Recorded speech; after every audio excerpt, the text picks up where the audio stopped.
The Cat Who Robbed a Bank by Lilian Jackson Braun. Narrated by George Guidell. This work is copyrighted 1999 by Lilian Jackson Braun. This recording is copyrighted 2000 by Recorded Books, Incorporated. The residents of Pickax are delighted that the old bombed-out Pickax Hotel has reopened with a whole new look, complete with new furnishings, a new chef, and even a new name. And all too soon, its first crime, murder. And now, The Cat Who Robbed a Bank. Chapter 1. It was a September to remember. In Moose County, 400 miles north of everywhere, plans were rife and hopes were high. First, the historic hotel in Pickax City, the county seat, was finally restored after the bombing of the previous year, and it would reopen with a new name, a new chef, and a gala reception. Then, a famous American, who may or may not have slept there in 1895, was about to be honored with the city's first annual Mark Twain Festival. Next, a distinguished personage from Chicago had reserved the presidential suite and would arrive on Labor Day, setting female hearts aflutter.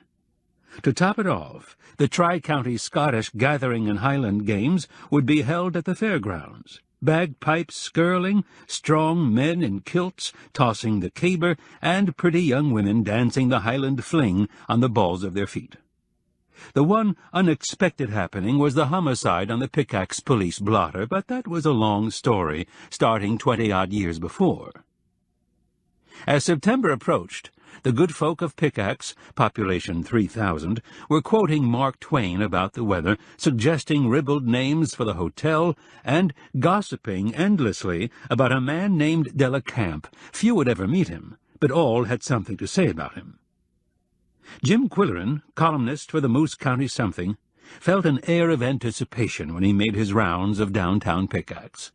When he went to the bank to cash a check, the young woman who counted out his 50s said, "Isn't it exciting? Mr. Delacamp is coming again, and he always comes into the bank. I hope he comes to my window, but the manager usually handles his transactions. Anyway, it's all so thrilling." "If you say so," Qwilleran said. After a long career as a newspaperman, he was seldom excited, and certainly never thrilled. At the florist shop where he went to order a flowering plant for a sick friend, the wide-eyed assistant said breathlessly, "Did you hear? Mr. Delacamp is coming. He always has to have fresh flowers in his hotel room, and he sends roses to his customers." "Good," said Qwilleran. "Anything that helps the local economy has my approval." While picking up a New York Times at the drugstore, he heard a woman customer saying she had received an engraved invitation to Mr. Delacamp's afternoon tea, and she wondered what kind of perfume to wear. The pharmacist's wife said, "They say he likes French perfumes. We don't carry anything like that. Try the department store. They can special order." Qwilleran crossed the street to the department store, his news-hound instincts scenting a good story with human interest and a touch of humor. Landspeak's was a large fourth-generation store with new-fashioned merchandise but old-fashioned ideas about customer service. He found the two owners in their cramped office on the main floor. "Hi, Quill, come on in," said Larry Landspeak. "Have a cup of coffee," said his wife, Carol. Qwilleran took a chair. "No coffee, thanks, but please tell me something. Explain the Delacamp mystique." He knew the couple were official hosts for the man's visit. Why all the excitement? Larry looked at his wife, and she made a helpless gesture. "What can I say? He's an older man, but he's handsome, elegant, gallant. He sends women roses." "And kisses their hands," said Larry with raised eyebrows. "He pays lavish compliments." "And kisses hands," Larry repeated derisively. "Everything is very formal. Women have to wear hats to his Tuesday afternoon tea, and we've sold out of millinery. We sell the basic felt that women wear to church, but our daughter said we should gussy them up with feathers and flowers and huge ribbon bows, so we did. Diane is a sober, dedicated MD, but she had a mad streak." Takes after her mother, Larry said. The results are really wild. Sorry you can't write it up, Quill, but everything is private, invitational, and exclusive. No publicity. Okay, I'll forget it. No story, Qwilleran acquiesced. But he sounds like an interesting character. You two go back to work. Larry accompanied him out of the office and toward the front door, down the main aisle between cases of men's shirts and ties and women's scarves and earrings. Old Campo is harmless, although a trifle phony, he said. Still, his visits every 4 or 5 years are good for a certain element in our community, and good public relations for the store. It's Carol's project, actually. I stay out of it. The facts were that Delacamp was a dealer who bought and sold estate jewelry, making periodic visits to remote areas with a history of affluence. In such communities, the descendants of old moneyed families might be willing to part with an heirloom necklace of rubies and emeralds or a diamond tiara in order to finance a new car or a college education or an extravagant cruise. Artisans in Delacamp's Chicago firm could break up such outdated items and remount them in rings, pendants, earrings, and so forth for sale to a new generation, as an investment or status symbol. Moose County fitted the picture, and Delacamp apparently had found his visits worthwhile. It had been the richest county in the state in the 19th century, when natural resources were being exploited and there was no income tax to pay. The old mining tycoons and lumber barons had built themselves mansions with large vaults in the basement. They had sent their offspring to Eastern colleges and had taken their wives to Paris, where they bought them jewels that would appreciate in value.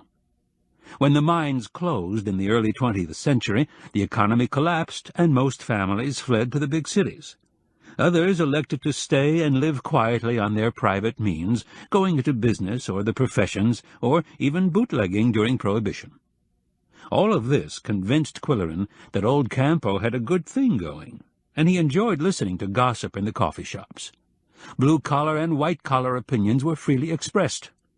"He'll be putting on the dog and getting the old gals all het up. They say he drinks nothing but tea, but 10 to 1 he puts a little something in it. Yeah, I was night porter at the hotel a few years ago, and he used to send out for rum. He was a big tipper, I'll say that for him. I know a guy, his wife drew 10,000 from their joint account and bought a diamond pin. I'm glad my wife's not on his list. Women go to that tea party of his, and they're pushovers. He always brings a female assistant, and she always happens to be young and sexy. She's supposed to be his cousin or niece or something, but you never notice any family resemblance, if you know what I mean." Gossip was the mainstay of Moose County culture, although it was called caring and sharing. Men had their coffee shops, women had their afternoon circles. Qwilleran listened to it and nodded and chuckled. He himself had been the subject of gossip. He was a bachelor who lived simply, and yet he was the richest man in the northeast-central United States. Through a twist of fate, he had fallen heir to the vast Klingenschen fortune based in Moose County. Previously, he had managed on a reporter's salary without any particular interest in wealth. In financial matters, moreover, he felt like a simpleton.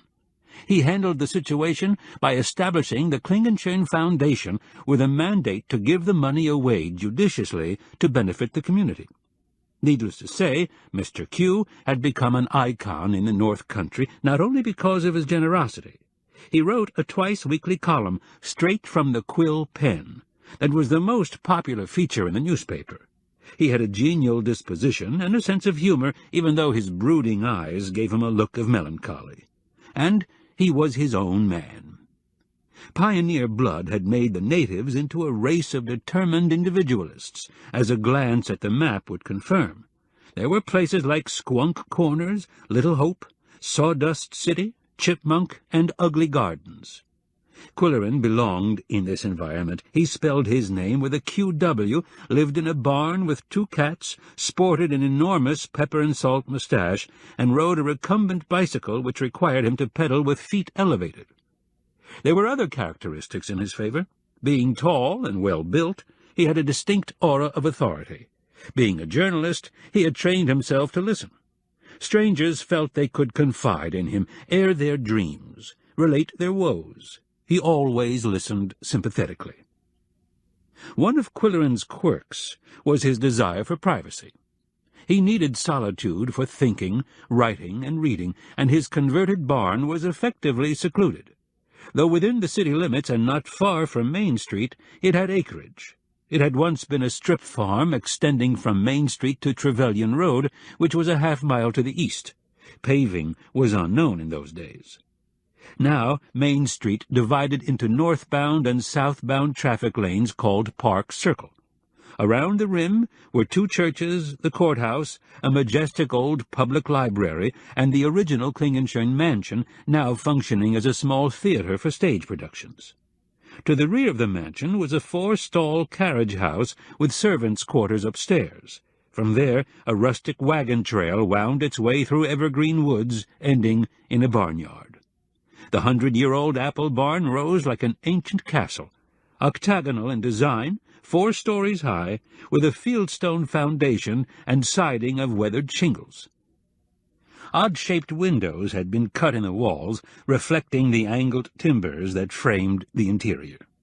The property to the east had been a thriving orchard until a mysterious blight struck the trees. Now it was reforested, and wild gardens attracted birds and butterflies. On the last day of August, Qwilleran walked down the old orchard lane to pick up his mail and newspaper on Trevelyan Road. On the site where the old farmhouse had burned down, there was now a rustic contemporary building housing the Pickax Arts Center. County residents attended classes there, viewed exhibitions, and, in some cases, rented studios. As Qwilleran passed it, he counted the cars in the parking lot. It looked as if they were having a good day. The highway marked the city limits. Beyond it was farmland. He waved to a farmer chugging down the road on a tractor and the driver of a farm truck traveling in the opposite direction. His rural mailbox and a newspaper sleeve were mounted on posts alongside the pavement. There were few letters in the box. His fan mail went to the newspaper office, and official business and junk mail went to the law firm that represented the Klingenschön Foundation. A boy carrying a grocery sack was running toward him from the direction of the McBee farm. "Mr. Q! Mr. Q!" he shouted. It was the 10-year-old Culvert McBee. "I brought you something." Qwilleran hoped it was not turnips or parsnips from the McBee kitchen garden. "That's very good of you, Culvert." The chubby boy was breathing hard after running. "I made something for you. I took a summer class over there." He jerked his head toward the Arts Center and then handed over the sack. "What is it?" "Look inside." Qwilleran was dubious about knickknacks made for him by fond readers, and he peered into the sack with no great expectations. What he saw was a pad of paper stapled on a small board. The top sheet was computer-printed with the well-known saying, "30 days hath September." "It's a calendar," Culvert explained. "Every day you tear off a page and read what it says." The second page had the date, September 1st, and the day, Tuesday, and a brief saying, "Let sleeping dogs lie." "Well, this is really something," Qwilleran said with a good show of enthusiasm. He flipped through the pages and read, "What's good for the goose is good for the gander. You can lead a horse to water, but you can't make him drink. A cat can look at a king." "Where did you get these sayings, Culvert?" "At the library. They're from all over the world." "They're all about animals?" "Yep." "Well, I certainly appreciate your thoughtfulness." "If there's a hole in the board, you can hang it on a nail." "I'll do that." "I made one for my mom, too." "How are your parents? I haven't seen them lately." "Dad's okay. Mom has a sore hand from using the computer." "How about the dogs?" Culvert had a shelter for old, unwanted dogs. "Dolly died of old age, and I buried her behind the shed. I painted her name on a stone. You can come and look at it if you want to. My aunt came and brought flowers." "That was nice of her. Are you ready to go back to school?" "Yep." Then Qwilleran praised the calendar once more, and Culvert walked back to his farm on Baseline Road. At the Art Center there was a familiar car parked on the lot, and Qwilleran went in to talk with his friend Thornton Haggis. He was a retiree with a shock of white hair, now serving as interim manager until they could find a replacement for Beverly Forfar. "Still holding the fort, I see," Qwilleran said. "Has anyone heard from Bev?" No, after the turmoil she experienced here, I believe she was glad to wash her hands of our fair city."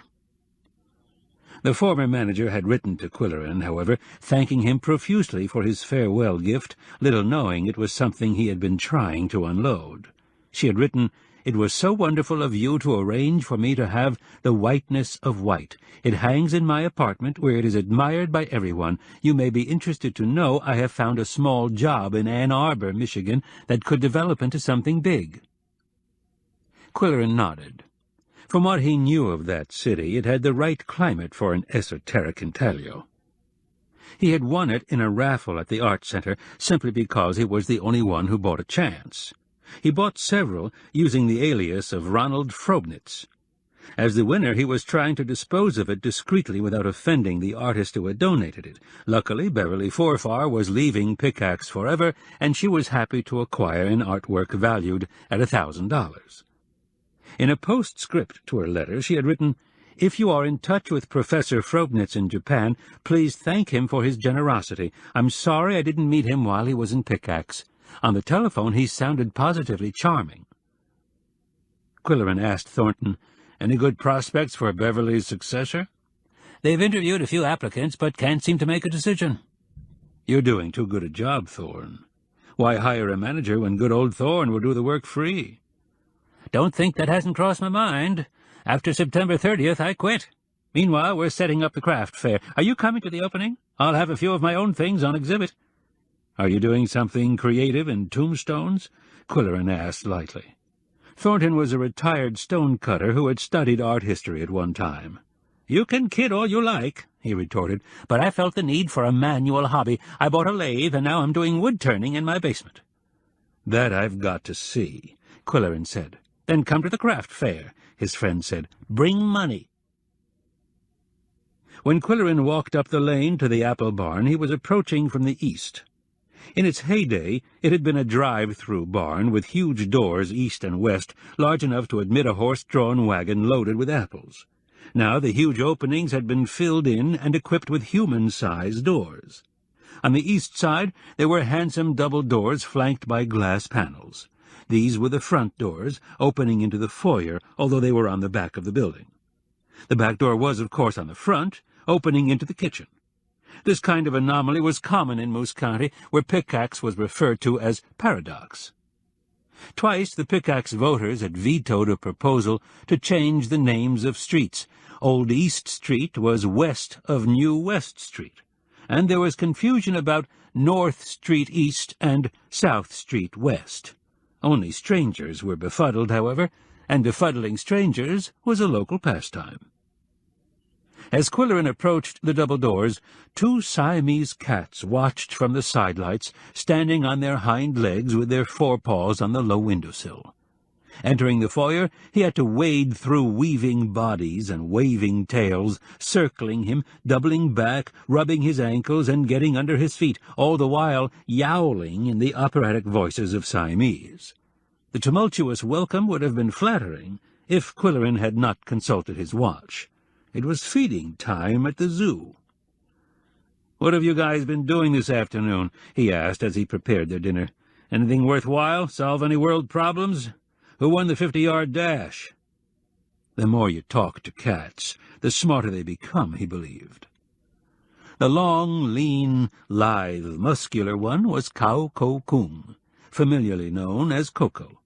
His female companion was Yum-Yum, small, dainty, shy, although she could shriek like an ambulance siren when she wanted something and wanted it immediately. Both had pale, fawn-colored fur and seal-brown masks, ears, and tails. Her eyes were blue, tinged with violet, and their appealing kittenish gaze could break hearts. Koko's deeper blue eyes had a depth that suggested secret intelligence and untold mysteries. They were indoor cats, but the barn interior was as big as all outdoors to a small creature weighing 10 pounds or less. The space, 100 feet in diameter, was open to the roof. A ramp spiraled up the walls and connected the balconies on 3 levels. In the center stood a huge white fireplace cube with white stacks soaring to the cupola, and it divided the main floor into functional areas: dining, lounging, foyer, and library. The kitchen was under a balcony, half hidden by an L-shaped snack bar.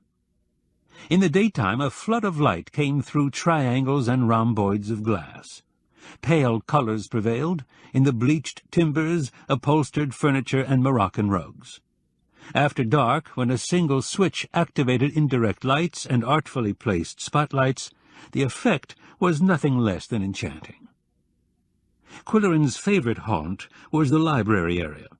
One wall of the fireplace cube was covered with bookshelves, and the shelves were filled with second-hand classics purchased from a local bookseller. A library table held the telephone, answering machine, and writing materials. In a capacious lounge chair with an ottoman, Qwilleran liked to read aloud to the Siamese or draft his column on a legal pad with a soft lead pencil. On the last day of August, before going out to dinner, he read to the cats from a book selected by Koko. He was the official biblio-cat. He prowled the bookshelves and liked to curl up between the biographies and the 19th-century English fiction. At reading time it was his privilege to select the title, although Qwilleran had the power of veto. They had been reading Greek drama. Koko could sense which book was which, and he repeatedly sniffed The Frogs by Aristophanes. "Okay, we'll do it once more," Qwilleran said, "but this is the last time." Both cats liked the froggy chorus that he dramatized so colorfully. "Brekkekekex, coax, coax." Yum-Yum's eyes grew wide, and a rumble came from Koko's chest. "Those cats are just like little kids," Qwilleran said at dinner that night. "When I was 3 years old, I wanted to hear Jack and the Beanstalk over and over again. It was in desperation that my mother taught me to read so young." He was dining with the chief woman in his life, a charming companion of his own age, whose gentle voice, soft smile, and agreeable disposition camouflaged a will as strong as Yum-Yum's. She was Polly Duncan, director of the public library. She always wore something special for their dates, and this time it was a green silk dress with a necklace of long slivers of silver alternating with beads of green jade. "You look lovely," he said. He had learned not to say, "You look lovely tonight." That would imply that she usually looked unlovely. Polly was sensitive about the niceties of speech. Pleased, she said, "Thank you, dear, and you're looking very handsome." He always wore a coat and tie, well coordinated, when having dinner with Polly. It was a compliment they paid each other. They had a reservation at Onusha's in downtown Pickax, a cafe with the exotic murals, lamps, brasses, and aromas of the Mediterranean rim. Ethnic foods were finally being accepted 400 miles north of everywhere, although it had been a slow process. Seated at the brass-topped tables were foodists with adventurous palates, vacationers from out of town, and students from Moose County Community College who were eligible for a discount. For starters, Polly had a dry sherry, and Qwilleran ordered skunk water on the rocks with a twist, a local mineral water. "What's the latest gossip at the library?" he asked. It was a center of information in more ways than one. "Has the Pickax grapevine blown a gasket over Mr. Delacamp?" "No, no," she corrected him with excitement. "The latest news is about Amanda. Haven't you heard?" "I heard the rumor in July while you were in Canada, but she denied it." "She changed her mind several times after that, but I think she was building up suspense. There's nothing naive about Amanda." "So what's the latest?" he asked impatiently. As a journalist, he always felt uncomfortable if he didn't know the latest. "Well, today was the deadline, and she picked up her petition at City Hall at 9 a.m. 8 hours later she returned it with the required number of signatures, 5% of registered voters. She stood in front of Toodle's Market and Landspeaks and created quite a stir, as you can well imagine." "That's our Amanda," Qwilleran gloated. There was only one illustrious Amanda in Pickax. As owner of the design studio on Main Street, she had decorated the homes of well-known families for 40 years. She had served on the city council for 20 years, always outspoken and sometimes cantankerous. The locals loved her for her fearless individualism, and that included her eccentric dress and grooming. Now she was daring to challenge the incumbent mayor in the November election, a politician who had held office for 5 terms simply because his mother was a Goodwinter. That was the big name in Pickax. The 4 Goodwinter brothers had founded the city in 1850. But the mayor's name was Gregory Blythe. His challenger was Amanda Goodwinter. Qwilleran said, "I predict she'll win by a landslide." A bright young woman in an embroidered vest served them baba ganoush and spanakopita's, and he said, "I wish my mother could see me now, eating spinach and eggplant, and liking it." Then he asked, "What's the latest on old Campo?" "How can you be so derisive?" Polly rebuked him. "The jealousy among our male population is ludicrous. A few members of my library board are on his guest list, and they say he's a grand gentleman with polished manners and great charisma. I hear he always has a girl Friday who travels with him, and happens to be young, sexy, and related by blood." He said this with an ounce of sarcasm. Polly replied in all seriousness, "He's training family members to take over the business when he retires. Or so I'm told," she added. "But the big news is that Carol has asked me to pour at his celebrated Tuesday tea. Those opals you gave me were ordered by Carol from a Chicago jeweler. That was Delacamp's firm, and so I'm suddenly in the inner circle." "Just what does he do when he's in town?" "Well, first he gives an exclusive tea for potential customers. Then families with heirloom jewelry to sell invite him to their homes, and those who wish to buy vintage jewelry from his private collection make appointments to meet him in his hotel suite." Qwilleran considered the situation briefly and then asked, "If he's so discriminating, how did he react to the old hotel with its broken-down elevators and wretched food?" "He had the good taste not to criticize or make fun of it. I don't mind telling you, Quill, I'm having stage fright about pouring tea for him." "Nonsense, Polly. You're always in control, and now that you've had your surgery, you're healthier and livelier and more admirable than ever." The young waitress serving the entrees grinned to see an older couple holding hands across the table. "Don't snicker," Qwilleran told her. "It's an old Mediterranean custom." For a few moments they contemplated the presentation of food on the plate, stuffed grape leaves for her, curried lamb for him, and the subtlety of the flavors. Then he asked, "What are you wearing to the reception Saturday night?" "My white dinner dress and the opals. Are you wearing your kilt, with your dinner jacket?" "I think it would be appropriate." The grand opening of the refurbished hotel would be a black tie event at $300 a ticket, proceeds going to Moose County's Literacy Council. There would be champagne, music, and a preview of the renovated facility. Qwilleran said, "I'm getting a preview of the preview. Fran Brody is sneaking me in." It was a stroke of genius to rename the hotel, considering its grim reputation in the past. "The new sign is going up Thursday." Conversation lapsed into trivia. The theater club was opening its season with Night Must Fall. The Art Center had been unable to replace Beverly Forfar. Celia Robinson had married Pat Odell and had moved into his big house on Pleasant Street, leaving the carriage house apartment vacant. When finally they left the restaurant, Qwilleran asked, "Would you like to stop at the barn and see my new calendar?" "For just a minute. I have to go home and feed the cats." It was twilight when they drove into the barnyard. A faint, dusky blue light seemed to bathe the world. It was the breathless moment after sunset and before the stars appeared, when all is silent, waiting. "Magical," Polly said. "The French have a word for it, l'heure bleue." "There's a French perfume by that name. I imagine it's lovely." Eventually they went indoors to look at the calendar, and eventually Polly went home to feed Brutus and Kata.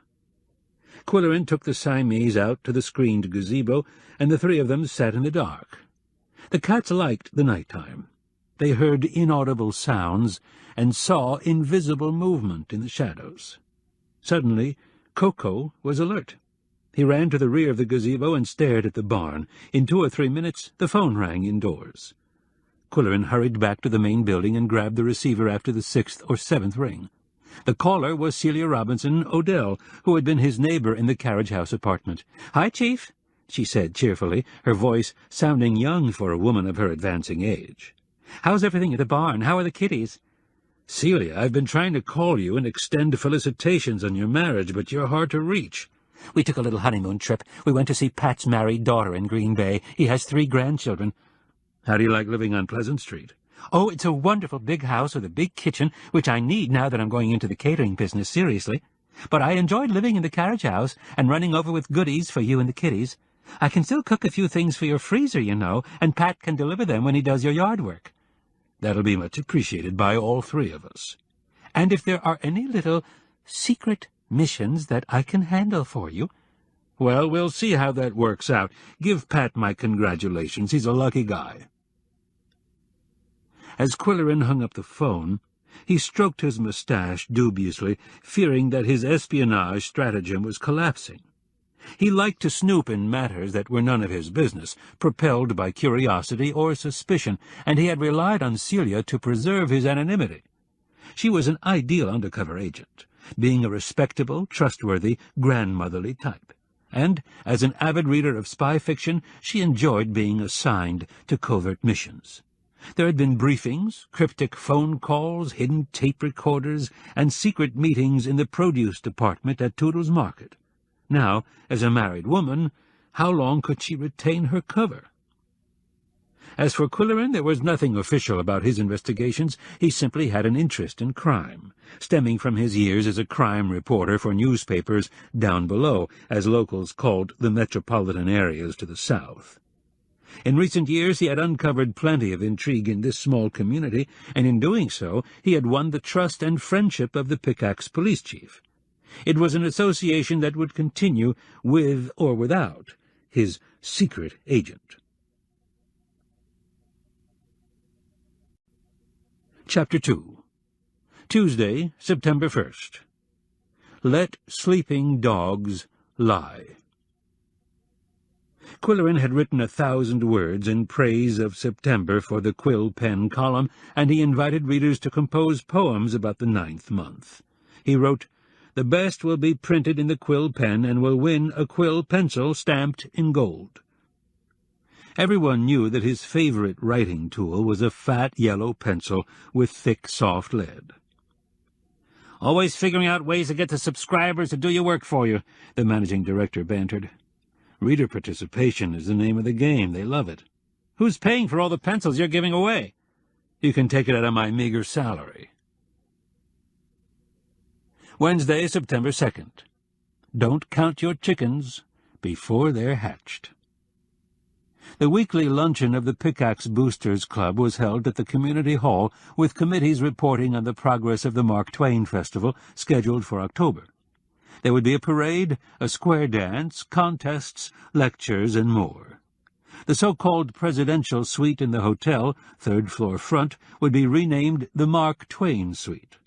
Efforts to name a street after him had received a chilly reaction from residents who complained that a change in street names resulted only in confusion and expense to property owners. Qwilleran attended and ate his soup and sandwich, but refrained from volunteering for anything. Thursday, September 3rd. Every dog has his day. For the Siamese, the big event was the arrival of a truck delivering new stools for the snack bar. The old ones were as comfortable as a milking stool, yet casual visitors chose to sit there instead of sinking into the deep-cushioned lounge chairs. The new stools were more hospitable. They had backs, they swiveled, their seats were thickly upholstered. The 4 old stools without backs would go to the thrift shop to be sold for charity. As soon as the delivery man had left, Koko and Yum-Yum came out from nowhere to inspect the new furniture. 2 noses covered every inch of the wooden legs and backs. Then they curled up on 2 upholstered seats and went to sleep. Fran Brody had ordered them. She was second in command at Amanda's interior design studio. She was also the daughter of the police chief and one of the most glamorous young women in town. and on Friday she would be giving Qwilleran a personally conducted tour of the refurbished hotel. Friday, September 4th. A short horse is soon curried. Qwilleran fed the cats, changed the water in their drinking bowl, policed their commode, brushed their coats, and gave them instructions for the day. Don't forget to wash behind your ears. Drink plenty of water. It's good for you. Be nice to each other. They looked at him blankly and waited for him to leave so they could enjoy a nap on the new bar stools. For his own breakfast he thawed a roll and took it to his studio on the first balcony, along with a mug of extra-strength coffee brewed in his automated coffee maker. There he finished his Friday column, a tongue-in-cheek dissertation on the advantages and disadvantages of indoor plumbing. Only Qwilleran could write 1,000 words on a subject of such delicacy and make it entertaining as well as educational without being scatological. He handed in his copy to a skeptical managing editor, bantered with the crew in the city-room, grabbed a burger at Lois's luncheonette, and browsed among the pre-owned books in the dusty second-hand bookstore. Still, he arrived early at the hotel for his appointment with the designer. After the bombing of the historic building, the Qwilleran Foundation had purchased it from the Limburger estate, and Qwilleran had insisted that a local designer be commissioned to do the interior. Now, while waiting for Fran Brodie, he stood on the sidewalk across the street and contemplated the scene. The 3 blocks of downtown Main Street reflected an era when the county's quarries were going full blast. Buildings and pavement were made of stone, a bleak prospect until the city's recent beautification effort. Now the chipped flagstone pavements were replaced with brick. Young trees were planted close to the curb. Brick planter boxes were filled with petunias, tended by volunteers. In the middle of the block stood the 3-story cube of granite that had long been the city's only hotel and most disgraceful eyesore. It had a long history. Built in the 1870s, gutted by fire in the 1920s, and cheaply rebuilt, known as an overnight lodging that was gloomy but clean. It was so clean, said the natives, that the porcelain was scrubbed off the bathtubs. After being bombed by a psychopath from down below, it required a year to rebuild, refurnish, and rename. Already 2 national magazines were interested in photographing the interior. Windows that had previously stared balefully on Main Street were now flanked by wooden shutters painted in the theme color of rust. The entrance was more inviting than before. A broad flight of stone steps led up to double doors of beveled wood and etched glass. And across the facade were stainless steel letters mounted directly on the stone. They spelled, "The Macintosh Inn." As everyone in Moose County knew, Qwilleran's mother had been a Macintosh. If she had not been a wartime volunteer, and if she had not met Francesca Qwilleran in a canteen, and if they had not become lifelong friends, there would be no Macintosh Inn. As a boy, he had written letters to Aunt Fanny. After his mother's death and numerous crises in his own life, he resumed the correspondence and eventually found himself named as her sole heir. Qwilleran's reverie was interrupted by a pinch on the elbow and the sound of a woman's well-modulated voice. "Well, what do you think of the old dump?" He gulped involuntarily. "Fran, I wish my mother could see this." "Wait till you see the interior." They dashed across the street during a lull in the traffic, and as they stood at the foot of the broad front steps, she explained, "This is the ceremonial entrance. In the rear we have a carriage entrance at ground level, close to the parking lot and with immediate access to the elevators." "Elevators? Plural?" he asked in pleasure and surprise. "2 of them. They operate like a dream. No clanking, no jerking, no stopping between floors. Isn't it wonderful? Now, before we go inside, I want to brief you on a couple of details. The interior is done in the arts and crafts period. Do you know about that?" "Vaguely. Tell me." "It came after Victorian and before Art Deco. In England, the leader was William Morris. In Scotland, Charles Rennie Mackintosh. In the U.S., Gustav Stickley. Their designs are in museums and private collections. We've furnished the inn with new versions of historic originals. Got it?" "Got it. Let's go." As they walked slowly up the steps, he gazed at the entrance doors in admiration. Old? No, custom-made for us in North Carolina. The wood is fumed oak. The etching was inspired by a William Morris tapestry. In the lobby, Qwilleran, who was not prone to gasp, actually gasped. The mood was hospitable, the colors warm, rust, mellow browns, and other earth tones. There was much fumed oak, ceiling beams where none had been before, large leather-cushioned chairs with wide wood arms, tables with ceramic tile tops, lamps with wood bases, pyramidal shades of mica, and pull chains. The mica gave a golden glow. The new reception desk had a welcoming air. The old one, Qwilleran observed, resembled the booking desk at the police station. Then he saw the large oil painting on the far wall, a life-size portrait of a woman seated at a piano. That's her! That's exactly how she looked! It was a portrait of Anne McIntosh Qwilleran in a peach-colored dress. Paul Scumble, the portraitist from Lockmaster, who refused to copy photographs, had painted her likeness from Qwilleran's memories. People said she looked like Greer Garson, but with larger eyes. Her hair was brown and medium length. She called it a page boy. Her hands looked slender and fragile at the keyboard. She had a baby grand. I remember a peach-colored dress with pearl buttons down the front and a bracelet with foreign coins dangling from it. From this sketchy description, the artist had created an astounding likeness, complete with bracelet, and he had gone to the trouble of finding a video of an old Greer Garson movie. Qwilleran said to Fran, "Actually, she never wore the bracelet while playing the piano. It jangled, but we won't tell anyone." "She has a gracious, aristocratic look."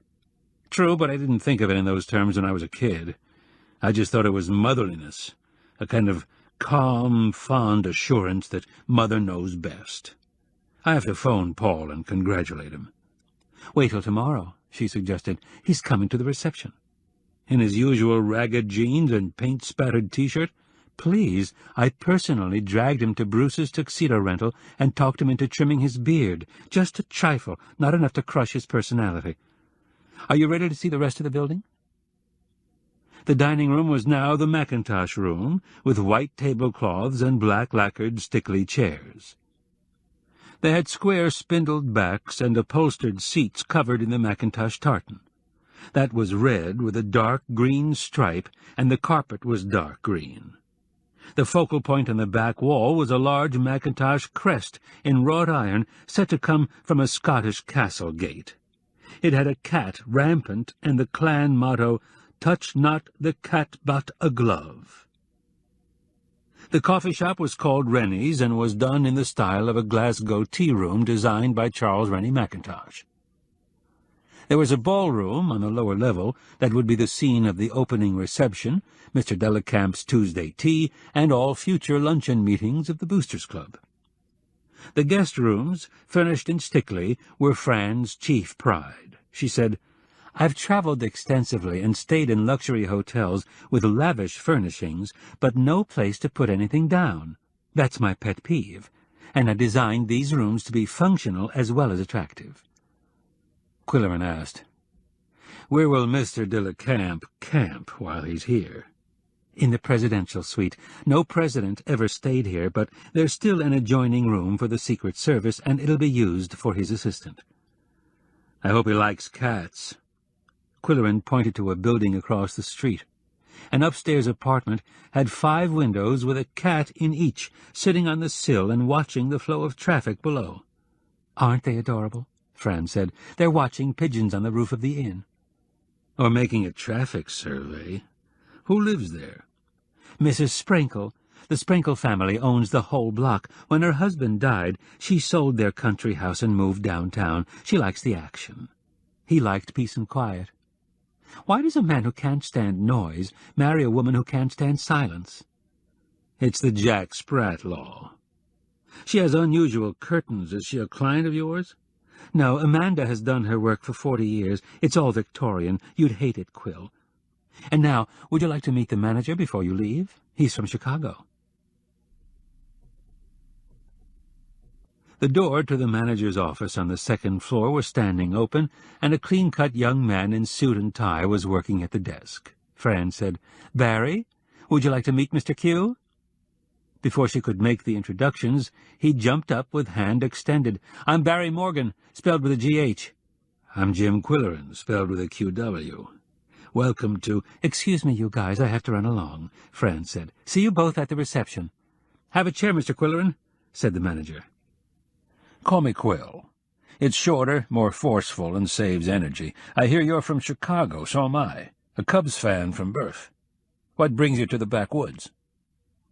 "Well, you see, I'd been assistant manager in a big hotel and decided this was a good career move. I'd always liked the hospitality field.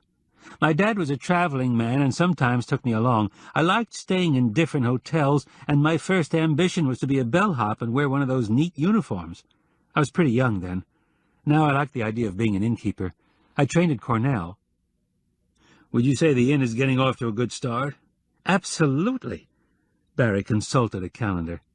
"Champagne reception tomorrow night, big family reunion on Labor Day, formal afternoon tea Tuesday, Boosters Club luncheon Wednesday, all rooms booked for the Labor Day weekend and the Scottish weekend.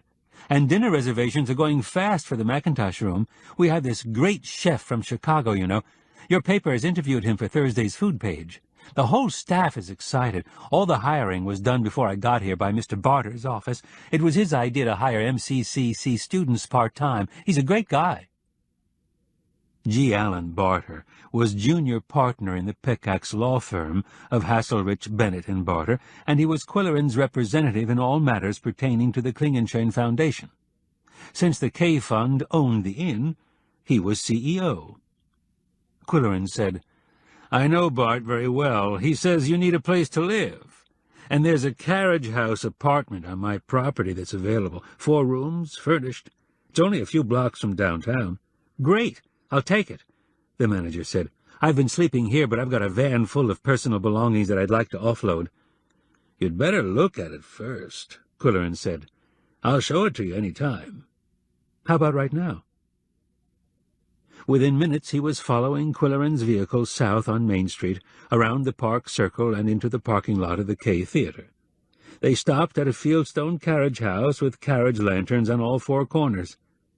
"Great!" he exclaimed as he jumped out of his van.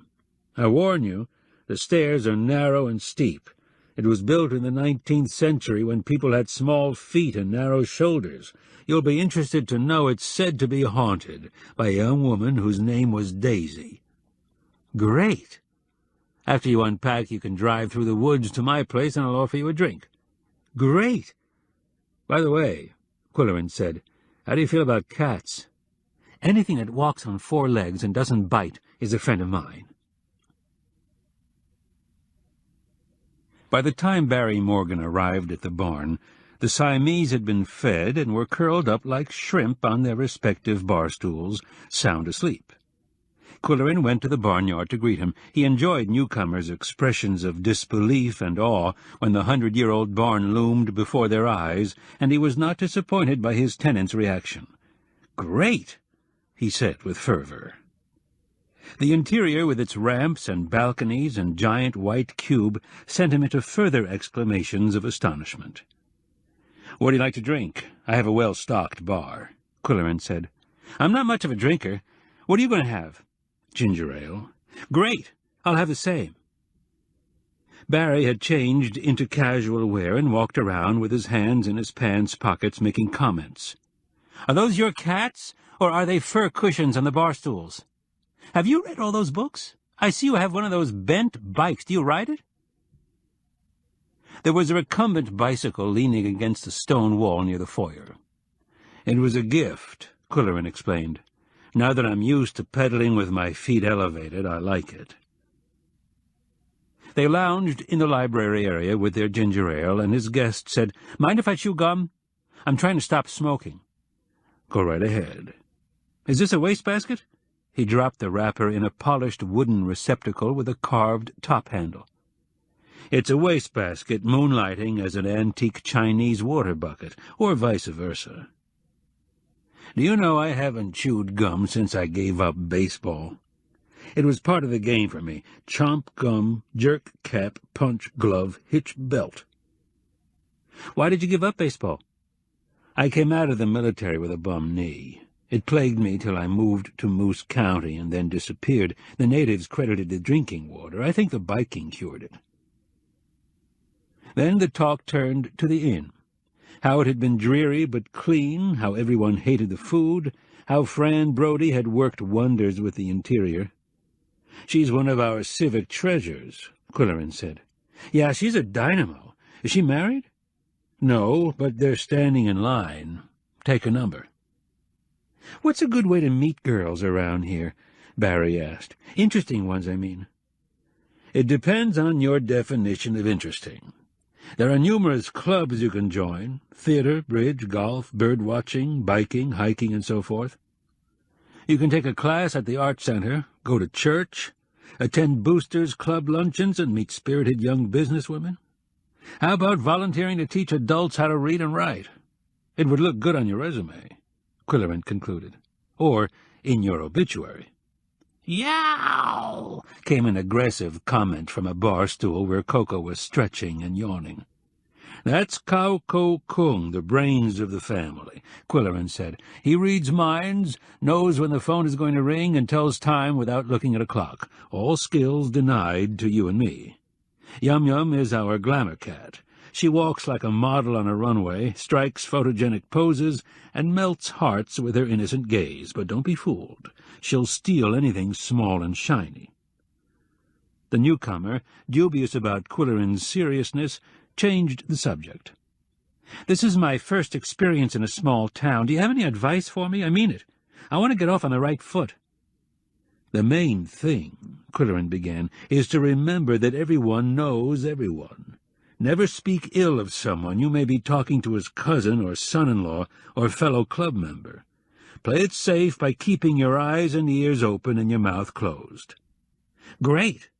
And one more question. My older brother likes winter sports and wouldn't mind moving up here. He's a doctor. He'd open a clinic." "What kind of doctor?" "Well, that's a family joke. My mother was an RN in obstetrics, and she wanted my brother to be an OB, but he chose to go into dermatology because his patients don't call him up in the middle of the night."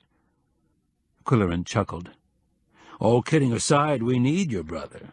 The nearest dermatologist is in the next county." "Great. He considers a small town a good place to raise a family, away from the muggings, car thefts, and shootings that make city life hairy." "Yow!" came a loud comment in a minor key. Chapter 3. Saturday, September 5th. Birds of a feather flock together. For the first time, the daily adage on Culvert's calendar was accidentally apt. In the evening, all the prominent birds of Moose County would wear their finest feathers to a charity reception benefiting the cause of literacy. They would be the first to inspect the new Macintosh Inn, and would see their names in the Moose County something on Monday, perhaps even their photos. For this special occasion, Qwilleran dressed in Highland evening attire, a kilt in the Macintosh tartan, a silver-mounted fur sporran, and a dagger in the cuff of his kilt hose, this with the usual dinner jacket and black tie. Polly wore her white dinner dress with opal jewelry and a shoulder sash in the Robertson tartan. If asked, she would be pleased to explain that A, she was a Duncan by marriage, and B, the chief of the Robertson clan had been Duncan of Atholia, a descendant of Celtic earls and kinsman of Robert the Bruce. It amused her to tell them more than they really wanted to know. They drove to the reception in her sedan, which seemed more compatible with a white dress and opals, more suitable than a big brown van. She said, "The mayor will be there. How do you think he'll react to Amanda's challenge?" "He's a cool cucumber. He won't let on he knows his goose is cooked." At the carriage entrance of the inn they were met by a valet crew of MCCC students who parked their car, leaving them to walk across a red carpet between a battery of media cameras. "Just like a Hollywood premiere," Qwilleran remarked. "Not exactly," she said, glancing at the vintage finery worn by the older guests.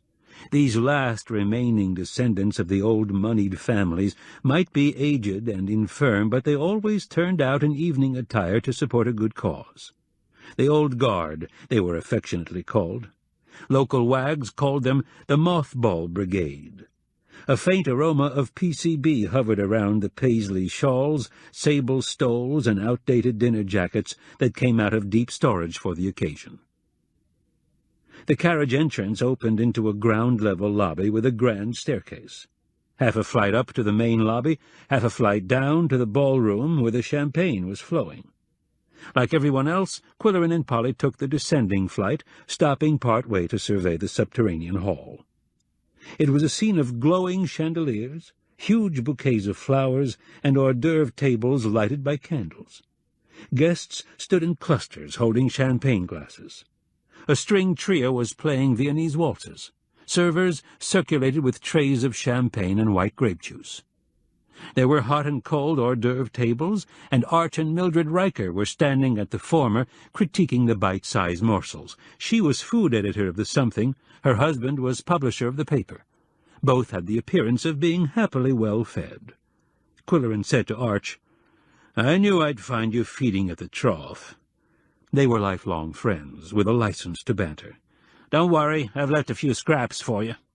Mildred said, "Try these delightful little crab-meat nothings. I must ask the chef his secret." "He won't tell you," her husband said. "Oh, yes, he will. I interviewed him yesterday, and we turned out to be soulmates. Read all about it on Thursday's food page, dear." Qwilleran said, "How would you two like to be our guests in the Macintosh room next Saturday night? I'll reserve a table." "They're booked solid," Arch said. "You're too late." "Want to bet? The manager and I are soulmates." He spoke confidently, having made the reservation the day before. He and Arch had been bickering chums since boyhood, and sparring was an ongoing way of expressing their friendship. "Listen," Mildred said, "they're playing the Skater's Waltz. It always makes me feel young and thin." "Nothing ever makes me feel young and thin," Arch complained. Eventually the foursome drifted away from the crab-meat soufflés, quiche tartlets, smoked trout canapés, and goat cheese puffs. They mingled with the other guests. Mayor Blythe, being overly charming. Amanda Goodwinter, looking dowdy in her 30-year-old dinner dress, she scowled at the admirers who clustered about her. Wannell McWannell, the tax consultant, a big Scot wearing a kilt. Don Exbridge, the developer, wearing a plaid cummerbund that was all wrong. Big Mac and Qwilleran agreed. Fran Brodie, glamorous in a silvery sheath slit to mid-thigh. Dr. Prelegate, president of MCCC, being overly attentive to Fran. Carol and Larry Lanspeak, modestly inconspicuous as usual, although they were leading lights in the community. Polly introduced Qwilleran to members of her library board, and he introduced the innkeeper to Polly. The young man said, "Lucky I brought my tux. I didn't think I'd need it 400 miles north of everywhere, but my mother said I might want to get married." Polly whispered to Qwilleran, "He won't have long to wait. He has good looks and personality." "And a good job," Qwilleran mumbled. Suddenly the music stopped, the lights blinked for attention, and a bagpiper swaggered into the hall playing Scotland the Brave. He was Andrew Brodie, the police chief, doing what he liked best. Then the mayor stepped to the microphone and thanked the Klingenschein Foundation for revitalizing downtown's foremost landmark. G. Allen Barter thanked Fran Brodie for her creative input. She thanked the K-Fund for supplying the wherewithal so generously. And Barry Morgan thanked his lucky stars for bringing him to Pickax as innkeeper. "You're invited to tour the facility from bottom to top," he told the guests, "and continue to enjoy our hospitality here and in Rennie's coffee shop." There was a stampede up the stairs to the main lobby. When Polly saw the portrait, she cried, "Quill, she's lovely, so serene, so distinguished. I'm going to call her Lady Anne, after the heroine of the Scottish Rebellion. I must congratulate Paul Scumble." The artist, looking like a gnome in his bifurcated beard, was talking to prospective patrons. He had painted Polly's portrait earlier in the year, and when he saw her he opened his arms wide and said, "Baby, you look like an angel." She responded with light laughter, while Qwilleran said to the artist, "And you look like the devil. I feel like a penguin in these duds." "You don't look like one. They have shorter legs." Polly interrupted the banter. "Paul, you're a genius. You painted Lady Anne's soul." "That's my specialty, painting souls." The police chief was wandering around the lobby looking dumbfounded at the decor. "Pretty fancy," he said to Qwilleran. "Your daughter deserves credit for doing a great job. The old hotel was grim." "But it was clean," Brody said. "Will your department be busy next week guarding the jewels?" "Nah, he doesn't need anything from us. He's been here lots of times without incident. It's all private. Valuables kept in the hotel safe, no problem." Someone clutched Qwilleran's arm and said, "That portrait spooks me." It was Arch Riker. "It's exactly how she looked when we were growing up. I'd go over to your house and she'd play Flight of the Bumblebee for me. I always listened with my mouth hanging open. How could fingers move so fast?" "Yes, she was good at vivace, wasn't she?" "All you could play was humoresque, double slow." "I was faster at stealing second base," Qwilleran said ruefully. "I sometimes wish I'd practiced more, but the piano was not my forte." At that moment the publicity man interrupted. He wanted a shot of Qwilleran with the painting. "Only if the artist is included," he replied. "I'm here as an accident of birth. Scumble deserved the credit for doing the impossible." In a lobby alcove, outfitted as a reading room, Fran Brody was giving a tour guide spiel on Gustav Stickley. A portrait of the turn-of-the-century cabinet-maker hung on the wall. He wore a bow-tie, pince-nez, glasses on a cord, and a cryptic smile. "What did that smile mean?" Fran asked her small audience, all of whom seemed enraptured by her melodious voice and stunning gown.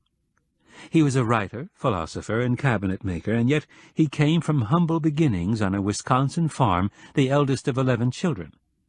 Cruel fate made him head of the family at the age of 12, and he had to drop out of school and work in a stone yard. Still, he educated himself by reading. He hated stone and developed a passion for wood.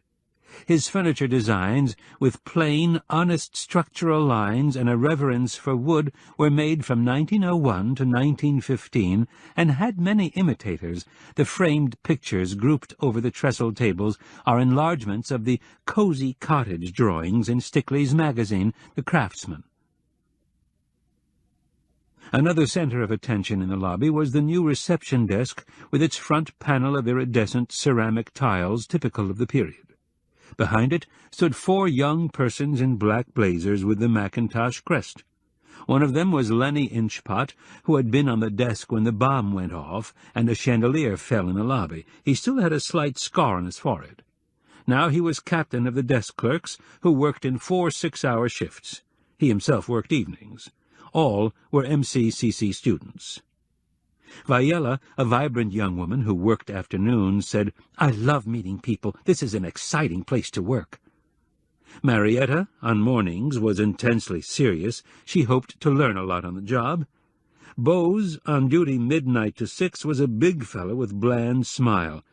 "Hi," he mumbled. Larry said, "Bose will be tossing the caber at the Highland Games. We're all rooting for him." "I'll be there," Qwilleran promised. Polly drew him aside. "I want you to meet the liveliest, most sensible woman on my library board, Magdalene Sprinkle. She's wearing the famous Sprinkle torsade tonight." "Should I know what that is?" "A necklace of twisted strands. Hers is diamonds and pearls. She's hoping to sell it to Mr. Delacamp this year. When her husband was alive, he wouldn't let her part with something that had been in the family for generations." The woman in black velvet and a dazzling choker had a majestic build and hearty manner, and there were cat hairs on the front of her dress. "Call me Maggie," she said, "because I'm going to call you Quill." "Do you happen to have 5 cats?" "I do, and I'd have more if I had more windows facing the afternoon sun. They're all strays, adopted from the animal shelter, and they're all ladies." "Do I detect gender bias?" "You do, sir. The ladies are sweeter and cuddlier, and yet they stand up for their rights."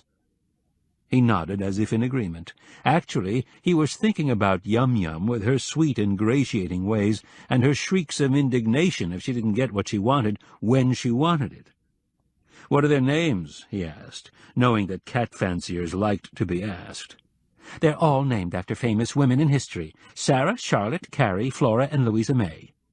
He murmured, recognizing a challenge. "Name them again, slowly."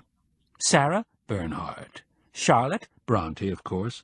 Carrie, It's got to be Nation. Flora, I hope it's MacDonald. and Louisa May." That's the easiest. Alcott.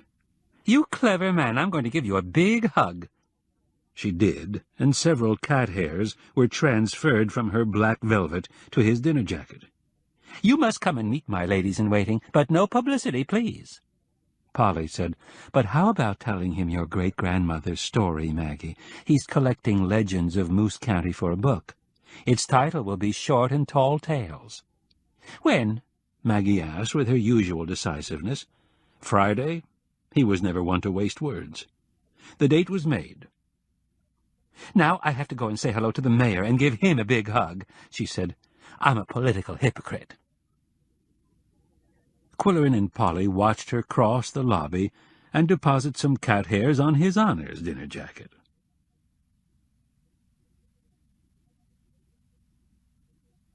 Although the Mackintosh room would not be serving until Tuesday evening, it was brightly lighted to show off the clan tartan on the chair seats and the Mackintosh crest on the wall. Derek Cuttlebrink, the 6'4" busboy who had become a 6'8" maitre d', was standing at the host's lectern, taking future reservations. "Hi, Mr. Q. I see you've booked a table for next Saturday," he said. "I hope the lights are on a rheostat." "Oh, sure. We'll turn them way down when we serve. Have you seen the coffee shop? It's kind of far out for Pickax." Fran Brodie was now standing at the entrance to Rennie's, the converted coffee shop, answering questions. "This was inspired by a Charles Rennie Mackintosh tea-room in Glasgow, designed in the early 20th century. Yes, it will be on network TV, but I don't know exactly when. 2 magazines have already photographed it. Well, I see Rennie's as a stimulating place for an overnight guest to have breakfast, an exciting place for out-of-towners to have lunch or dinner, and a friendly place to have a snack after a tap dance class. Yes, you can go in and take a table. They're serving refreshments." A framed photograph of the Scottish architect, with flowing moustache and an artist's flowing silk tie, was hanging in the entrance. Fran said to Qwilleran, "Ancestor of yours? You have his moustache and his eyes."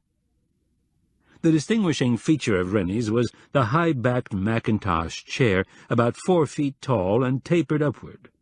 Lacquered black, these chairs surrounded tables lacquered in bright blue or bright green. The white walls were decorated with black line drawings of oversized flowers. Napkins were a bold black and white stripe. Carol and Larry Landspeak, seated at a blue table, waved an invitation to Qwilleran and Polly to join them. Everyone liked the Landspeaks, the affluent but down-to-earth owners of the department store. Both had given up acting careers in New York to carry on the family retailing tradition. Their talents were still put to good use in the theater club, and all other community projects received their generous support. Tonight they were in a festive mood, and Larry raised his champagne glass in a toast to the Mackintosh Inn. "Here's to the K Fund," said Carol. "Here's to Aunt Fanny Klingenschön," Qwilleran said. "Here's to Lady Anne," Polly murmured. Carol asked her about her vacation. "My sister and I went to Toronto, Montreal, and Quebec City and met the most charming French-Canadian professor. He wants to come here to study Canadian influence in our pioneer days." Qwilleran said, "I spent my vacation in Mooseville and Fishport." "Ah, Fishport," Larry declaimed in his stage voice, "the home of the covered dish, where the Hollies speak only to Scottons and the Scottons speak only to fish." "I didn't see any covered dishes in Fishport." "Should I know what a covered dish is?" Qwilleran asked innocently. "Why, it's a dish to pass at a potluck supper," Carol informed him. "Don't you go to potluck suppers?" "Not if I can help it." "Once a city boy, always a city boy," Polly explained. "How does Delacamp feel about potluck suppers?" Larry said, He's a consummate snob." "Let me describe his program," Carol offered. "He and his assistant arrive on Labor Day by chartered plane. Larry and I greet him at the airport and turn over the Mercedes rental car that he has requested. That evening he's guest of honor at a dinner at the country club. Tuesday afternoon he gives a tea for prospective customers. Guests view his private collection of jewelry and make appointments to go to his suite and buy. Those who have heirloom jewelry to sell make appointments for him to visit their homes." Polly said, "I hear Don Exbridge is furious because his second wife isn't even invited to the tea, while his first wife is invited to pour." Qwilleran said, "I'd like to see what goes on at this affair. Would my press card get me in? I wouldn't write about it, just look." "No, no, no," Carol said. "It's for women only. Even Larry isn't admitted, and he sponsors the whole thing." Her husband said, "Old Campo thinks women are more impressionable when their husbands aren't around. They're more likely to spend money." Qwilleran listened in amazement. He was not about to give up. "Perhaps you could sneak me in as part of the wait staff." "The servers are all young women dressed as French maids, Quill." "If it weren't for my mustache, I could go in drag." Laughter erupted around the blue table. "Why are you so determined to crash the party?" Carol asked. "I'm congenitally nosy, and I have a professional curiosity."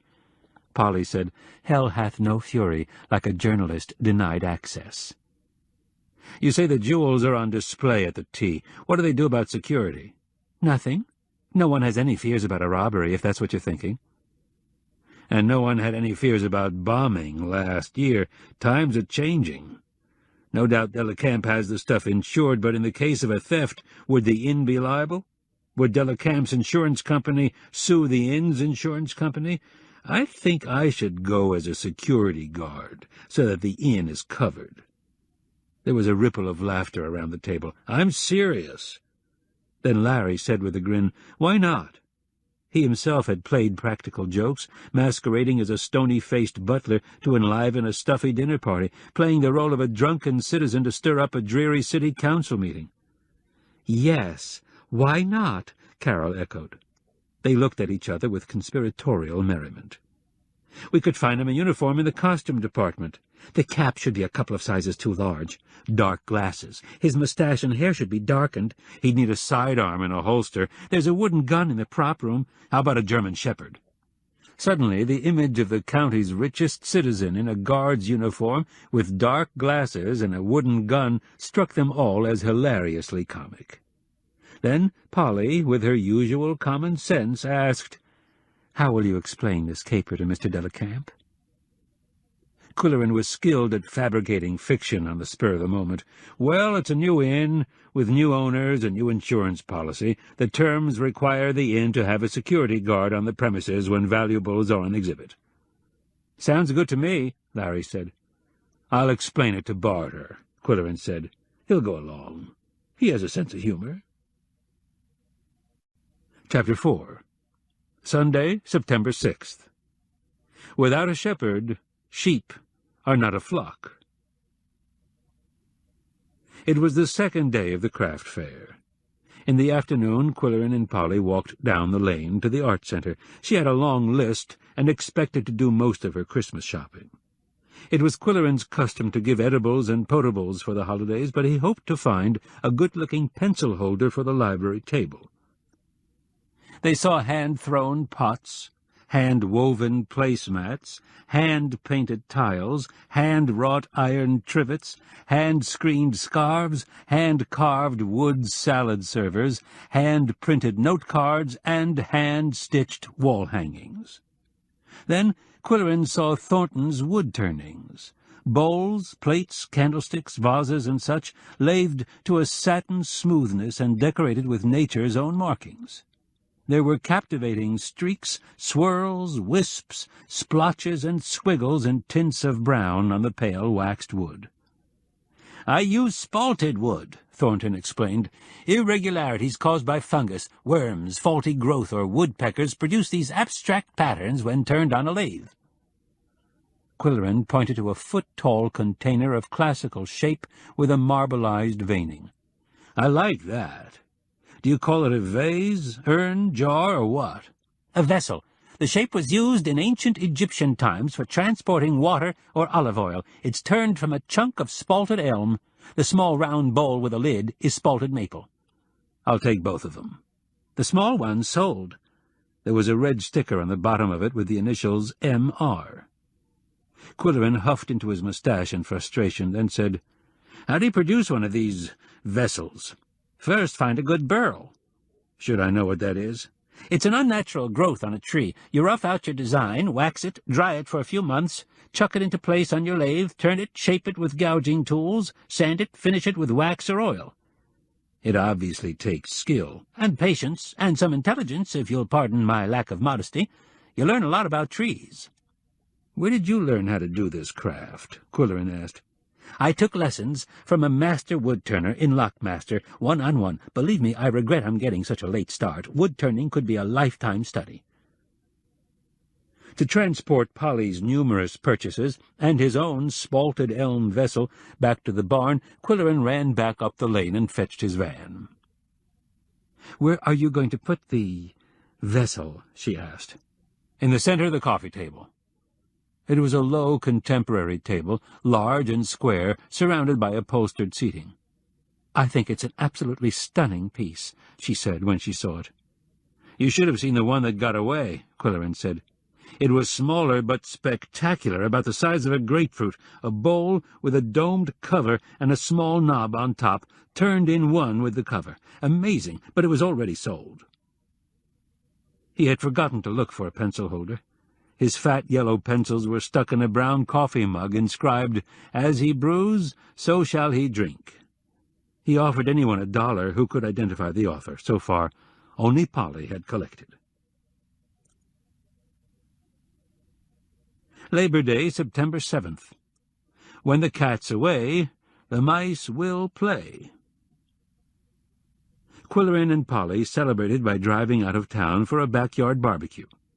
G. Allen Barter and his wife were hosting the party.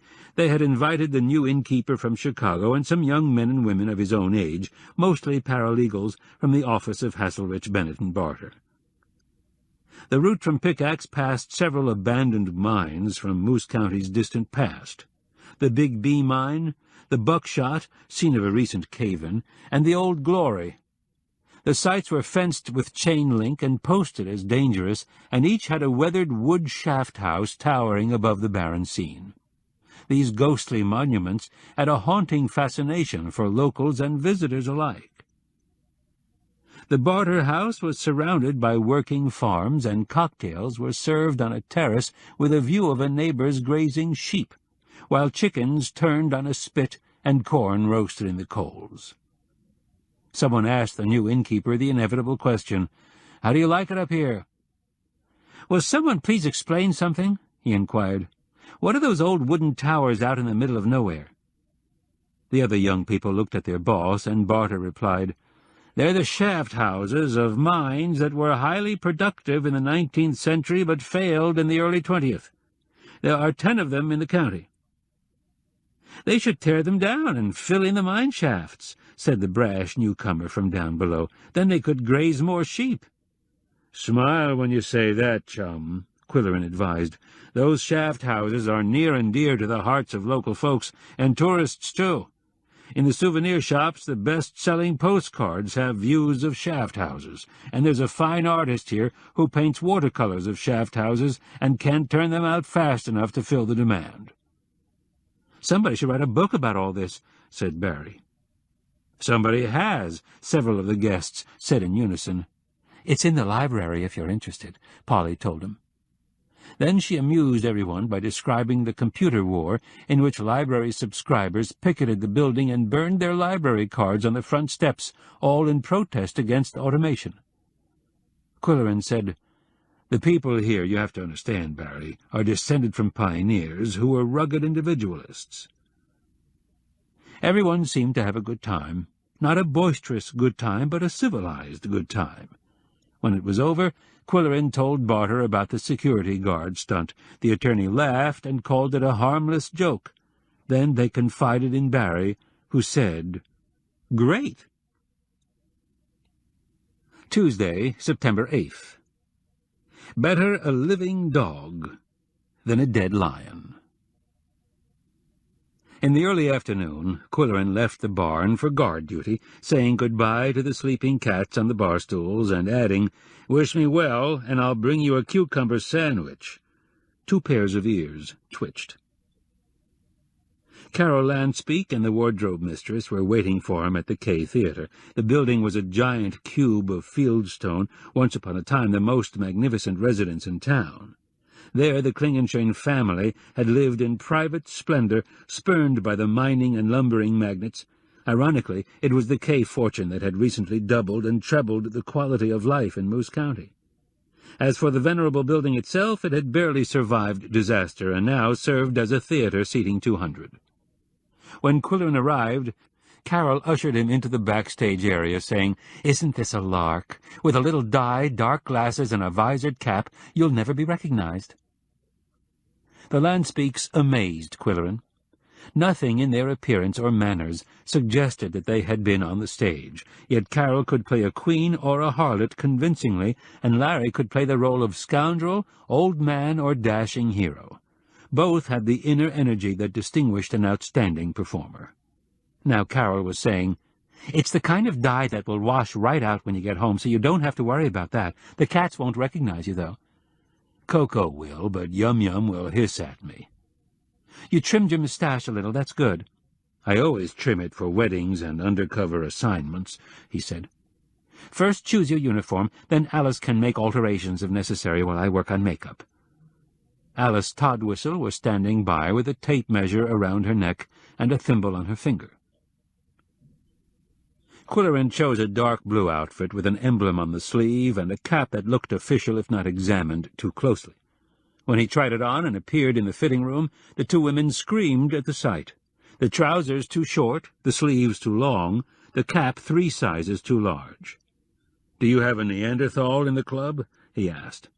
Alice said, "I can fix the pant legs and sleeves in a jiffy. The cap will be okay if we stuff the crown with tissue paper." In the makeup room, Carol went to work with professional assurance, darkening the pepper and salt mustache, eyebrows, and patches of gray at his temples. "Did Delacamp arrive on schedule?" he asked. "Yes, he brought his niece this time, a quiet girl. She defers to him all the time. He's put on some weight, but he's quite handsome for a man of his age. I think he's had cosmetic surgery. And his toupee is new, a very expensive one. Oops, did I bump you in the eyeball? I'm sorry." "That's all right, I have another one." At the country club dinner he showed his slides of fabulous jewels and museums. There was a necklace that Napoleon gave Josephine, and it must have weighed 1 pound, all rubies, emeralds, enamel work, and precious metals. Do you realize that rubies and emeralds were replaced by diamonds in 19th century fashion for the simple reason that the lighting in public places was improving? Dazzle became more important than color. There. Carol whipped off the cape covering his shoulders. "Now for the logistics. I'll drive you to the inn. Barry Morgan will meet you at the entrance and whisk you upstairs on the elevator. At 3 o'clock he'll escort you to the ballroom. As soon as it's over, return to his office. He'll phone the store, and Larry will drive you back here." Qwilleran said, "Carol, you're so well organized, it's unnerving." "Well, it helps if you've run a department store for 25 years, and directed 24 stage productions, and raised 3 kids. As Qwilleran knew, their elder son was a clergyman in New York State, their daughter was an M.D. in Pickax, the younger son had been a tragic failure. No one ever mentioned him. "How does Dr. Diane feel about pouring tea this afternoon?" Qwilleran asked. "She says she hasn't been so nervous since she lanced her first boil. She and Polly will pour for 45 minutes and then be relieved by Susan Exbridge and Maggie Sprinkle.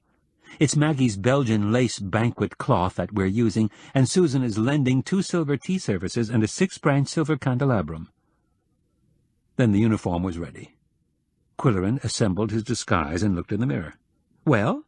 Carol asked. "Well?" Alice repeated. He hesitated. "I don't know who this guy is, but he's not me." The women applauded. As Carol drove him to the inn, Qwilleran asked, "Do you know a perfume called L'Heure Bleue?" "Of course, it's a classic. A delicate, flowery fragrance with a hint of vanilla. Jacques Gerlin created it for Yvon Printemps in 1912. As a matter of fact, Larry gave me a bottle of L'Or Bleu when we were honeymooning in Paris, umpteen years ago. Could you special order it? I'd like to surprise Polly. Be glad to. I think she'd like the eau de toilette in the spray bottle. And by the way, are you and she free on Thursday evening? We're giving a small at-home dinner for Mr. Delacamp and his niece. For you, Quill, it would be your only opportunity to meet him. But I warn you, he's a non-stop talker. That's okay, as long as I learn something. You will, believe me. He's an encyclopedia of facts about several subjects. They could see Barry Morgan standing at the carriage entrance of the inn. Okay, said Qwilleran. I've taken my adjustment. I'm Joe Buzzard, ex-cop. I hire out for security gigs. Everyone's a potential jewel thief. He stomped out of the Landspeak van and swaggered up to the entrance in a surly manner, pretending not to see Barry. With a straight face, the innkeeper asked, "Are you from City Security Services?" "Yes, sir." "Follow me." As soon as they were in the office with the door closed, Barry said, "You look great, Quill. No one will recognize you. How about some coffee while we're waiting for 3 o'clock? Can you drink without the dye running down your chin?" "I'd feel safer with a straw." "How did you enjoy the barbecue?" "I had a great time. Lots of nice people. They're not uptight like city dudes." "They're friendly, no doubt about it, but they're also nosy and prone to spread rumors, so be on your guard." "Speaking of city types," Barry said, "guess who barged into my office this morning, wearing a Moroccan caftan and 5 pounds of silver jewelry? He said coolly, 'I'm Delacamp.' I jumped up to welcome him and got the tips of his fingers for a handshake. He had a complaint to make. He had gone to the kitchen to tell them how he wanted the tea made, and the chef, he said, was uncooperative and rude. I apologized for him, but pointed out that Board of Health regulations put the kitchen off-limits to anyone not involved officially in food service." "I'd say you handled that well, Barry." "I thought so, too. Wait a minute, Quill. You need something else. An intercom. I'll get you one. Hang it on your belt." The focal point of the ballroom was a long tea table with lace cloth, tall silver candelabrum, and 2 flower arrangements. At each end a silver tea service stood ready. Small skirted tables and clusters of little ballroom chairs were scattered about the room. There was a piano in one corner, half hidden by large potted plants. And off to one side was the jewel table, covered with an oriental rug. There were no jewels in sight, just leather carrying cases. A hatted young woman in a businesslike suit was in charge. At Barry's suggestion, Qwilleran stationed himself on the stairs in a shadowy corner from which he could observe without being conspicuous. When Polly and Dr. Diane arrived, they brushed past him without noticing and went to opposite ends of the tea table, Polly in a simple blue Breton to match her dress, Diane in a toque with an impudently long pheasant feather. Then the servers brought platters of finger food and silver pots of tea to place on the burners. It would take more than a short black dress and frilly white cap and apron, Qwilleran thought, to transform MCCC students into French maids. Shortly before 3 o'clock, the host swept grandly down the stairs in oriental caftan and heavy gold chains, his portliness only adding to his dignity. He introduced himself to the pourers, inspected the tea table, discussed something with his assistant at the jewel table, and signaled to the pianist. Lyrical melodies flooded the room as guests began to move slowly down the stairs, balancing top-heavy hats and exuding whiffs of perfume as they passed the security guard. Delacamp stood at the foot of the wide stairs and gazed at the women with patent admiration. Or was it part of his act? He bowed, kissed hands, and murmured words that met with pleased surprise or girlish delight. Qwilleran thought, "What a ham!" For the next hour and a half, the bearers of the spectacular millinery would move self-consciously about the room, sipping tea, nibbling seed cake, conversing softly, and making gentle exclamations over the diamond clips and pearl chokers on the jewel table. Carol was there, wildly hatted, and she seemed to have a managerial role, supervising the French maids and controlling the flow of guests to the display of jewels. They were on shallow trays that slipped in and out of the leather cases. Neither Carol nor Polly ever glanced in Qwilleran's direction. After having his fill of sights and sounds and perfume, he stole a surreptitious peek at his wristwatch. It was only 20 minutes after 3, and already he had had enough. As a journalist he would have made a swift exit, but as a security guard he could hardly walk off the job. Feeling trapped in a situation was something he had always deplored, avoided, feared. Yet here he was in a mess of his own making, and he had to endure it for another 70 minutes. He could imagine what Arch Riker would say if he could see him in this predicament, and in this disguise. Arch always sniped at him about his compulsions to snoop, and this fiasco would give his old friend plenty of ammunition. Qwilleran steeled himself. He devised ways to keep himself amused. How many of the guests did he know socially, and how many had he met in the line of business? Why was the pianist playing only Debussy and Satie? Why did Delacamp object to Chopin? Was there some psychological influence at work? What would happen if she suddenly launched into Flight of the Bumblebee? What would happen if he suddenly shouted, "Fire"? How much perfume would be required to activate the sprinkler system? The mingled scents were getting stronger as their wearers drank hot tea and listened to old Campo's heated whispers. Could mental telepathy be used to force Polly or Carol or the pianist to glance at the security guard? When the servers removed picked-over platters of goodies, such as they were, and replaced them with fresh platters, what happened to the rejects? Did they go into the garbage grinder? Were the French maids allowed to take them home? Qwilleran suspected they were merely rearranged and sent back to the tea-table. What was Sarah Plensdort doing at the tea? She was an older woman who worked as office manager at the Moose County something. She lived quietly, and her hobby was button collecting. Surely she was not in the market for a diamond clip. Did she have family heirlooms to sell? Her ancestors had been either shipbuilders or bootleggers, depending on the source of gossip. Who was there to buy, and who was there to sell? As Qwilleran deduced, the potential buyers pored over the jewels in the shallow trays, then spoke to the assistant, who wrote something in a black leather notebook. The potential sellers, on the other hand, ignored the display and merely spoke to the assistant, who again wrote in the book. What did Delacamp think of the outrageous hats? Did he realize the guests were mocking him? Polly's blue Breton was one of the few sane and simple hats in the hall. Qwilleran named it L'Heure Bleue.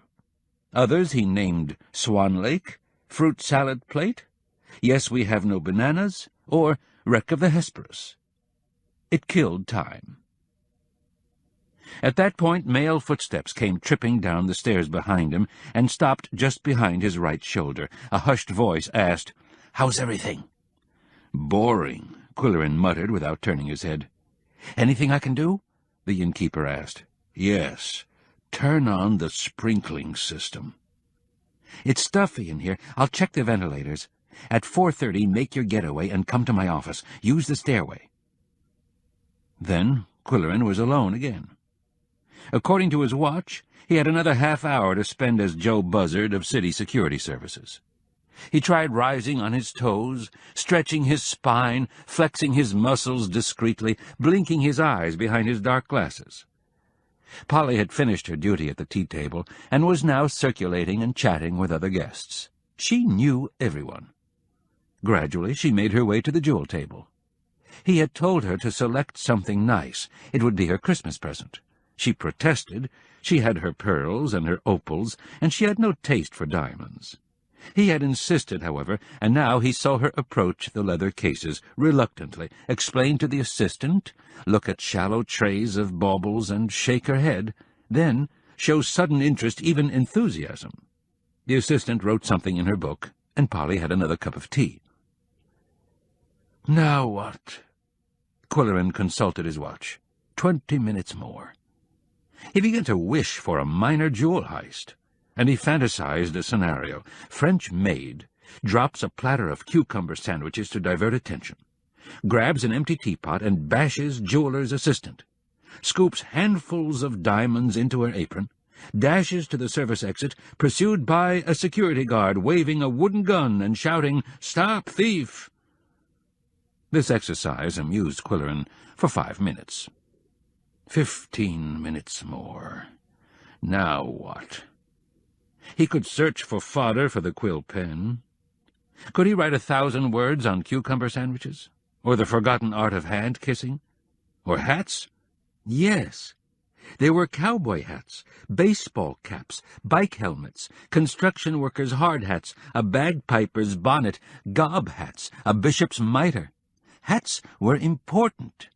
There had been George Washington's cocked hat, Yankee Doodle's hat with a feather, Humphrey Bogart's snap-brim fedora, Maurice Chevalier's straw boater, Fred Astaire's silk top hat. Before Qwilleran knew it, the piano music stopped, the tea-warmers were turned off, the jewel cases were locked, and he was running up the stairs to the innkeeper's office, gasping for a cup of coffee. When Larry Landspeak drove him back to the K Theatre, Qwilleran said, "Well, your jeweler camps it up, doesn't he? His get-up is straight out of Arabian Nights, and his manners date back to Molière. And you'll have to forgive me, Larry, but I can't help wondering if this hoopla is worthwhile, business-wise, that is." Larry said, "I'll be frank with you, we don't get a penny of commission from any of his transactions here, but what the heck, it's only once every 5 years, and in between, if a customer of ours wants to special order a string of pearls or an engagement ring, we get the usual markup. Also, the ballyhoo is good public relations for us. It helps the old guard unload some of their old jewelry." "Do you think he offers them a fair price?" "No one ever complains. He sends them roses, and they're always thrilled to have him visit their homes." Larry dropped Qwilleran at the side door of the theatre, handing him a small paper-bound booklet. "Here's a script of the play that's about to open in case you want to read it before opening night. I assume you'll be reviewing it for the paper." "Who else?" It was a script for Night Must Fall. It was first produced in 1937. Emlyn Williams wrote the role of the houseboy for himself. It's a challenge for an actor. "Yes, I know," Qwilleran said. "I saw a revival on Broadway several years ago. I suppose Derek Cuttlebrink will be playing the Emlyn Williams role?" "Unfortunately, no. He could bring it off, but he's working nights at the inn. He's maitre d' of the Mackintosh room, you know. Just leave your uniform and props on the table in the costume department, Quill." "Okay, and thanks for everything, Larry. It was an unforgettable experience." Qwilleran had misgivings about Derek as maitre d'. The last 2 restaurants he managed had closed suddenly and permanently, one under a cloud of scandal, one under a cloud of dust.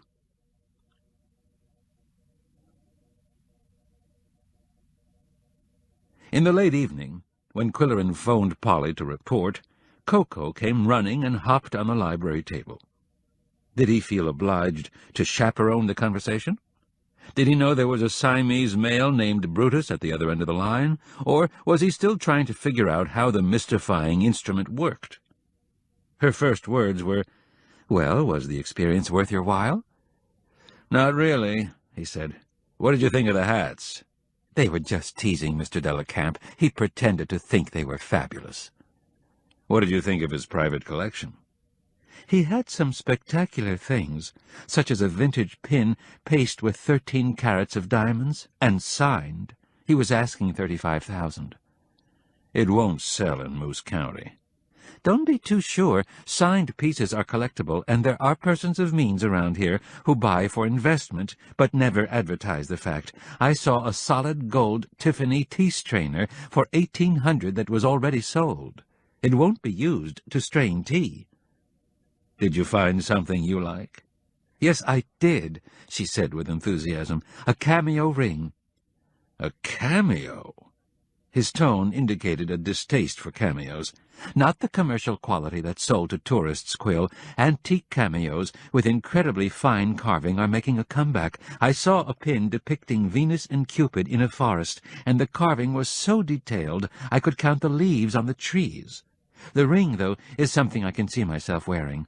The subject is the 3 Graces in a gold mounting. They're the goddesses of beauty, refinement, and the arts." "It sounds like you, Polly. Grab it." "They're holding it for me. My appointment is Thursday at 2. "Good, I'll write a check. How much?" They don't accept checks or credit cards. Only cash. "That's odd," he said, thinking of the diamond pin for $35,000. "But it's all right. I'll make a withdrawal Thursday morning and deliver it to you at the library, or even in the lobby of the inn at 2 o'clock. How much?" $800. "Is that all? I had visions of 18,000. I was prepared to hire an armored truck from the bank." Actually, she said with a ripple of laughter, it's only $7.95, and that includes tax. "I'll withdraw 800, and be sure to get your $5 change."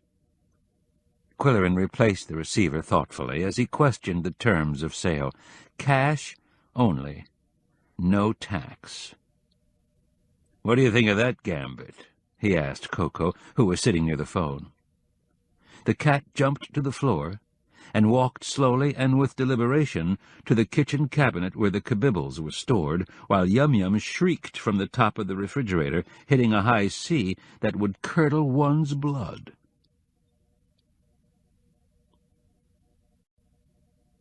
Chapter 5. Wednesday, September 9th. Chickens always come home to roost. After the Siamese had breakfasted and performed their morning ablutions, 3 licks to the paw, 4 swipes over the ear, etc., they were treated to a workout with Qwilleran's old paisley tie. He enjoyed whipping it around over their heads and watching their mid-air contortions. When they were tired and ready to stretch out in a patch of morning sun, he went to his studio on the first balcony to work on the quill pen column for Friday.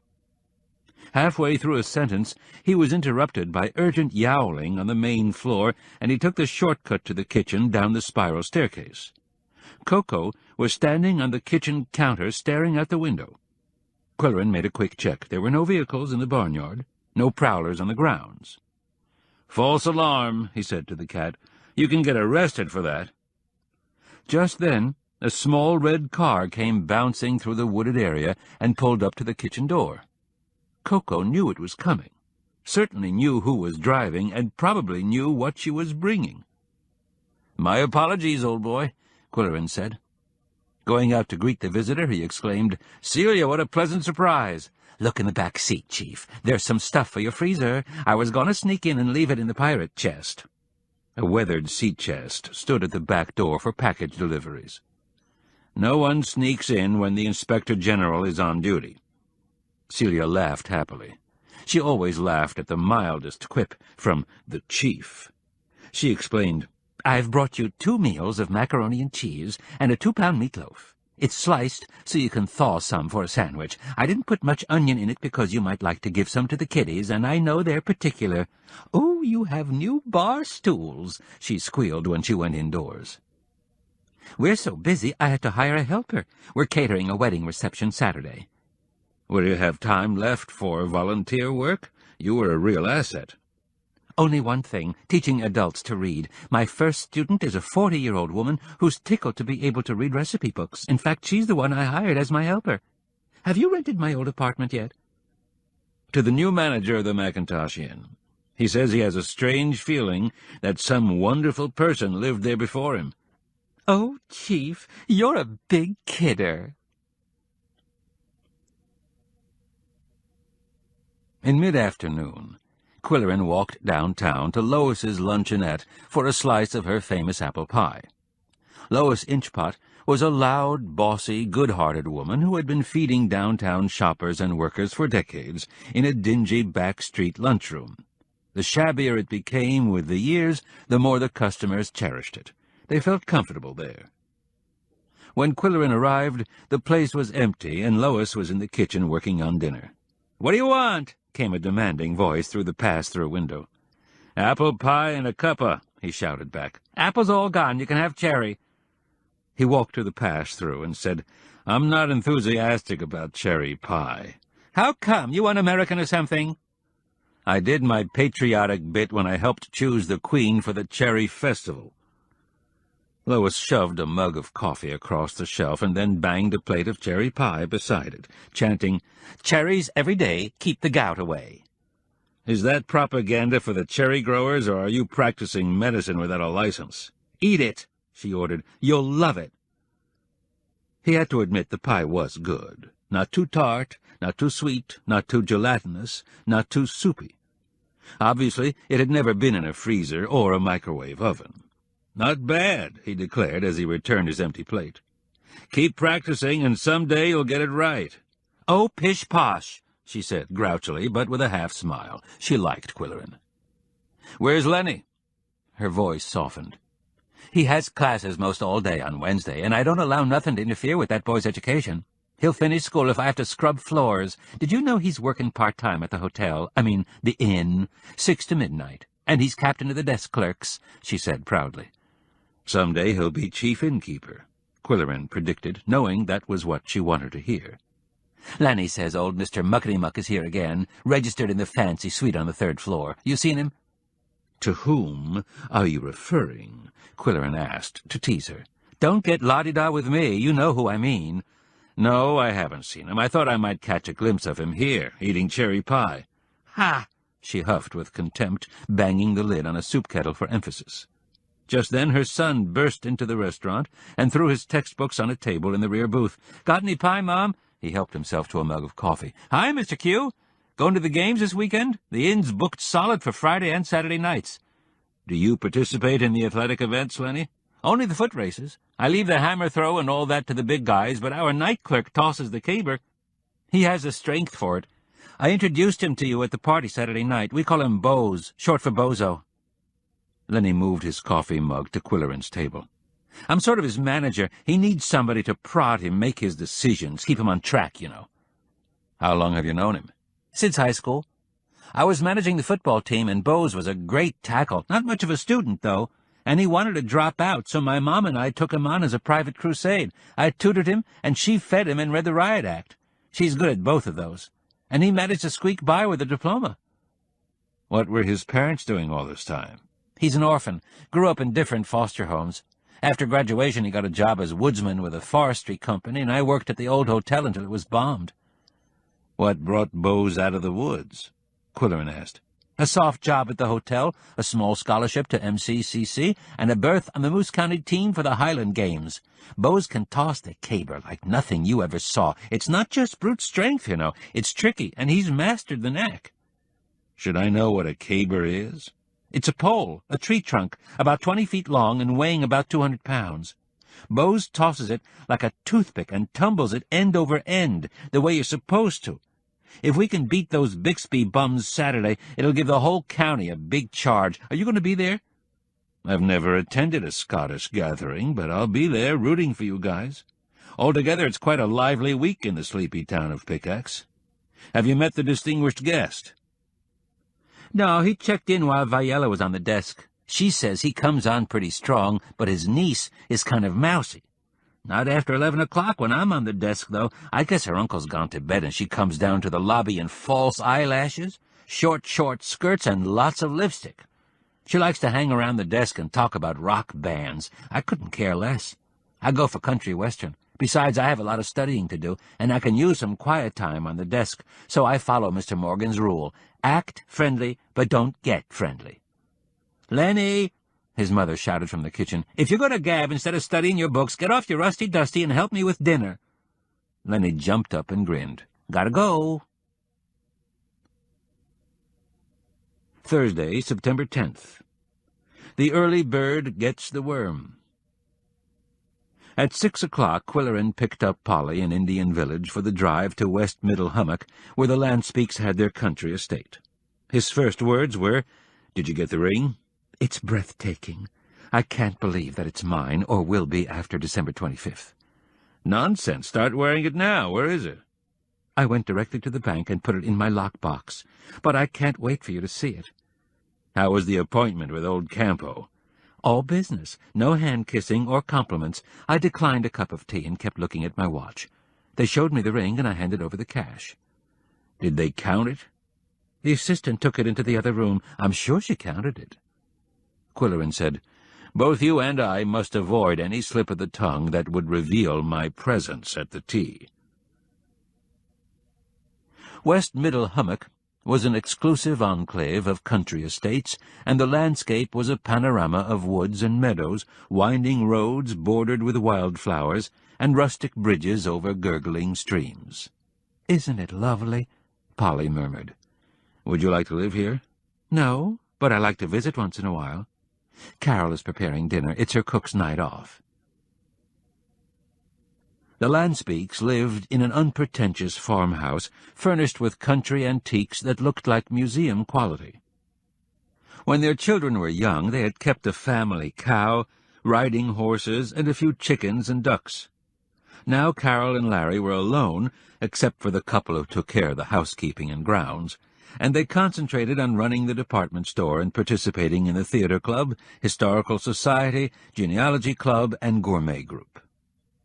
Larry met them on the front steps, saying, "The visiting firemen will be a little late, so we'll start the happy hour without them. Old Campo doesn't drink anyway." Uh-huh, Qwilleran thought.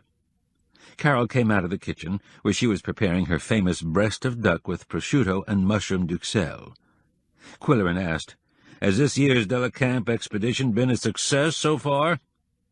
"He never discusses that aspect of his visit," Carol said, "but I know that Mrs. Woodinghurst sold her famous brooch yesterday, and he's agreed to take Maggie Sprinkle's torsade." They talked in chummy fashion about the Tuesday tea, and Qwilleran entertained them with an account of his discomforts and boredom as a security guard. Then the honored guests arrived, and the mood became formal. What happened next is best described in Qwilleran's own words, which he recorded in his personal journal.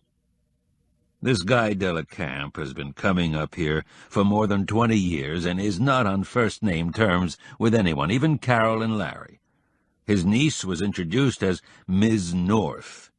Pamela, she said shyly, keeping her eyes cast down.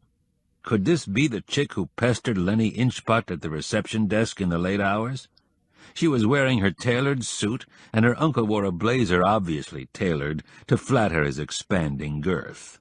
He said to me, 'Haven't we met in the last few days, at the country club, perhaps?'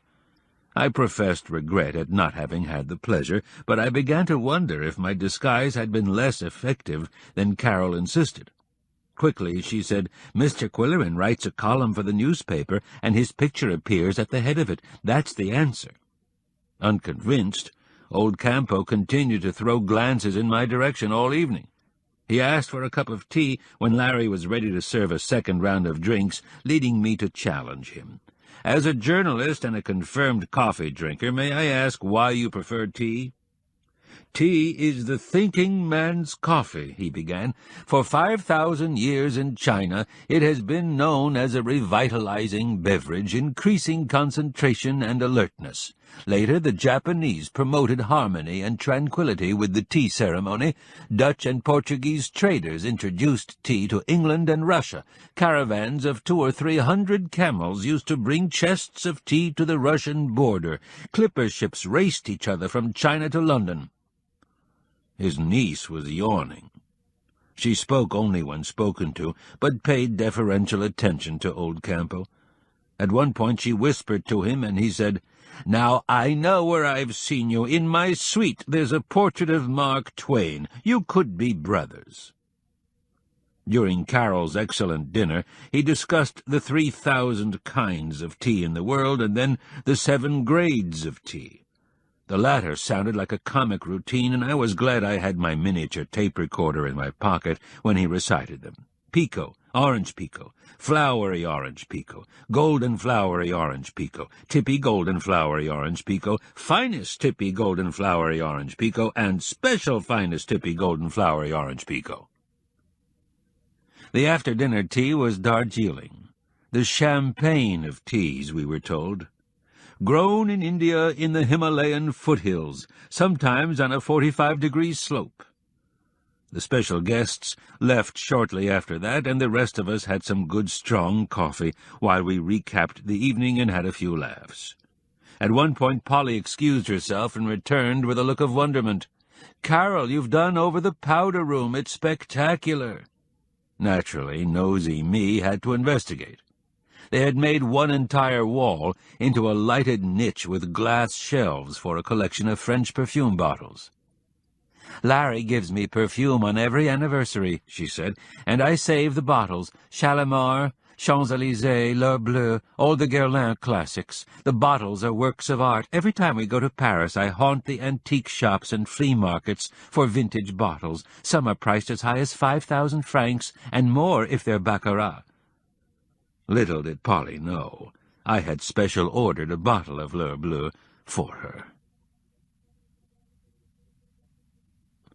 As Qwilleran and Polly drove back to Indian Village, she said, "Mr. Delacamp is visiting Maggie tomorrow morning to buy her pearl and diamond torsade. I'd love to know what he offers for it. I won't ask, of course, and Maggie won't tell. And even if she does, she isn't bound to tell the truth. You know the old rule. Ask me no questions, and I'll tell you no lies. Who said that? Shakespeare?" "Oliver Goldsmith," she corrected him. "And he said fibs, not lies. It was a line, and she stoops to conquer." "With a friend like you, Polly, who needs an encyclopedia." "Thank you, dear. That's the nicest thing you ever said." "Did you know that fib has been a euphemism for lie as far back as the 18th century? It's derived from fibble-fabble. I hope I'm not boring you." "Not at all. This is a lot more interesting than tea." Conversation stopped as they passed the site of the Old Glory mine and turned to look at the old shaft house, a spectral presence in the moonlight. Then she said, "I hear the Historical Society and the county commissioners are squabbling about the new historical markers, to put them outside the fence, inside the fence, or on the fence. What's your opinion, Quill?" "Inside the fence. They're bronze and susceptible to theft." "Down below, perhaps, but not up here."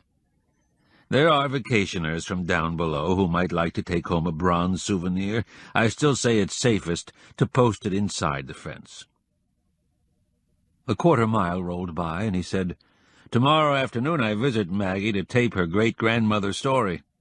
"Take an oxygen inhaler," she advised. "Her apartment is suffocatingly Victorian, but you'll like her late husband's collection of books."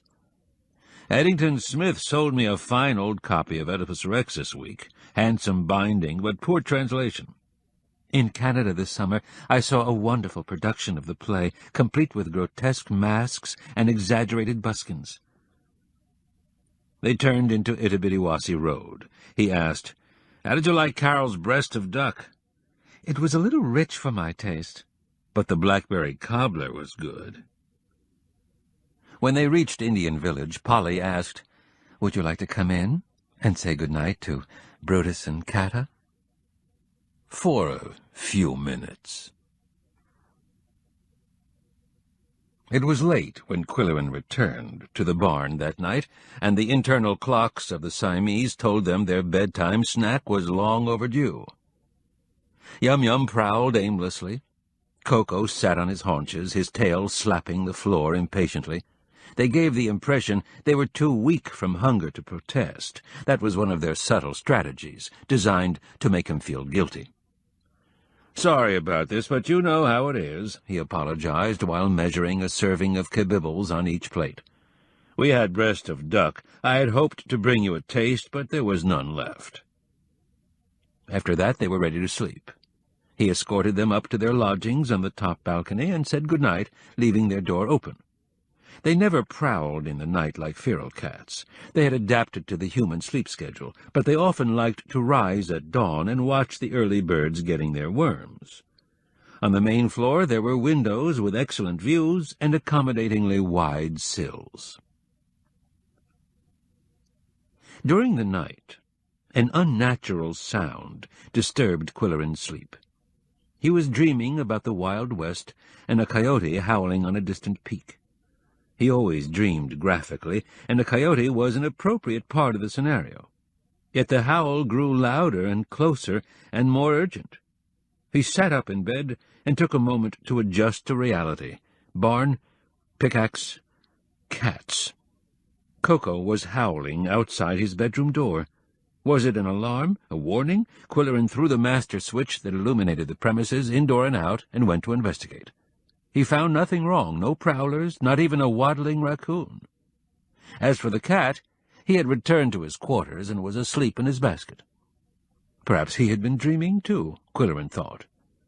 He looked at his bedside clock. It was 2:30. Chapter 6. Friday, September 11th. When elephants fight, it's the grass that suffers. After the unexplained disturbance in the night, Qwilleran had to sit up and read for a while to relax his nerves. Consequently, he was still sleeping when a morning phone call made a rude interruption. He answered the bedside phone with a single syllable resembling a grunt. "Sorry, Quill," said a woman's wide-awake voice. "Am I calling too early? It's going on 8:30. She, of course, was dressed, breakfasted, and ready to leave for work at the library. Groggily, Qwilleran explained, "Koko had a stomach ache in the night and kept me awake, so I had to sleep in. Does Brutus ever howl in the middle of the night?" "No, but he's not as vocal as Koko. All I wanted, Quill, was to ask what we're wearing to dinner in the Mackintosh room tomorrow night. We don't want to overdo the Bunny Scots idea, do we?" "Right you are. No kilts, no tartans." "I thought my olive green silk would be good with the plaid chair seats and green carpet." "Sounds okay. I'll wear a grey tweed jacket to go with my grey tweed moustache." Qwilleran was beginning to wake up. "I'm working tomorrow, so I'll go home to dress and then ride into town with the Rikers." "Good idea. I'm really excited about the dinner. Did you read Mildred's interview with Chef Wingo on yesterday's food page? It was inspiring. Do I hear Koko making a commotion?" "Yes, he's ordering his breakfast, ham and eggs, with a side order of American fries." "Go back to bed. You're not ready," Polly said. Qwilleran slipped into a jumpsuit before opening his bedroom door and following two caterwauling cats down the ramp. Instead of going to the feeding station, however, Koko jumped on the library table and put one paw on the phone. "It's going to ring," Qwilleran thought, and before he could press the button on the automated coffee-maker, it rang. In an agreeable tone, with a rising inflection, he said, "Good morning." The solemn voice of the attorney answered, "Quill, this is Bart. Prepare for some shocking news." Qwilleran hesitated. He was thinking, the hotel's bombed again. "Quill, are you there? Delacamp died in his sleep last night." "I can't believe it. I had dinner with him at the Lanspeaks. He was in fine form, although he left early. Was it a heart attack?" "I don't know. The doctor's on the way to the inn. I'm at home. Barry Morgan called me here." "Did his niece find him? She must be vastly upset." "I don't have any details, but I thought you ought to know that all deals are off." "I'll phone Carol, and she can notify those who had appointments pending. Too bad, isn't it?" "Yes, too bad." Qwilleran phoned the newspaper first. Then he called the Lanspeak house in West Middle Hummock. The housekeeper said that Mr. and Mrs. had left for downtown. He called the store. They had not yet arrived. While his hand hovered over the receiver in a spasm of indecision, a call came in from Barry Morgan, speaking in a hollow voice. "Quill, bad news." "I know. Bart phoned. Delacamp is dead." "Yes, but the coroner is here, and it looks bad. The police are all over the place. Half the third floor is sealed off. I can't talk now. Would you notify Bart of the situation?" The phone clicked unceremoniously. First, Qwilleran called the paper with the latest tip. Then he phoned the attorney. His wife said, "He's just driving out. Catch him." He visualized her running after the car, screaming and waving her arms. "Caught him," she gasped after a few minutes. Her husband was less perturbed. "What's up?" "It's worse than we thought, Bart. They obviously suspect homicide." "Jewel thieves?" "Sounds like it, doesn't it?" Qwilleran agreed. "We were assured that the jewels and large amounts of cash would be brought to the safe in the manager's office every night." "Something went wrong." "I'll go right to the inn. I may be needed. Thanks, Quill." Qwilleran felt a rush of blood, a burst of energy, a flashback to his old days as a police reporter down below. Koko, who had been sitting there to monitor the calls, was less involved. He pushed the script of the theater club's new play onto the floor. "Not now," Qwilleran said, picking it up and putting it in a safe place. He was asking himself, where was the niece? What could she tell? When had she last seen the jewel cases? What had been done with the cash from the day's purchasers? After leaving the dinner party early, where had they gone? What did they do? And then his curiosity took a different turn. Why did Koko howl in the middle of the night? It was about 2:30. What was the time of death, and why was the cat sitting near the phone looking so wise? No doubt about it, Qwilleran mused. He was an unusual animal. All cats have certain senses that are denied to humans. They tell time without a clock and find their way without a map. Koko's intuition went beyond that. He knew right from wrong. And he had known that something was wrong at 2:30 a.m. Some things cannot be explained, and Qwilleran had learned to accept the cat's uncanny perceptions. His own curiosity about the murder would have to go unsatisfied. No facts were known. Even WPKX had nothing to offer when the first news bulletin interrupted the country music. A Chicago businessman registered at the McIntosh Inn was found dead in the presidential suite this morning, a victim of homicide.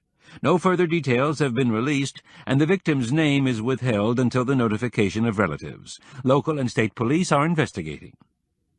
Qwilleran was aware that his newspaper would have reporters out in the field, hounding every news source in time for the noon deadline and afternoon publication. Still, he felt the urge to do a little snooping himself. He dressed hurriedly and walked downtown without even saying goodbye to the Siamese, a courtesy that meant more to himself than to them. His first stop was the public library, known as the information center of the county, not because of its extensive book collection and expensive computer system, but because it was the hub of the Pickax grapevine. In moments of crisis, its subscribers flocked to the library to exchange questions, hearsay, and rash guesses, all of which would be circulated throughout the county by phone, in coffee shops, and on street corners. It was a traditional system that worked, for better or worse.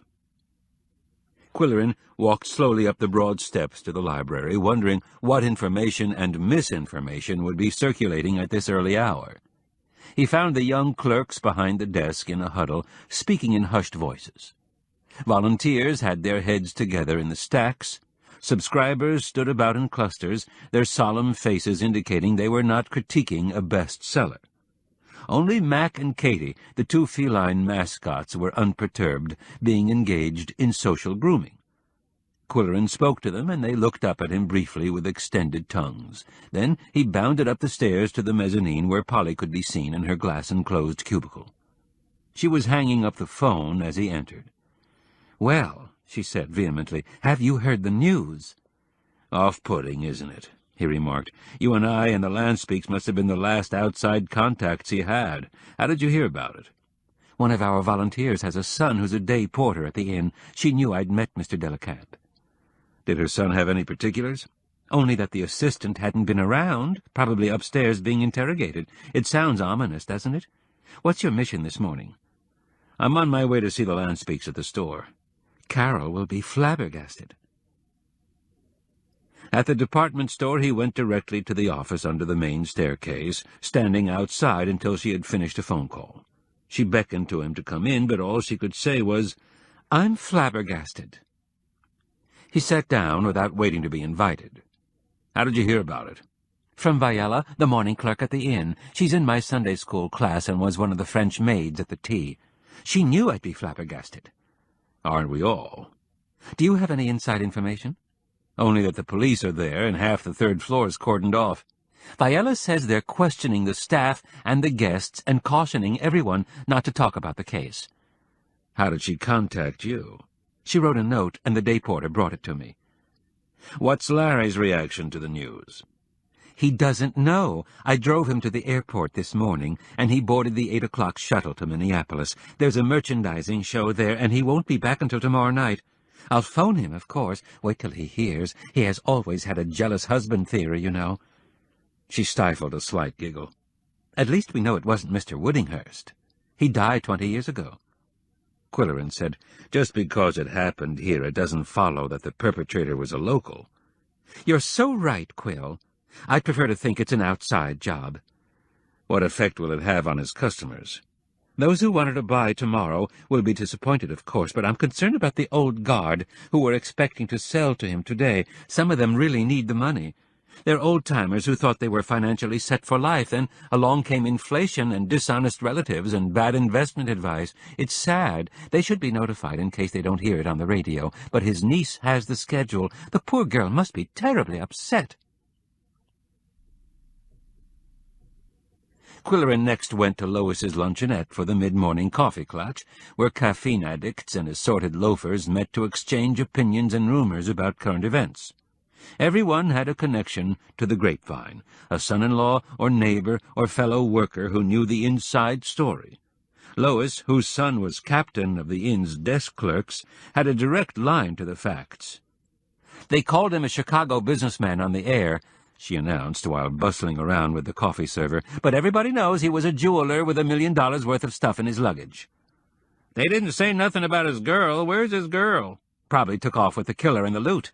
Could have been kidnapped. He was her uncle. Lois said, "Yeah, well, Lenny says she was no niece." He and her killer were in cahoots, if you ask me. Somebody from Chicago. "'Tain't fair. Strangers come up here and get themselves knocked off, and it makes us look bad."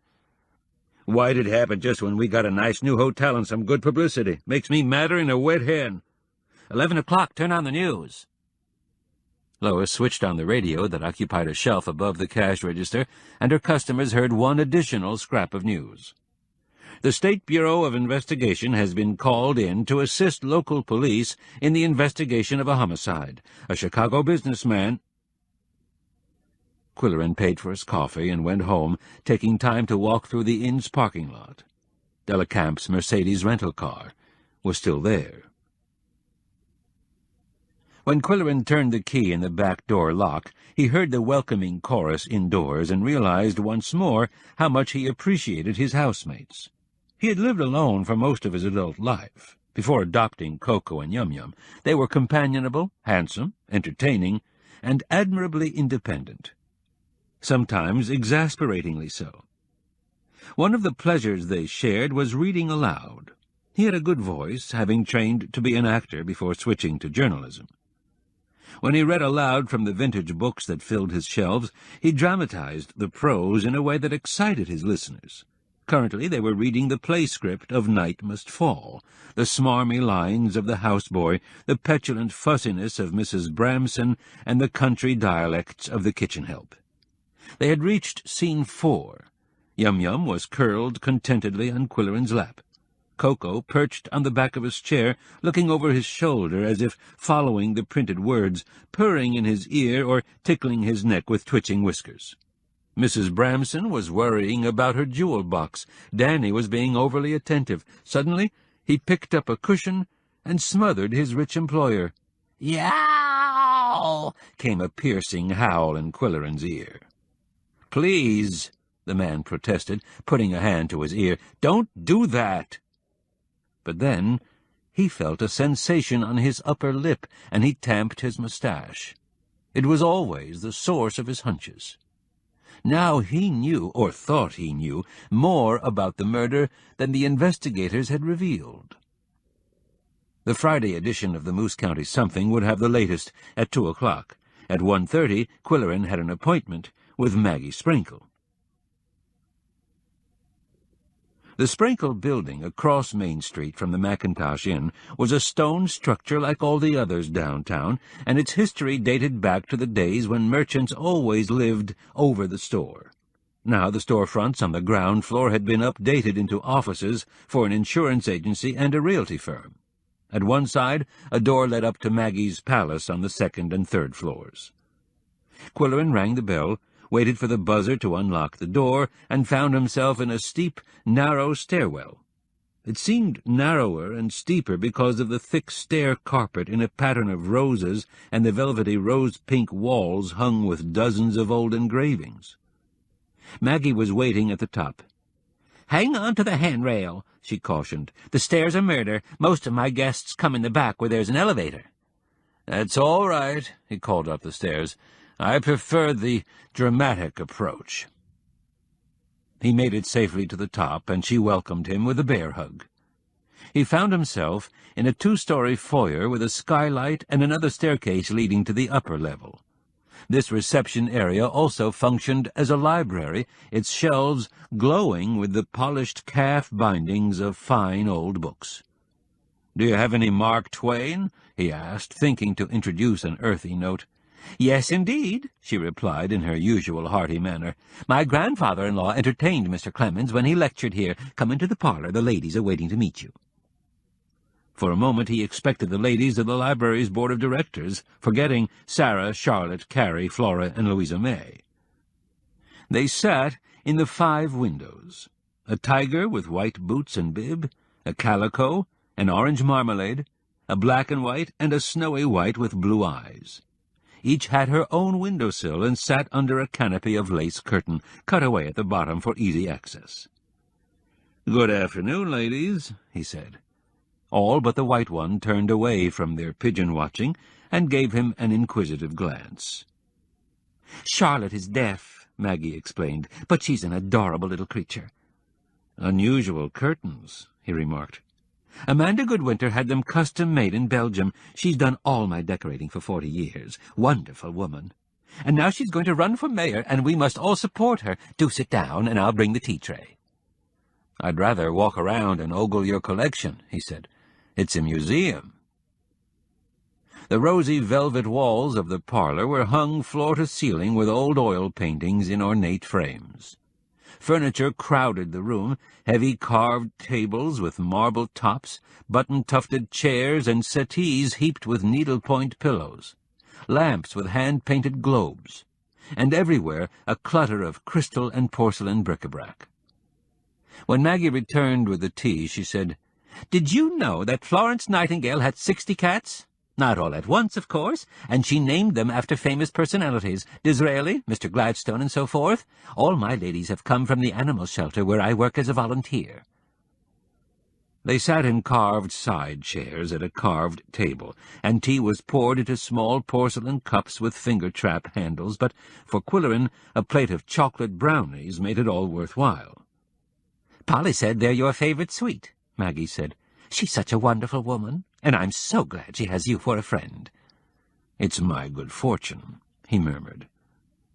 Maggie chattered on, about the controversy over the library's bookmobile, about the failing health of Osmond Hasselrich, senior partner of the city's most prestigious law firm, about the Scottish gathering.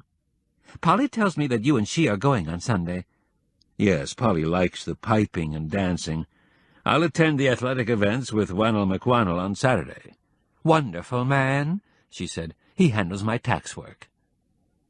She had not said a word about the murder. Yet it was generally known that she intended to sell the fabulous Sprinkle necklace to the jeweler. It was a strange oversight, considering local passion for commenting on the latest news. As for Qwilleran, he was there for another purpose. After declining a 3rd chocolate brownie, he drew a tape recorder from a pocket and said, "Now, let's hear the story about your great-grandmother, Maggie." "Do you want to ask me questions?" "No, just repeat what you told the genealogical club." Maggie's tale was later transcribed as follows. "This story about pioneer days in Moose County has been handed down in my family, and I believe it to be absolutely true. There were heroes and villains in our history, and many of them were involved in mining. As you know, there were 10 mines in operation, and enough coal for all, but most of the owners were greedy, exploiting their workers shamefully. My great-grandfather, Patrick Borlston, owned the Big B mine. He and another owner, Seth Dimsdale, cared about their workers' health, safety, and families, and their attitude paid off in loyalty and productivity. Their competitors were envious to the point of hostility. When Patrick was killed in a carriage accident, his workers were convinced that someone had purposely spooked his horses. They suspected Ned Bucksmith, owner of the Buckshot mine. Immediately he tried to buy the Big B from the widow, but Bridget was a strong woman. She said she'd operate it herself. The idea of a woman mine operator shocked the other owners, and when the mother of 3 proceeded to do a man's job better than they could, their antagonism grew, especially that of Ned Bucksmith. She was twice his size, being tall, buxom, and broad-shouldered. She always wore a long, voluminous black dress with a little white lace collar and a pancake hat tied under her chin with ribbons. Folks said it was the lace collar and ribbons that sent Ned Bucksmith over the edge. He and the other mine owners met in the back room of the K Saloon on Thursday evenings to drink whiskey and play cards, and he got them plotting against Big Bridget. One Thursday night a window was broken in the shack she used for an office. The next week a giant tree was felled across her access road. Next, her night watchman put out a fire that could have burned down the office. One Thursday morning, Bridget was sitting at her roll-top desk when she heard a frantic banging on the door. There, on the doorstep, was a young boy out of breath from running. "Them men," he gasped, "at the saloon, they be blowin' up you mine." Then he dashed away. That evening, Bridget went to the saloon in her tent-like black dress and pancake hat, carrying a shotgun. She barged in, knocked over a few chairs, and shouted, "Where are those dirty rats?" Customers hid under tables as she swept toward the back room. "Who's gonna blow up my mine?" she thundered and pointed the gun at Ned Bucksmith. He went out the window head first, and the other men piled out the back door. She followed them and unloaded a few warning shots. There was no more trouble at the Big B. Now, if you're wondering about the youngster who tipped her off, he was Ned Bucksmith's boy, and he had a crush on Bridget's daughter. When they grew up, they were married, and that young boy became my grandfather. Qwilleran turned off his tape recorder.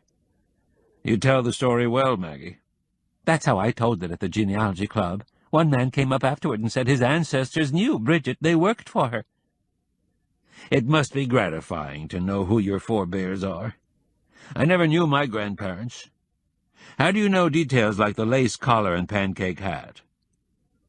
"The Historical Society has a daguerreotype of her. She looks like a king-size Queen Victoria."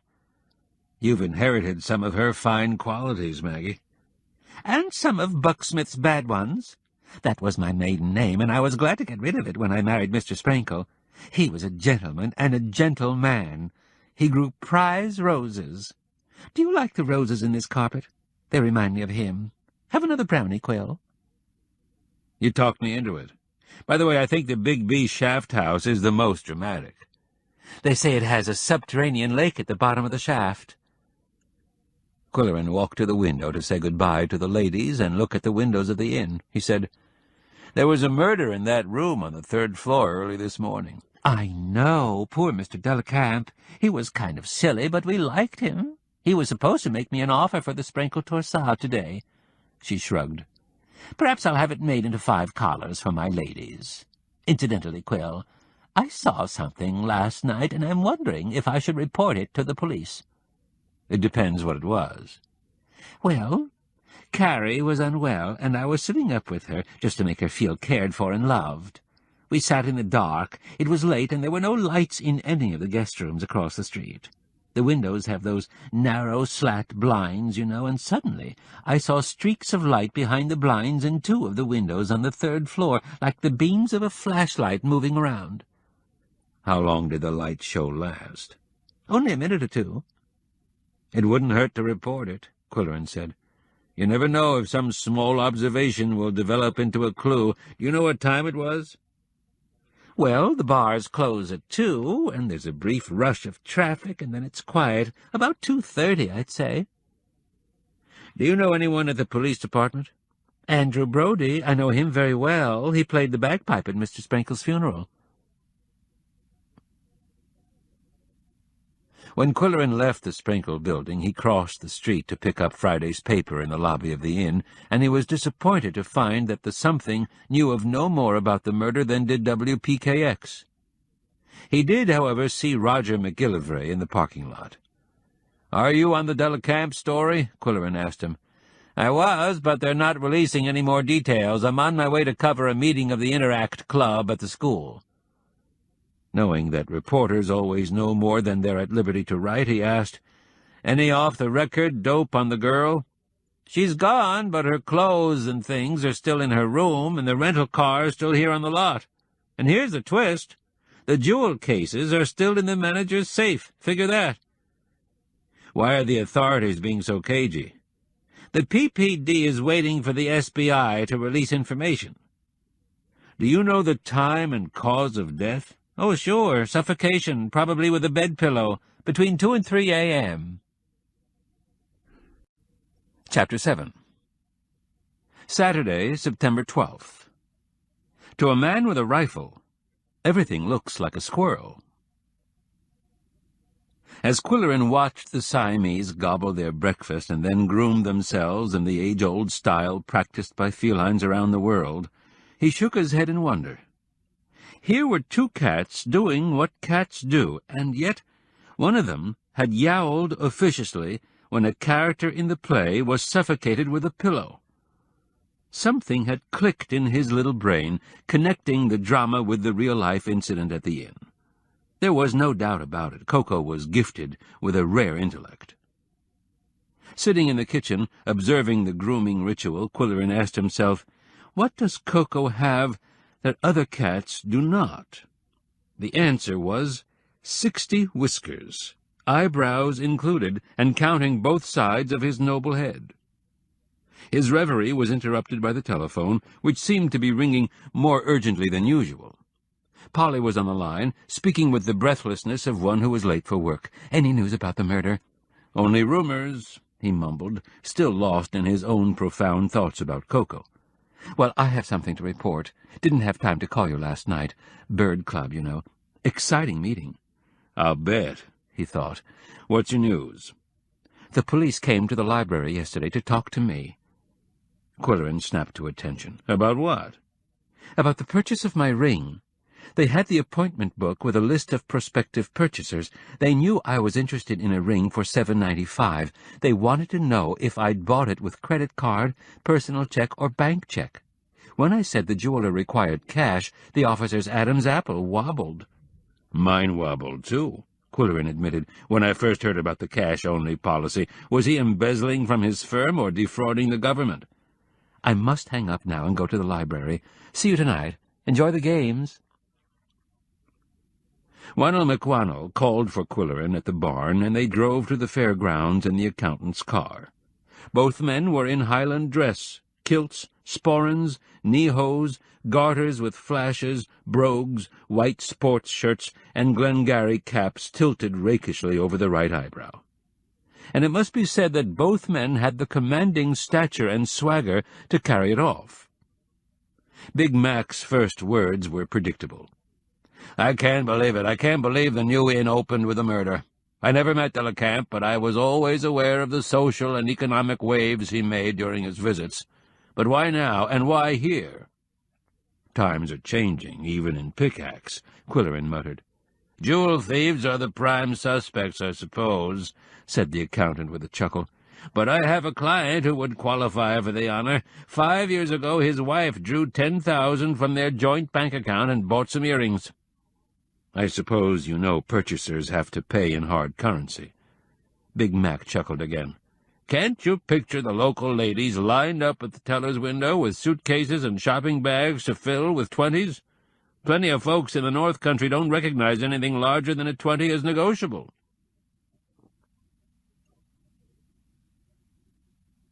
It was the first time Qwilleran had attended a Scottish gathering, and the first time one had been held in Moose County. Bixby County usually excelled in athletic events, and Lochmaster in music and dance. This year the idea of a local venue had charged Moose Countians with the will to win. There was more to the annual Scottish gathering than competition, of course. It was a gathering of clans, a renewal of friendships, a scene of festivity. There were crowds of happy celebrators, Scottish food and drink, hospitality tents in bold colours, pennants flapping in the breeze, fiddlers fiddling, bagpipers piping. Qwilleran and Big Mac pushed through the crowds to an open field where a sheep-herding demonstration was scheduled. A flock of 12 sheep was being unloaded from a stake truck belonging to the Ogilvy Ranch and herded into a temporary corral divided into a maze of miniature pastures. The shepherd was Buster Ogilvy himself, carrying a crooked staff. Qwilleran knew the whole family. The shepherd grew the wool, his wife spun it into yarn, their daughter knitted it into sweaters and socks. "From you to you," the Ogilvys quipped. A crowd had gathered, and Ogilvy made an announcement in the relaxed, gentle manner typical of persons who deal with sheep. "Folks, we've brought a 5-year-old border collie to show you how he does his job. The breed was developed many centuries ago on the border between Scotland and England. This breed of dog is not only intelligent, but born with the sheep-herding instinct. Also, they're workaholics. Here's Duncan." A rough-coated black-and-white dog with tail carried low came bounding from the truck cab right on cue. He went directly to the penned sheep, rounded them up in business-like fashion, and herded them into the next small pasture. They moved obediently and placidly in a close-order cluster of woolly backs. Ogilvy said, "You'll notice that Duncan doesn't yap or make a fuss. He doesn't have to. They know what he wants them to do. Even rebellious sheep obey him. If something happens to make the flock nervous, Duncan can calm them down just by being there." By the time the sheep had scattered in the second enclosure, Duncan rounded them up and herded them into a third. Big Mac muttered to Qwilleran, "The poor devils must be all confused." "They're sheep. Theirs not to question why." Ogilvy said, "There's a silent understanding between a border collie and his flock. Some folks call it magic. It's a kind of mental telepathy. I think he reads my mind, too. Now, in case you're wondering about all this herding, we have to move the flock from one pasture to another to give them a balanced diet, as well as periods of shade and water. If sheep gorge too much, they can get bloated, and that can be fatal." Briskly and with authority, Duncan moved his willing charges through the maze and back to the starting place. Watchers applauded, cameras clicked, and he trotted back to the truck. "Good show," Qwilleran said to the shepherd. "He's a real pro." Big Mac said, "I wouldn't mind having a dog like that." "That's the problem," Ogilvy said. "The borders are so friendly that people want them for pets, but that's not fair to the dog and not fair to the breed. You see, for hundreds of years they've been bred as working dogs, and if they don't get enough work, they're frustrated. There's a story, whether it's true or not I can't guarantee, but it's about a border collie living on a farm where they didn't give him enough work to do. One day he trotted down the road to the next farm, rounded up their chickens, geese, hogs, and goats, and herded them back to his own farm." The food tents were offering mutton pies, fried herring cakes, bridies, and assorted sweets such as scones and shortbread. Qwilleran and Big Mac chose the bridies, a kind of meat-filled pastry turnover similar to Moose County's Cornish pasties, but without the potato. They carried their repast to a picnic table and were bantering with Scots from Bixby when Lois Inchpot walked past their table and pointed a threatening finger at them. "You guys get out there in the bleachers and root for my boy, do you hear? He's in the foot races, starting in a few minutes." Big Mac mumbled, "We'd better do what she says, or we'll never get a second cup of coffee, free. Personally, I prefer the heavy games to the races, although I know it's traditional for Scots to respect speed. In the early days of clan warfare, they needed fast runners as messengers, as well as strong men for bodyguards." They went to the bleachers and roared encouragement to Lenny, while his mother stood up and waved her arms like a middle-aged cheerleader. In spite of their support, he never came in better than third. Bike racing, not foot racing, was his strong suit. The big men who next paraded around the field were no candidates for Mr. America's crown. They were just big, beefy heavyweights, some in kilts, some in shorts. All wore extra-large T-shirts stretched tightly across their torsos. The logos on the shirts were an 8-point buck, Moose County, a raging bull, Bixby, and Pegasus, Lockmaster. "What I'd like to see," said Big Mac, "is the test of strength and grit called hauling the bucket, but it's probably been outlawed. A guy picks up 2 iron buckets weighing a couple of 100 pounds apiece, and he runs or struggles down the track until he's forced to drop them. The longest run wins. As the saying goes, if you don't drop dead, you haven't been trying hard enough."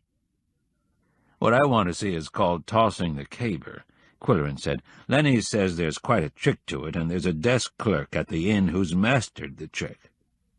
The program listed 5 events involving tossing, pitching, throwing, putting, and heaving. 1. Throwing the hammer. It was 4 feet long and weighed 20 pounds. The thrower stood with back to the goal and his feet planted firmly on the ground. Then he twirled and let it fly, his kilt swirling in a circle of pleats. A Bixby contender won handily. 2. Heaving the sheaf. A burlap sack filled with 20 pounds of hay had to be lifted with a 3-pronged pitchfork and pitched over a crossbar that started at 18 feet from the ground.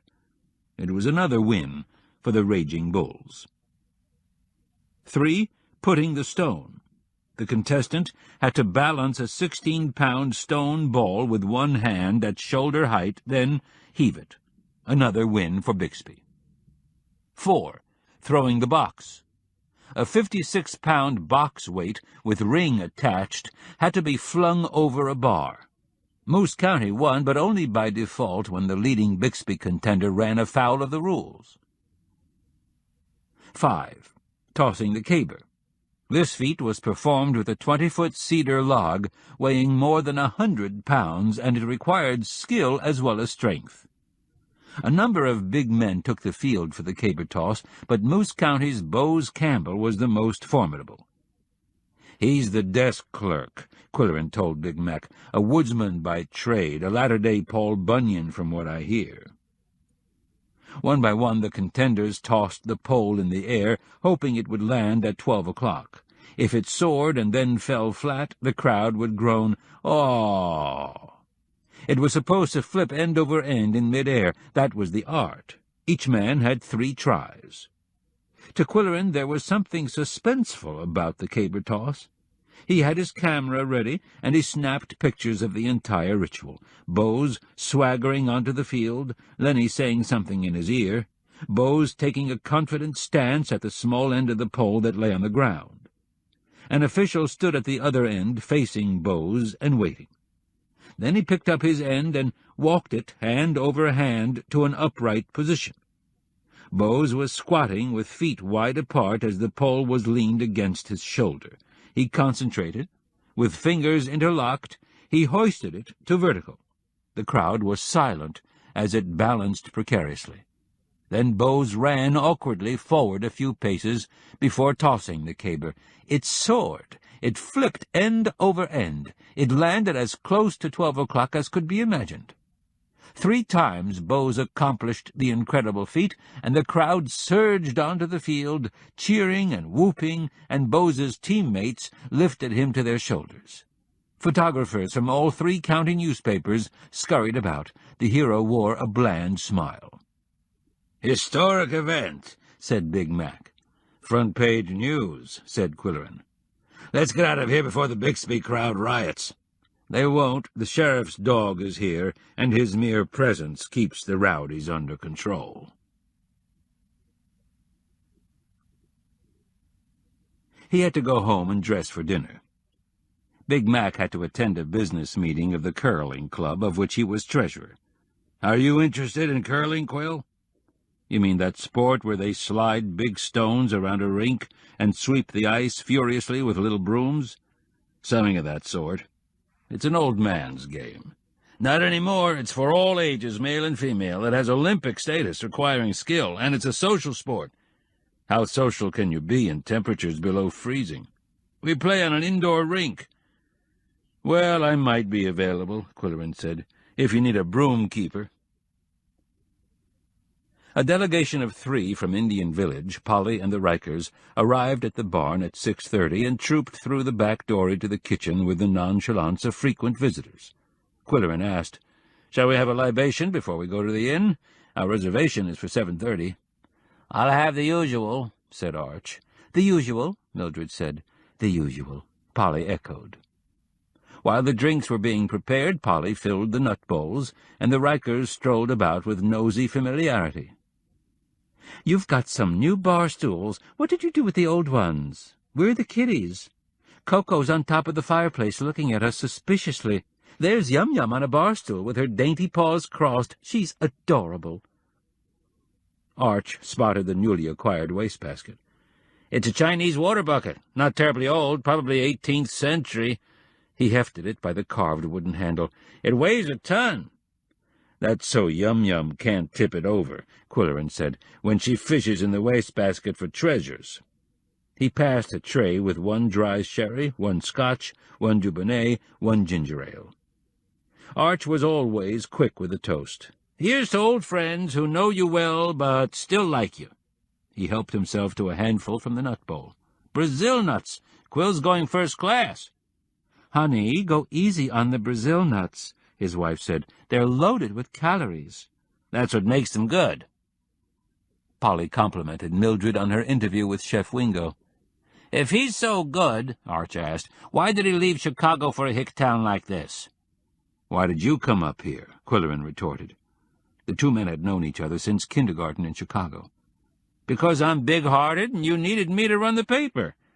"You don't kid us. You want her to get away from down below. You want her to be a big frog in a small pond." They talked about the demographic shift toward small towns, the Delacamp murder and the news blackout, Bose Campbell's gold medal for winning the caber toss, the proposed Tri-County Curling League. Then Mildred handed Qwilleran a gift-wrapped box. "Happy whatever. Open it." Inside layers of tissue was a round, covered box made of spalted maple. "You mind reader," Qwilleran said. "I want her to buy this, and you'd beaten me to it. How can I thank you? It's a sensational piece of wood-turning. Look how precisely the cover fits. I'll keep it on the library table near the phone." Then Arch handed him a small, flat package that could be nothing but a compact disc. "I know you like classical piano music, Quill, and this guy's a master. Play a few tracks before we go." Qwilleran slipped the CD into the stereo, and they listened to a little Mozart, a little Beethoven, and then Rimsky-Korsakov. "Hey, listen," Qwilleran shouted. "Flight of the Bumblebee." "That should bring back memories," Arch said. At the same time there were two thumps as Koko jumped down from the fireplace cube. He approached the stereo cautiously and sniffed the speakers. "You know what he's looking for, don't you?" Qwilleran asked. Koko's head jerked to right and left, and he sat up on his haunches and pawed the air. When the short piece ended, he returned to his perch. "Clever cat," Arch said. "Clever composer," said Qwilleran. They drove to dinner in the Rikers' car. Mildred informed them, "There will be two menus. One is the traditional soup and salad and entree, but I suggest we all try the new century dining. 5 small courses as an adventure in tasting. Chef Wingo maintains that discriminating diners are bored with the 16-ounce and baked potato." "Speak for yourself, Wingo," said Arch. They parked in the lot behind the inn and were walking toward the carriage entrance when Qwilleran stopped abruptly and picked up something from the pavement. "A penny," he said. "A lucky penny." "Heads or tails?" Mildred asked. "I believe it was heads." "That's double luck." "Here, you take it." No, finders keepers. Take it home and put it in the spalted box." Arch said, "I wouldn't bend over for anything less than a quarter. The penny, I predict, will soon be obsolete. The smallest coin will be a nickel." Polly said she was glad. Pennies were a nuisance. "Do you know," he went on, "that my wife is a secret penny-dropper?" She nudged him. "You're not supposed to tell, honey." "Tell me. I'm seriously interested," Polly insisted. "Well," Mildred began slowly, "I've had so much good luck in recent years." She stopped and glanced at her husband. "I decided to spread it around. When I get pennies and change, I drop them here and there, one at a time, for someone else to find. In stores, on the street, at a gas pump, at the post office, anywhere. It makes me feel good to know I'm making someone else feel good." "Charming idea," Polly said. "My wife's a wonderful woman," Arch said, "and I'll bet 10 to 1 she's a better cook than this Wingo character." In the lower lobby they were faced with a choice, to ride the elevator to the main lobby or walk up the grand staircase. Arch wanted to ride and conserve his energy for more important things, like taking out the trash. The main lobby was teeming with guests, many wearing tartans, most of them in town for the Scottish gathering, several talking about the painting of Anne McIntosh Qwilleran. The spelling of her last name was either Scottish or Danish, they said. In either case, she was probably named after Lady Anne, heroine of the Scottish Rebellion in the days of Bonnie Prince Charlie. At the entrance to the Mackintosh room, the lanky Derek Cuddlebrink towered over the maitre d's desk. He seated Qwilleran's party at the best table in front of the gabled Macintosh crest and presented the menu cards with a flourish. Then he whispered in Qwilleran's ear, "Got a question to ask you. Later." Arch Riker looked suddenly pleased. "Listen, no music, no jazz, no show tunes, no electronic noise. I can eat my dinner in peace." His wife explained, "Chef Wingo believes in entertaining you with good food. He maintains that the voices of happy diners are the real music." "Hear, hear, he sounds like my kind of guy. Let me look at this crazy new menu." The waitstaff consisted of young men and women from MCCC, wearing white shirts, black trousers, and plaid bow ties. The one who came to Qwilleran's table delivered a well-rehearsed speech. "A traditional menu is available for those who prefer, but Chef Wingo recommends New Century dining with its 5 courses, soup, appetizer, salad, savory, and dessert. Take your time and don't be afraid to order 3 savories and 2 desserts." Qwilleran asked Mildred, "Should I know what a savory is?" "To me, it's a little surprise, a change of flavor at the end of the meal and before the dessert." The 4 of them studied the bewildering variety of options. Arch said he would throw himself on the mercy of the chef and say, "Just bring me something good to eat." Polly thought she could make a meal of 4 savories and a salad and no dessert. She would have a toasted cheese roulade, a curried chicken liver crepe, eggplant and avocado tartlet with cashews, and deviled crab on the half-shell. Her salad would be baby spinach leaves, mandarin orange slices, and crumbled Stilton with a tomato vinaigrette dressing. One by one, they took the plunge. First came the fun bites, with the compliments of the chef, little somethings that he concocted on the spur of the moment, no 2 alike. Each guest was served a single bite-sized morsel, smoked salmon, sandwiched between 2 thin slices of strawberry and topped with a dab of sour cream and sprinkling of toasted pine nuts. A cherry tomato stuffed with lobster and hazelnuts. Half a shrimp on a potato chip, crowned with a peppery tomato aspic and a miniature gaufrette of cucumber. An inch cube of turkey terrine smothered in black bean salsa and capers. Comments varied. "What is it?" "Just enjoy it and don't ask questions." "How many more fun bites can he invent?" Polly asked, "How many more poems can be written? How much more music can be composed?" Qwilleran said, "Tell that to Wingo and you'll get free desserts for a year." At their table and at surrounding tables there was more conversation about food than about the election, the World Series, and the new car models. Chef Wingo would have approved. At one point Polly flashed her new cameo ring. Mildred found it breathtaking, and even Arch was impressed. They wanted to hear her personal reactions to the jeweler. She described the excesses of the afternoon tea, the hats, the hand-kissing, the French maids. "It's interesting," she added with a mischievous glance at Qwilleran. "For the first time in history they had a security guard watching everyone with his hand on his gun." Arch said wisely, "Apparently Delacamp had been tipped off that something was afoot." There were desserts, rum cake, lemon soufflé, chocolate praline cheesecake, blackberry cobbler, and then it was over. On the way out of the Macintosh room, Qwilleran asked the others to wait while he had a few words with the maitre d'. "How'd you like your dinner?" Derek asked. "It was better than Chet's bar and barbecue. What's in your mind?" "The police have been around, asking questions. They haven't talked to anybody in the kitchen yet, but some of the staff witnessed an incident last Tuesday and wondered if they should report it." "What kind of incident?" "Well, Delacamp went into the kitchen, and Wingo chased him out with a skillet." Qwilleran chuckled as he visualized the scene. Chasing someone with a skillet or rolling pin is more symbolic than threatening. A cleaver would be something else, but actually Barry Morgan knows about the episode and explained to Delacamp that a city ordinance prohibits guests from entering the kitchen. So tell the kitchen crew they're off the hook. The manager will handle it. They don't have to snitch on their boss. Personally, I think Wingo has a sense of humor. The incident has elements of slapstick comedy. Anyone who'd make a thimble-sized sandwich of smoked salmon and strawberries has got to be a joker.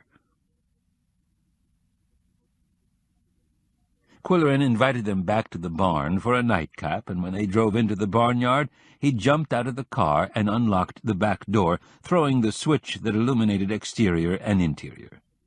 What he saw was more of a surprise than strawberries and salmon. The entire kitchen was swathed in paper towels, over and around appliances, counters, and furniture.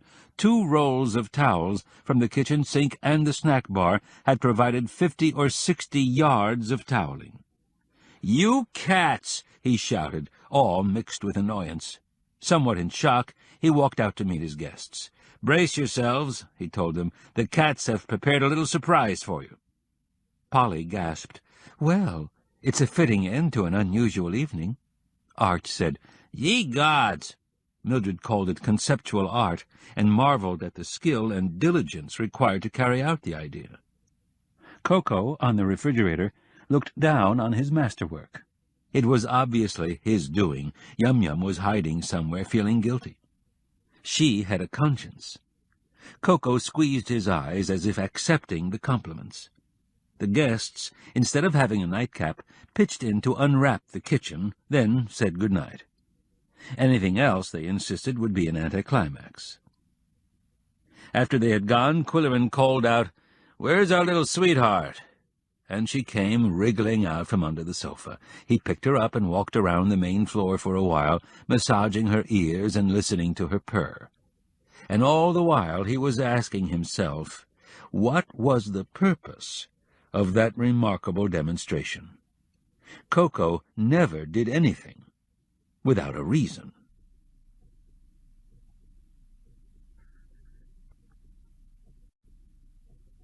Chapter 8.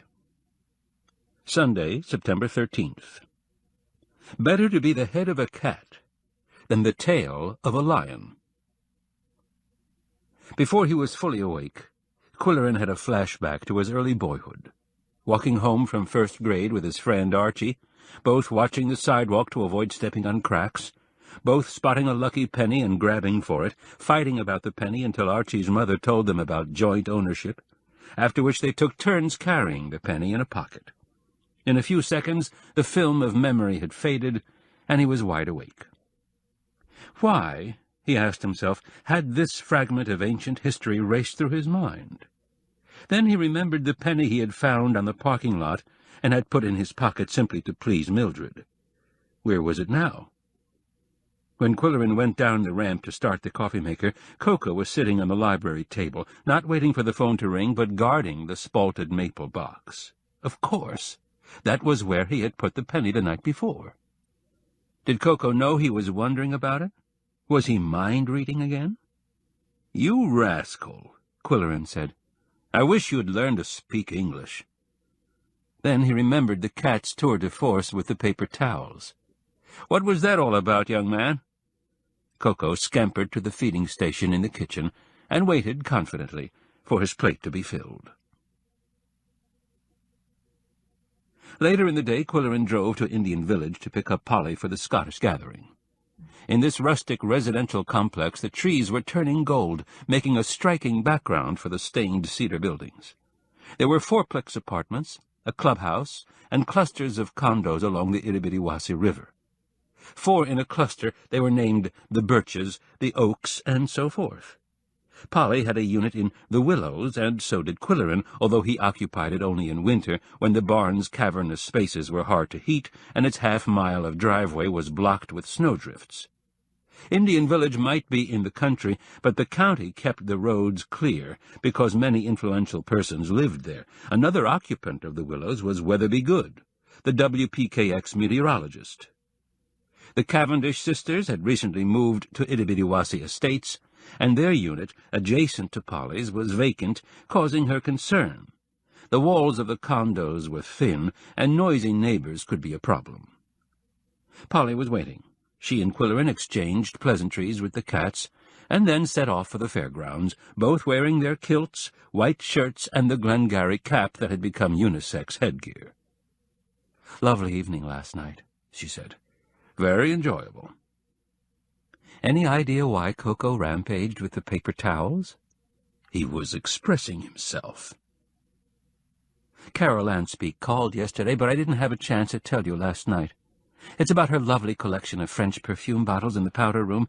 Her housekeeper has found 2 missing, 2 of the nicest. Apart from me, the only one to use the powder room was de la Camp's niece. I went in there to look at the collection, Qwilleran said. Yes, but you're not a suspect. Has Carol reported it? No, it was too petty an incident compared to subsequent happenings. And now for the good news. This morning I met my new neighbor. He's an antiquarian book dealer from Boston. You couldn't ask for a quieter neighbor. That's what I thought. Does he know he's moving to Little Antarctica? He's a native of Moose County. He's returning home. Is he interested in winter sports? They're trying to start a curling club. I spoke to him only briefly, but I'm really excited about having a rare book collector next door. Qwilleran huffed into his mustache. He, too, was a collector of old books, but they were not rare, just second-hand. He said, I bought a book from Eddington's this week, something I've always wanted to read, in pretty good condition for the price, $3. What's the title? 20 Questions. It was a game they often played with book titles. 19th century? Yes. Fiction? No. Male author? No. Was she American? No. British? Yes. Did she also write novels? Yes. Has any one of them been made into a film? It's safe to say no. Is the book you found poetry? No. Biography? No. History? No. I'm not doing very well, am I? Was her work popular in her time? Rephrase the question. Was the book you bought popular in England? Yes. In America? No. Ah, Polly said with a look of discovery. How many questions do I have left? Plenty. Qwilleran could tell by her attitude that the game was lost. Was it a book of travel? Yes. Is she known today for something other than her writing? Yes. Was she the mother of a famous author? Yes. Was his first name Anthony? Yes. Did their last name begin with T? Congratulations, Qwilleran said. Mrs. Trollope's Domestic Manners of the Americans, published in 1832. I've never read it, Polly admitted. But I know she disliked Americans, their manners, their principles, and their opinions. It should be fun to read. At the scene of the gathering, Qwilleran and Polly climbed to the top of the bleachers to ensure the best view. First there were the marching bands, featuring bagpipes and drums and representing the counties of Lochmaster and Bixby. The very sound of a bagpipe and drum band makes me teary-eyed with Scottish pride, Polly said. Qwilleran admitted that he liked the sound, but was not moved to tears. Probably because I'm only half Scottish. I'm assuming that my father was a Dane, basing the assumption on the QW spelling and my fondness for Danish pastry. When the first skirling bagpipes and beating drums were heard, however, a chill ran down his spine. 8 ranks of men and women in colourful tartan garb marched in precise formations while playing Scotland the Brave. The spectators rose to their feet. Then came the dancers, performing the Highland fling and sword dance on portable stages, while musicians bowed their fiddles in a frenzy. Young women in Highland dress bounced on the balls of their feet, their pleated kilts swirling. Polly said, "Oh, to be 20 years old and weightless." The traditional kicks and turns and arm positions were done with micrometric exactness. "They dance on a dime and do it without looking," she cried in amazement. In the sword dance they bounced between the crossed blades without touching steel. When they danced in a line of 3 or 4, their gyrations were synchronized right down to a heartbeat. There was only one male dancer. In announcing his solo, the master of ceremonies said that Highland dancing was originally an athletic challenge for men, requiring both skill and endurance. Qwilleran said to Polly, "Do you know the bozo who won the gold medal for the caber toss?" "I'm afraid not. I know several John Campbells, but none could toss anything heavier than a horseshoe." The final event was the Pibroch, performed by the police chief of Pickax. The centuries-old tradition called for a lone piper to play a succession of pieces increasing in difficulty, all the while walking slowly about the stage. For the piper it was a challenge. For the audience it was a mesmerizing experience, almost spiritual in its effect. The crowd watched in total silence. Polly claimed to have been in a trance. Qwilleran said, "In the Scottish community, Andy is considered the master of the pibroch." And he thought, "I'll invite him to the barn for a drink tonight." They were walking back to the brown van in the parking lot when Qwilleran swooped down on a penny and dropped it in his pocket. Polly had not noticed. On the way home she asked, "What are you writing for your Tuesday column?" "Glad you asked. Thanks to our conversation on fibs, I'm planning a dissertation on prevarications of all kinds, untruths, falsehoods, canards, whoppers, taradiddles, fibble-fabble, and just plain bull. I'm asking, what is the difference between a little white lie and a big dirty one? What are the dangers of lying to your boss, your spouse, a court judge, the Internal Revenue Service? What was the most heinous lie in Shakespeare?"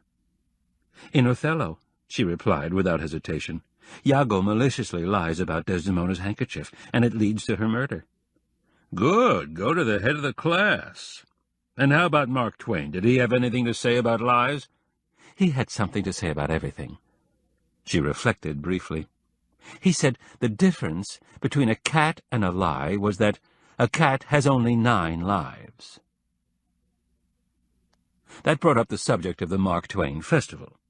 According to old letters and diaries found in Moose County, the author had lectured in Pickax in 1895 while touring the northern states, and he had captivated the audience with his wit and forthright opinions.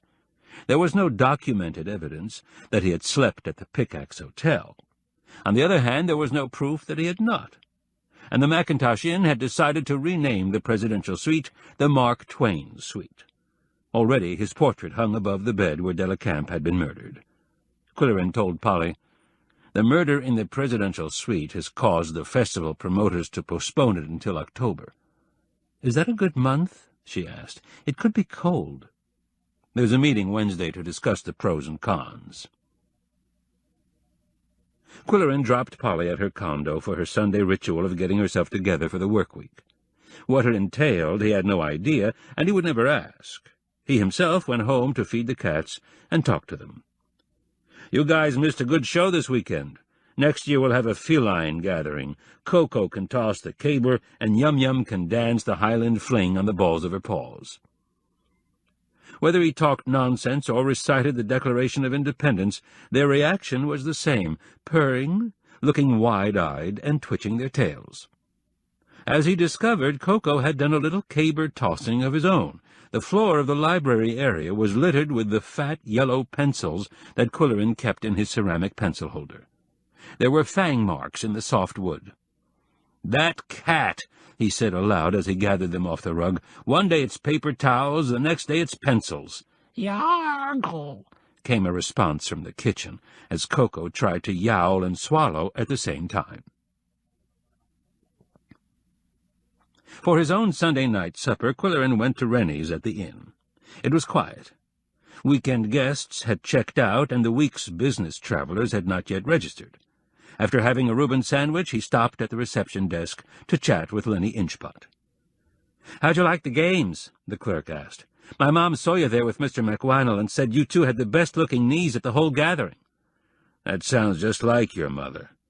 "How'd you like Bose's caber toss?" "Fantastic." "When he went to the podium to get the gold medal hung around his neck, I was so proud I could bust. It's not real gold, but it's a shot in the arm for a guy with no real ambition except to win the state lottery. One day he asked me, 'How much is $1 million?' Bose isn't smart, but he's big, and it doesn't hurt to have a muscle man behind the desk after midnight. Another time he asked me why the days were getting shorter. It keeps me on my toes, sort of." "How do you answer his questions?" "Usually I give him a straight answer, best I can. But the other day I went for the joke. He asked me, 'Where's Brazil?' I remembered that line from Charlie's Aunt and said, 'Where the nuts come from.' It fell flat, of course, so I told him Brazil's in South America, which is south of North America, and I ended up drawing a map of the Western Hemisphere on the back of an envelope. See what I mean?" What's his chief interest? Eating. Never gets enough food. My mom would be willing to teach him to cook for a living, but— A business traveler came to the desk, asking for a studio room with computer desk, and Qwilleran moved away until the transaction was complete. Then he asked Lenny, "Has the homicide had any effect on business?" It doesn't seem to bother the guests. In fact, some of them find it kind of exciting. But the staff talks about it a lot among themselves. Yesterday the day porter saw a locksmith truck from Bixby pull up to the back door. The police took him upstairs. In half an hour he left. Bose must have been on duty at the time of the crime. Yeah, and he told me what he told the police. Around 2 or 2:30 the lobby was quiet, and he heard the elevator go from the ground floor to one of the upper floors. He thought some guest was coming in when the bars closed. A little later he heard the elevator go down again, as if somebody had just come in for a nightcap or something. "Or something," Qwilleran said. "Well, good to talk with you, Lenny. Keep up the good work." He glanced at the carpet, picked something up, and dropped it in his pocket. With amusement he remembered what Iris Cobb used to say, "A whirligig is just a whirligig, but 2 whirligigs are a pair, and 3 are a collection." He was now a collector. It was surprising how many pennies dropped through people's fingers or through holes in their pockets. Or were they purposely dropped by penny-droppers like Mildred? At the barn he put the new-found pennies into the spalted maple box and checked his messages on the answering machine. He immediately returned Larry Lanspeake's call. "Quill, I've been trying to reach you all day." "When did you get in from wherever you were?" "This morning. Carol had phoned my hotel on Friday, and I couldn't believe the news, but I met a Chicago buyer at the merchandising show, and he told me something quite interesting about Delacamp. That wasn't always his name. His last name was Campo. That's spelled Campau. And he was in partnership with a French gemologist whose name was spelled Feydeau. But it seems that Americans had a problem pronouncing the firm's name and even remembering it, so Campo became Delacamp, and Feydeau became Fido. Do you follow me?" "Woof, woof." "Okay, wise guy, get off the line." "I'll be on my best behavior. Tell me the rest of the story." Larry went on. "Fido accused Delacamp of embezzling money from the firm and took him to court, but he lost his case for lack of proof. There had been a lot of nasty publicity, however, so Delacamp sued Fido for libel and won a sizable judgment. How do you like that?" "Interesting bit of intrigue." "That's what I thought. I've always been curious about Delacamp's cash transactions. Don't forget, the Genealogy Club meets Wednesday night, and you're invited." It was late evening, the hour when Qwilleran had often phoned Andrew Brody at home. The chief answered brusquely. "It's a long time between drinks, Andy, and I happen to have some double malt. Be right there." A few minutes later he tramped into the barn, looking grouchy. Qwilleran said with enthusiasm, "Andy, I saw the pibroch for the first time today, and I want to tell you, it's a transcendental experience." "Whatever that means." "You were superb. Polly was with me, and she said your performance put her under a spell." Brody grunted. He was not accustomed to compliments. "Was your wife there?" "Nah, she's seen it 100 times. "How about your grandchildren?" "Nah, they're not into that stuff." "It must give you satisfaction to play music that gives people deep feelings." "Nah, it's just something I do." Brody flung the suggestion away with an impatient gesture. "Who was the man with the video recorder?" "Some fella from the Scottish Museum in Lockmaster. Thinks they can sell him, but it won't work with the pibroch. There has to be a direct connection between the piper and the listener." "Exactly what I was trying to say," Qwilleran told him. "Take a seat and pour yourself a drink." His guest dropped into one of the new bar stools. "Nice stool." He glanced around the barn. "Where's your smart cat?" "On top of the fireplace, watching you. Don't make a false move." There was a thump as Koko jumped down to the surface of the library table, making the visitor wince instinctively, but Koko merely began dragging yellow pencils from the pencil holder. Qwilleran explained. "He likes to sink his fangs in the soft wood of a pencil. I did the same thing when I was a kid learning to write. I chewed every pencil. Arch Riker, my seatmate, wrote with his left ear down on the desk and his right hand moving the pencil 4 inches from his nose. The teacher thought we were a couple of weirdos." Brodie chuckled. "It seems to me you turned out all right, both of you. The worst I ever did was to try licking frozen railway tracks, almost lost a tongue. Lucky you didn't lose an entire head." Qwilleran pushed the nut bowl toward him. "Try these, absolutely fresh. What are the big ones? They're big as horse chestnuts. Brazil nuts. We never had them up here until the Sip and Nibble shop opened. Good, aren't they? I didn't see you at the games yesterday. Had to take my wife shopping. When Bose Campbell tossed a perfect caber, 3 out of 3, it was a historic moment in Moose County. It'll be all over the paper tomorrow. He's a desk clerk at the inn, you know." "I know. He was on duty at the time of the homicide, and all he noticed was the elevator going up and down. He's a good athlete, but not smart. What can you expect? He was born with 2 strikes against him." "He was an orphan, I hear." "A foundling," said Brodie. "And I'm the one that found him." "Is that so?" "Yep, 25 years ago when I was working for the sheriff. There was an old shack on Chipmunk Road that we had orders to keep an eye on. Kids used to hang out there. One night before Halloween I was on patrol and stopped to check it out. It was a fire hazard, what with oil lamps, candles, and smoking. I saw no cars parked, no lights inside, but I heard a baby crying. I knew it wasn't some kind of bird or animal. I went in with my flashlight, and there on an old broken-down table was a soup carton with this little red thing, no bigger than a skinned squirrel, and it was yelling its head off. There was no note, no clue, nothing. I rushed it to old Dr. Goodwinter's house, remember him, and got him out of bed. The mother was never identified." "How did he get named John Campbell? That's a prominent name around here." "Social services took over, and at first he was just John Doe, but nobody wanted to adopt him and give him a name, so they took the one off the soup carton." Brodie stopped for a chuckle. "He was a ward of the county after that, kicked around a whole string of foster homes. I kept track of him, sort of like a godfather. I saw him grow big, drop out of school, go back to play football. Lois Inchpot took an interest in him. Yeah, she's a good woman, tough but good-hearted.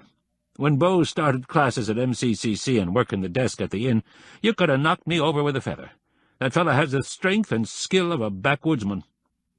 Qwilleran said, "It would make a good headline if his mother came forward, now that he's a hero." "Nah, she'd never do it. Too many unknowns. How would her son react? How would the taxpayers react after supporting him all these years? Would she have to answer charges of infant abandonment? What kind of life is she living now? Nah, she'll let sleeping dogs lie, so forget your headline." "Pour another drink, Andy, and I'll get out some cheese." Qwilleran's visitor was loosening up, and it was time to change the subject. "What do you think about the strange case at the inn, Andy? Too bad it happened on the heels of the grand opening." "Yeah, well, when you operate like that guy, you're just a murder waiting to happen. We can't release details till the SBI gives us the go-ahead, but between you and me, it's not a local crime. The killer drove up from down below, did the job, picked up the accomplice posing as the victim's niece, and drove her back where she came from. Strange thing, they left the jewel cases here, but apparently took the cash. And there must have been plenty of that, considering the purchases made Thursday. Some customers said they gave him amounts up into 6 figures.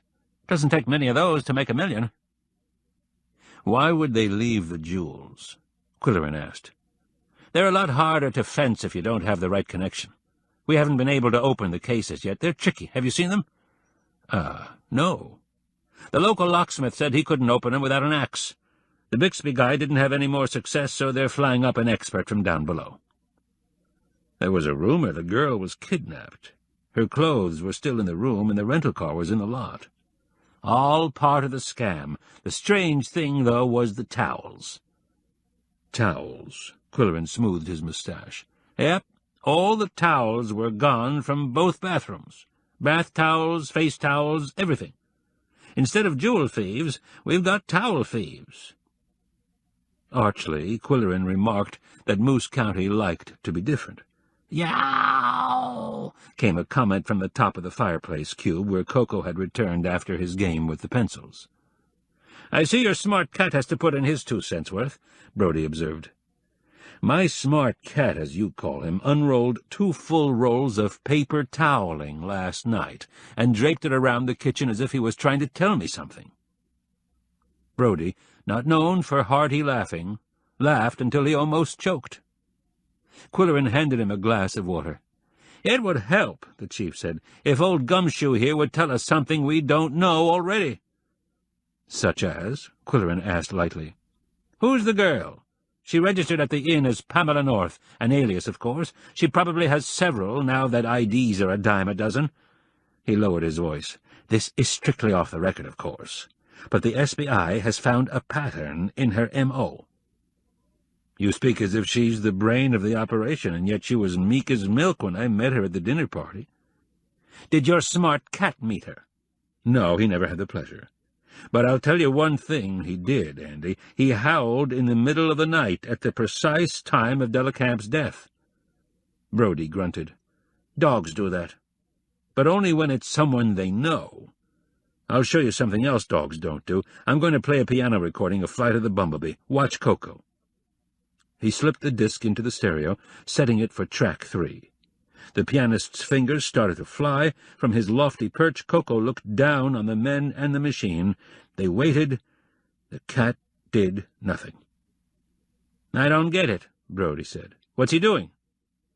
"He's making a fool of me, that's what he's doing. It's his favorite hobby." Chapter 9. Monday, September 14th. A cat in gloves catches no mice.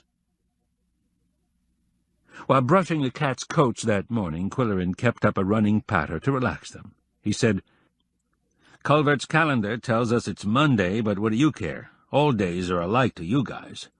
No Saturday night dates, no Monday blues, no Tuesday deadlines." After the grooming, they liked a reading session, and he chose Mark Twain's story about the jumping frog. Koko wanted Oedipus Rex, but Qwilleran said it was too tragic for their tender ears. His own day started with a visit to the public library, where he was greeted warmly by Mac and Katie, the feline mascots. They knew he always brought a pocketful of crunchy treats. On the mezzanine he found Polly in her glass-enclosed office, eating her lunch, a tuna sandwich and carrot sticks. "Good news," she said. "Our bookmobile will be back in circulation by the end of the week." The vehicle had been acquired through private donations and a matching grant from the K-Fund. Manufactured by a maker of school buses, it looked like a school bus without windows. The interior had bookshelves instead of seats, and hundreds of books could be circulated to communities that were without libraries. Unfortunately, it was painted white, giving rise to a public outcry. Letters to the newspaper said it looked like a milk truck, an ambulance, a laundry van. To settle the unrest, readers were invited to suggest ideas. The best was selected by a panel of civic leaders, Polly included, and the bus was sent to a commercial art studio in Lockmaster to be repainted. The panel's selection was top secret, and now it was returning to Pickax, shrouded in a tarpaulin until the Thursday unveiling.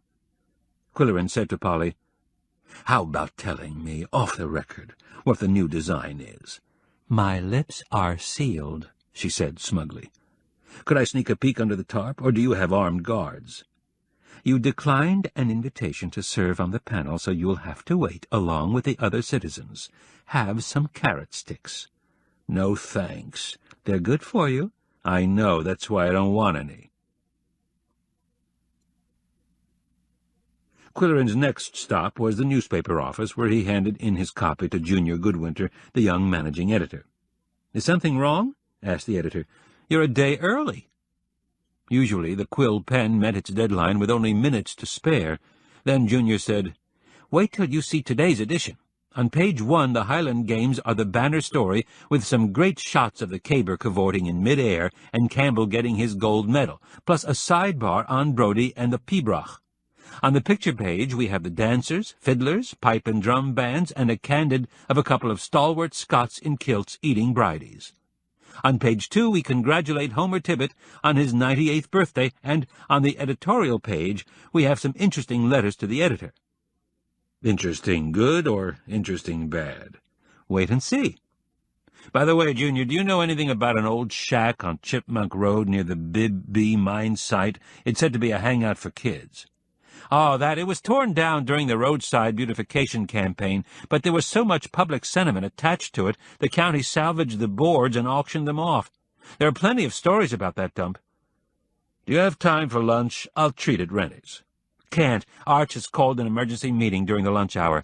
What happened? Qwilleran asked. Did the water cooler spring a leak? Did somebody cancel a subscription? Goodbye, Junior barked, and I'll see that they misspell your name in tomorrow's paper. Fellow staffers always teased Qwilleran about his personal crusade against typographical errors, and on one occasion they conspired to sprinkle his entire column with typos. Even he had to chuckle over the comic enormity of the April Fool trick. Now, it was Monday, September 14th, and he liked to lunch with someone on the first day of the work week. On the way out of the building he came face to face with a wiry, vigorous man in farmer's denims and feed cap, Sig Dutcher, the county's agricultural agent. They met often at the Dimsdale diner, where farmers gathered for coffee, agri-talk, gossip, and a few laughs. Qwilleran said, "Sig, you mud devil, what brings you in from the back 40? Just delivering some red-hot ag news to your business editor." Are you free for lunch at the Macintosh Inn? My treat. Sure. Can I go like this? Of course. We'll have a burger in the coffee shop. It was the agent's first visit to the refurbished inn, and he was thunderstruck. When he saw Rennie's with its clean white walls and bright blue and green tables, he said, "It beats the Dimsdale diner." "Anything new at the diner?" Qwilleran asked after they took seats in the high-backed chairs. "I haven't been there for a while." "Well, Benny broke his leg in a tractor rollover. Calvin had a couple of cows die on him. Doug's daughter won a blue ribbon at the fair for a black-face ewe. Spencer's wife needs an operation, and their insurance lapsed. That's about it. How about you, Quill? Are you still eating a Macintosh a day to keep the doctor away?" "Actually, I have nothing against the medical profession, but I do like apples, and my favorite happens to be the Macintosh, if I can't get winesaps." "We don't get many winesaps around here, but we have one of the best Macintosh orchards in the state, and thereby hangs a tale that might steal its way into your column. Did you know there were no so-called eating apples on this continent before the European settlers brought them? Only crab apples. And here's another interesting fact. The millions of Macintosh trees in the U.S. are all direct descendants of a single seedling found in the Canadian wilderness." "How did it get there?" Qwilleran asked. "That's the mystery. In 1832, a farmer in Ontario was clearing land when he found this seedling. He transplanted it to his farmyard, and it bore fruit for 30 years. Then his son found out about grafting fruit trees, and the rest is history." "It sounds like a Quill Pen story, all right." "That's what I thought, Quill. If you go to my office in the county building and ask for the Macintosh file, they'll copy a lot of material for you. You'll notice that the Canadian farmer has a different spelling for his name." It was spelled M-C-I-N-T-O-S-H. While waiting for their burgers, they discussed the Highland Games, Bixby's proposal to build a gambling casino, the remarkable border collie, and the weather. "Any new jokes at the diner?" Qwilleran asked. "Did you hear the one about the two bulls and the—" He was interrupted by the wait person's announcement. "You didn't say if you wanted fries, so I brought you some anyway. What else can I get for you, gentlemen?" Dutcher asked for red pepper sauce. Qwilleran wanted horseradish. "Did you hear that?" the agent asked. "She called us gentlemen." They've been instructed not to refer to customers as "you guys" anymore. How do you react to being called a gentleman? "It comes as a shock. Maybe it'll help me keep my elbows off the table. My wife will approve." "How's the family?" "All fine, thank you. The boy's going out for football, the girl enrolled at MCCC. She's decided she wants to be a large animal vet, which is funny because she's such a little thing. But let me tell you the latest. Becky's working part-time as housekeeper's aide at the inn, and she's the one who found the body Friday morning." That must have been a jolt for a college freshman. "You're right, it doesn't happen every day. You see, her instructions were to make up the 301 suite and 301A every morning between 7:30 and 8:30, while the occupants were downstairs at breakfast. As usual, she knocked before using her passkey, but the door was chained. She went to the other room and got right in. We're not supposed to talk about this, Quill, but I know it won't go any further." "Don't worry." First thing, she noticed the assistant's bed hadn't been slept in.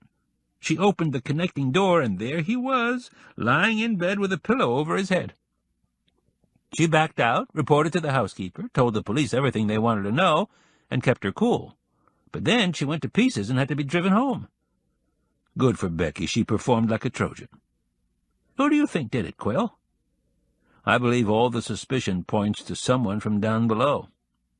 Yeah, said the agent, that's the consensus at the diner. Before leaving the inn, Qwilleran bought a newspaper in the lobby and sat in the stickly alcove to peruse it. Alternately he approved of the coverage and huffed into his moustache with adverse reactions. He approved generally of the handling of the Scottish gathering and Homer Tibbitt's 98th birthday, but did they have to continue using a 30-year-old photo of the old gentleman? And were they overdoing the praise heaped on the gold medal winner? Bose was a naive young man, and it could go to his head. And did they have to use that photo of two unidentified Scots eating bridies? Everyone in the county knew the faces of Qwilleran and McMonell. It was all too coy.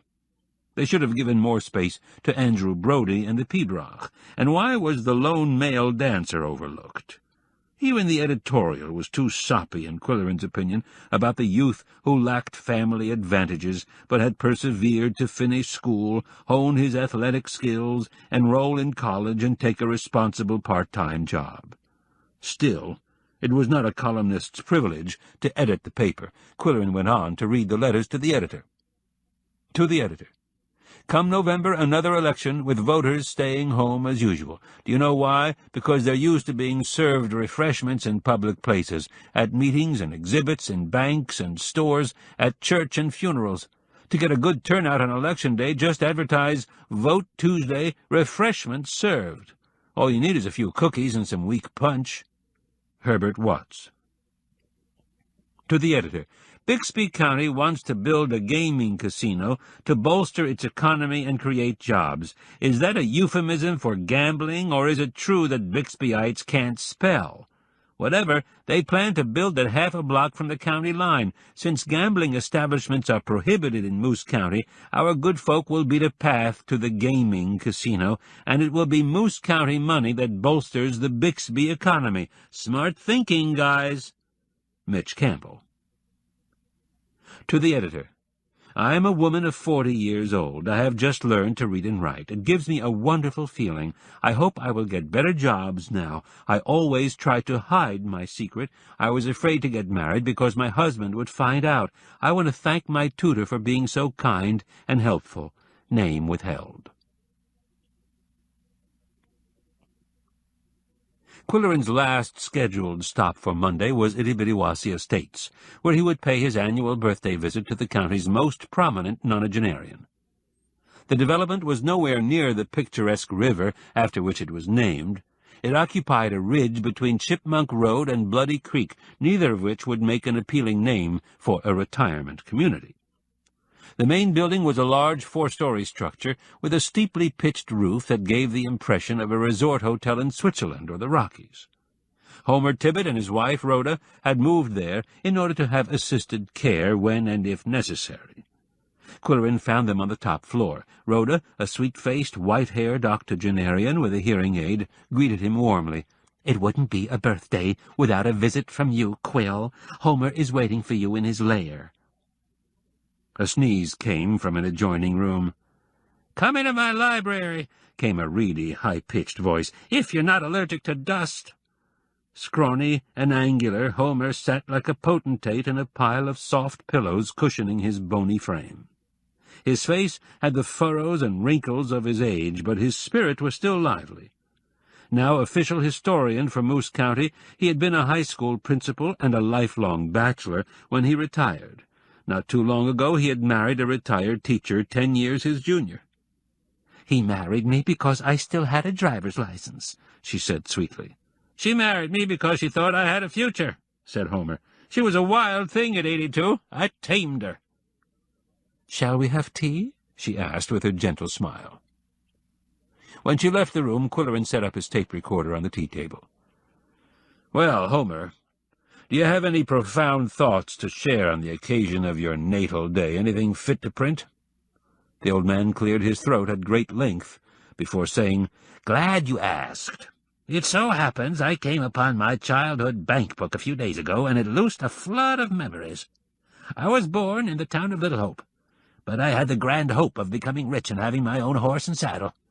My father could afford to give me spending money, 10 cents a week, and I always took a penny to the general store and bought a week's supply of candy. The rest went into my cast-iron bank. It was like an apple with a cork in the bottom, which I removed twice a week in order to count my growing fortune. When I had amassed 50 pennies, I deposited them in my bank account.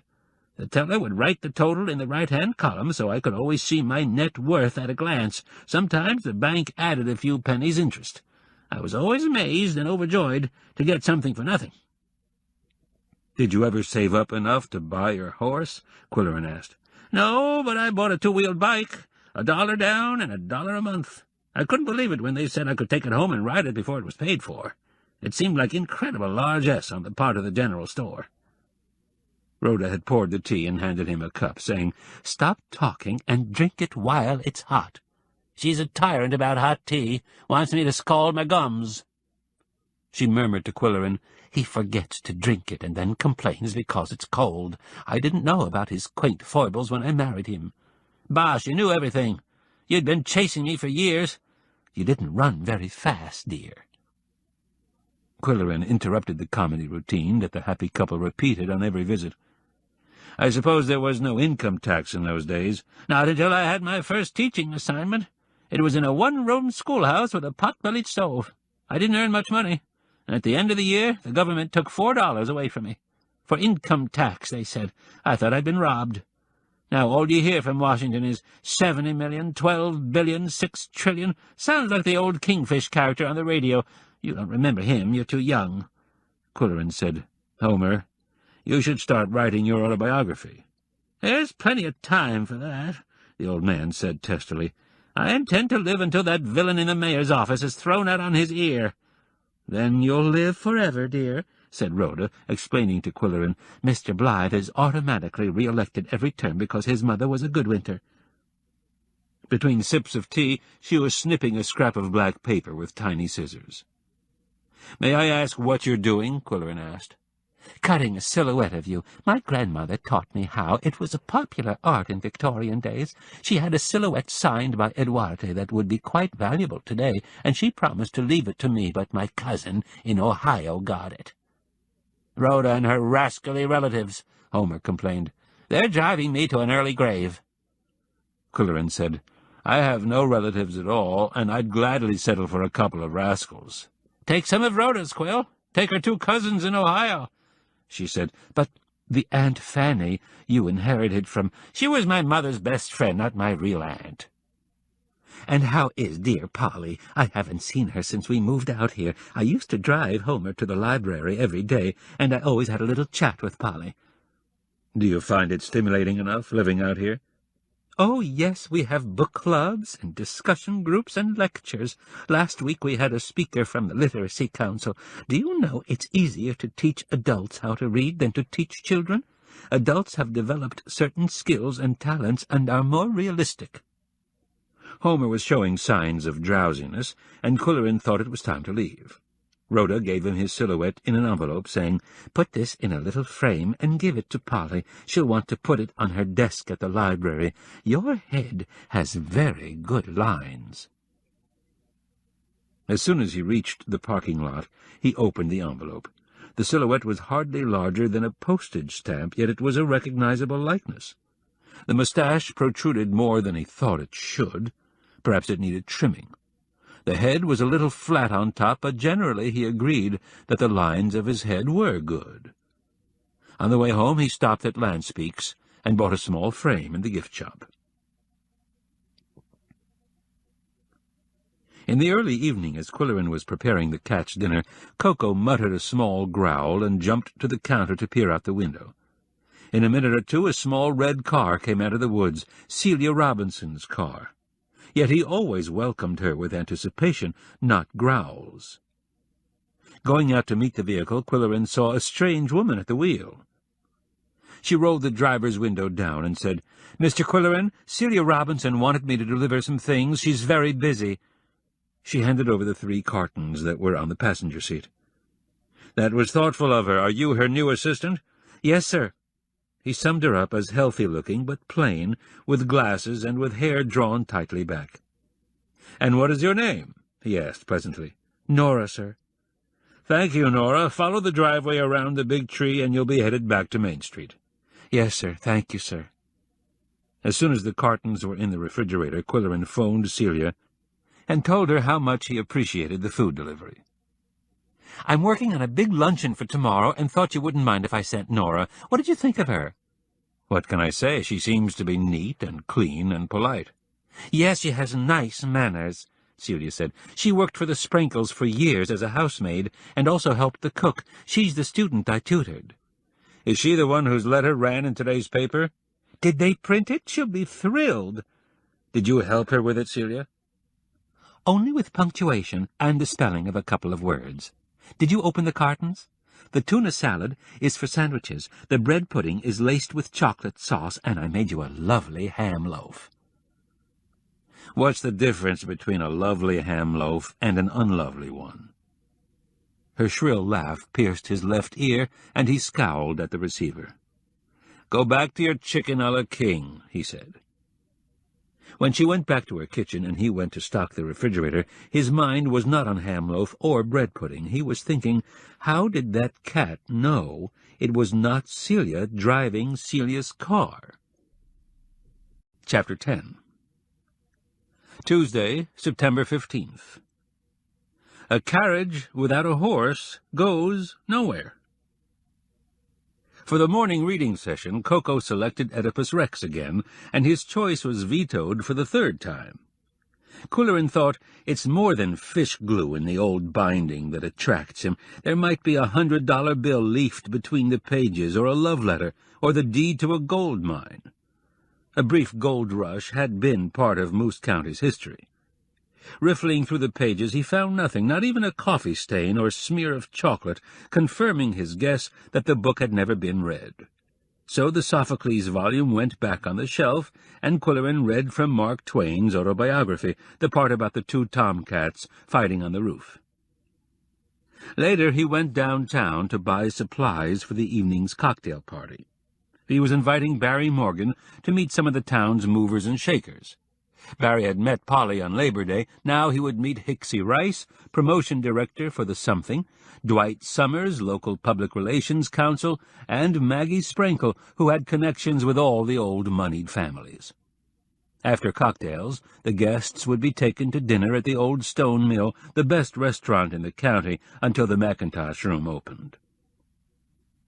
At the Sip and Nibble shop, Qwilleran purchased champagne, the best label, and mixed nuts, the luxury blend, with plenty of pecans and Brazil nuts. Thoughtfully, he bought half a pound of almonds for Polly and anyone else on a diet. Jack Nibble and Joe Sip were both in the store, talkative as usual. Long-time partners, they had the habit of completing each other's thoughts. They said, "Didn't know Pickax could be so exciting. New hotel, gold medal winner, and murder, all in 1 week. The guy they killed came in here once, looking to buy rum, ticked off because we handle only wine. Bought some luxury mix, though. His assistant, or whatever, tagged along after him, demurely. His kind likes that kind." While Qwilleran was downtown, Pat Odell's janitorial service gave the barn what they called a fluff-up, quick tidying, superficial dusting, and vacuuming here and there. To stay out of their way, Qwilleran killed an hour at Lois's luncheonette, having a slice of apple pie and reading the Tuesday Something. Lenny, he expected, would barge in after classes, howling for coffee and pie. Instead, the young man slouched into the lunchroom and went directly to the kitchen for quiet words with his mother. When he emerged with a plate and a mug, Qwilleran hailed him. "Anything wrong, Lenny?" "Bose didn't show up for work last night," he replied in a low voice as he slid into the booth. "He had Saturday and Sunday nights off, but was supposed to relieve me last night at midnight. No show, no excuse, no nothing. I called his rooming house, but the phone was on the answering machine until 6 a.m. Then he took a gulp of coffee. "What happens in a situation like that?" "I notified the resident manager, and she covered for him, but I was really burned, Quill. I drove around to all the bars until 2 o'clock looking for his truck. No luck. He cut his classes this morning, too. Qwilleran said, "That was a lot of glory for a neophyte. I admit I wondered how he'd react." Lenny wasn't listening. Did he go on a colossal binge in Bixby? Did he get in a fight down there? Did they drug his beer? Did he fall in with some groupies? How do you think Morgan will feel about it? It's only one night that he goofed off, Saturday and Sunday, where Mr. Morgan is a decent boss, but rules are rules. It could be a traffic accident. Did anyone check the police and the hospitals? The resident said she would. There'd be a radio news bulletin if anything bad happened to a gold medalist. I think Bose is AWOL, and it reflects on me. I'm the one who recommended him for the job. Other people thought I was crazy. You know, Mr. Q, sometimes I think I'm jinxed. I try hard, but something always happens. First the hotel gets bombed by some psycho, and I lose the only girl I was ever serious about. Also, my job is bombed out for a year. The interim job you got for me turned sour when I was framed. See what I mean? Qwilleran said, "If Bose doesn't report tonight, you should file a missing person report, and the police will put a tri-county check on his truck." He stood up to leave. "And don't let me hear any defeatist talk from you. Nothing can get you down, Lenny. You're like Lois." Polly, first to arrive at the barn that evening, said, "Maggie will be the only native in the party tonight." "That's all right," Qwilleran replied. "It'll show Barry how outsiders adjust to small-town living without losing their identity." "Is there anything I can do?" "You might look at the photo prints of the gathering on the coffee table and take whatever you want. I ordered extras." The dinner guests arrived at the barn in separate vehicles, making the barnyard look like a used car lot. Polly had brought a large book from the library, featuring old photos of Moose County, mines, lumber camps, shipyards, sawmills, rooming houses, log cabins, logging wagons. She told Barry Morgan, "You might like to take it home and browse through it, then drop it in the drive-through book box behind the library." "Great," the innkeeper said. Then Maggie presented him with a framed photo of a grim stone building with a painted sign, "Hotel." She said, "This was the original Pickax Hotel and staff. You might like to hang it in your office." On the front steps were the manager, in side whiskers and frock coat, the hotel's carriage driver, with top hat and whip, and long-skirted, white-capped chambermaids and cooks. All were solemn-faced. The only happy touch was a stray dog of mixed breed, sitting on the sidewalk and enjoying the excitement. "Great," Barry said. "I'll have a companion photo taken, the Mackintosh Inn and its smiling staff." "And a dog," Hicksy suggested. Maggie said, "The animal shelter has one exactly like the original. They'll let you borrow him for the photo." "The something will run before and after shots on the picture page," Qwilleran promised. Then Hicksy presented Barry with a small gift-wrapped box. "This is a memento of something that never happened, Moose County's first and probably last ice festival." He opened it and found a 3-inch lapel button with a polar bear motif. She said, "It's one of only 15,000 that we were stuck with." "Great!" "In 50 or 75 years it should be worth something. Hang on to it." I will, Barry said as he pinned it on his blazer. There was an obvious moment of appreciative rapport between the two, and the others started talking all at once. "There were some interesting letters to the editor yesterday." "How's the Mark Twain Festival coming along? Does anyone know?" "I saw Homer Tibbet yesterday. He's as spirited as ever." "Where are the cats?" Maggie asked. "Yes, where are they?" Polly wanted to know. "They've scrutinized all of you and found you harmless," Qwilleran replied. "They're sleeping on top of the refrigerator." "Would anyone like to see Amanda's campaign poster?" Dwight asked. Yes. "Who's Amanda?" Barry asked.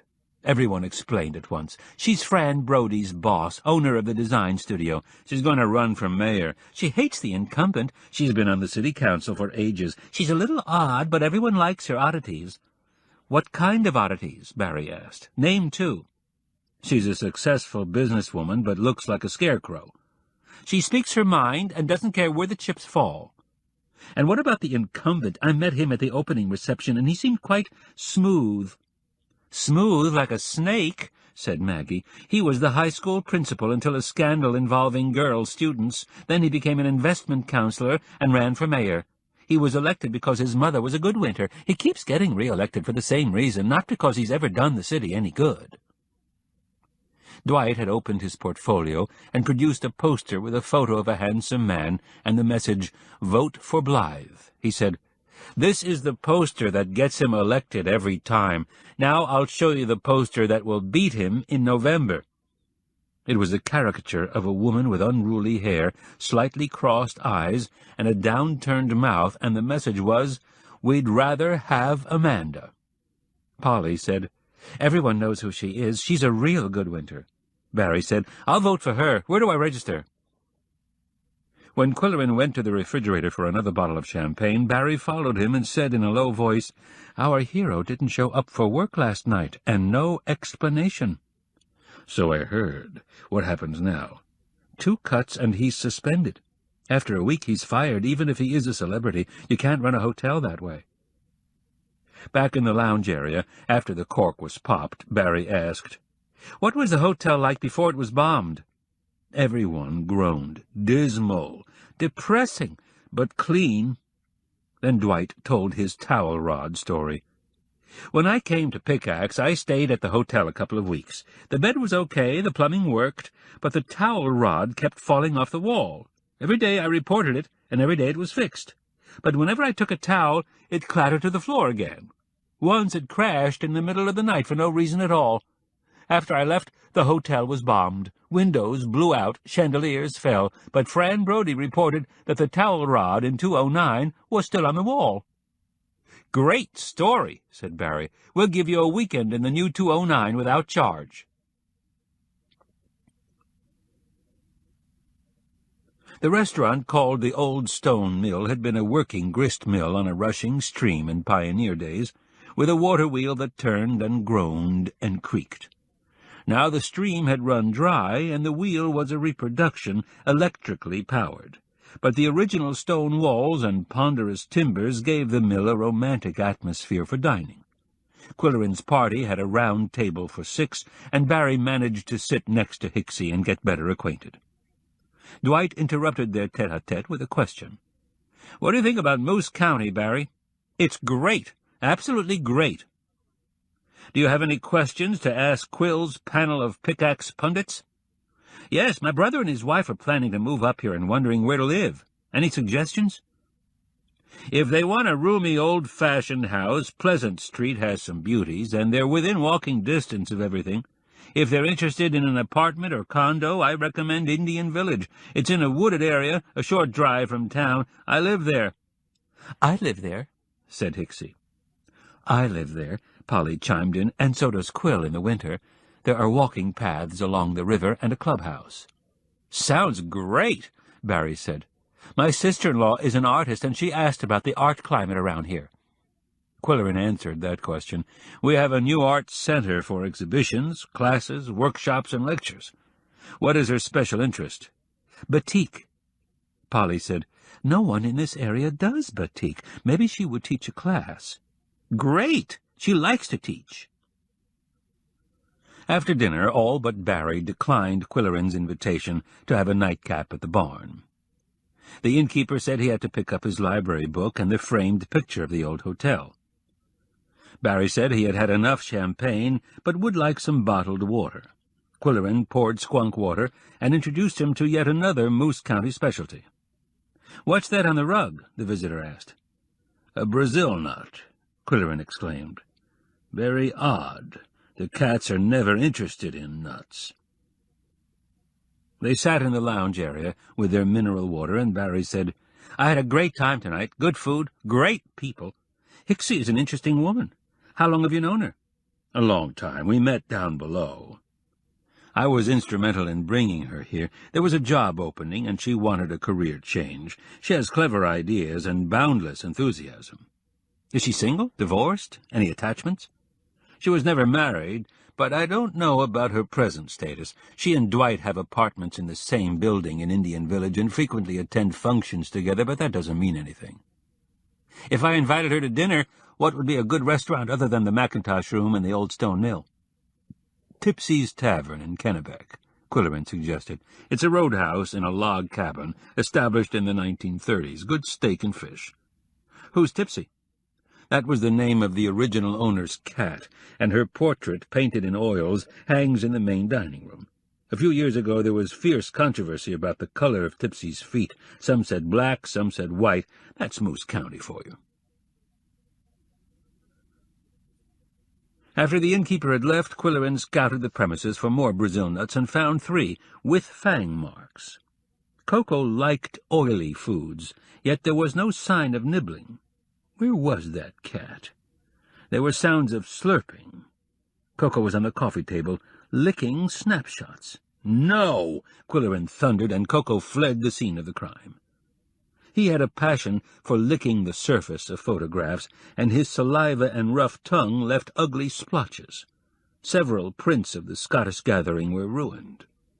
"It's my fault," Qwilleran thought. "I should have put them away."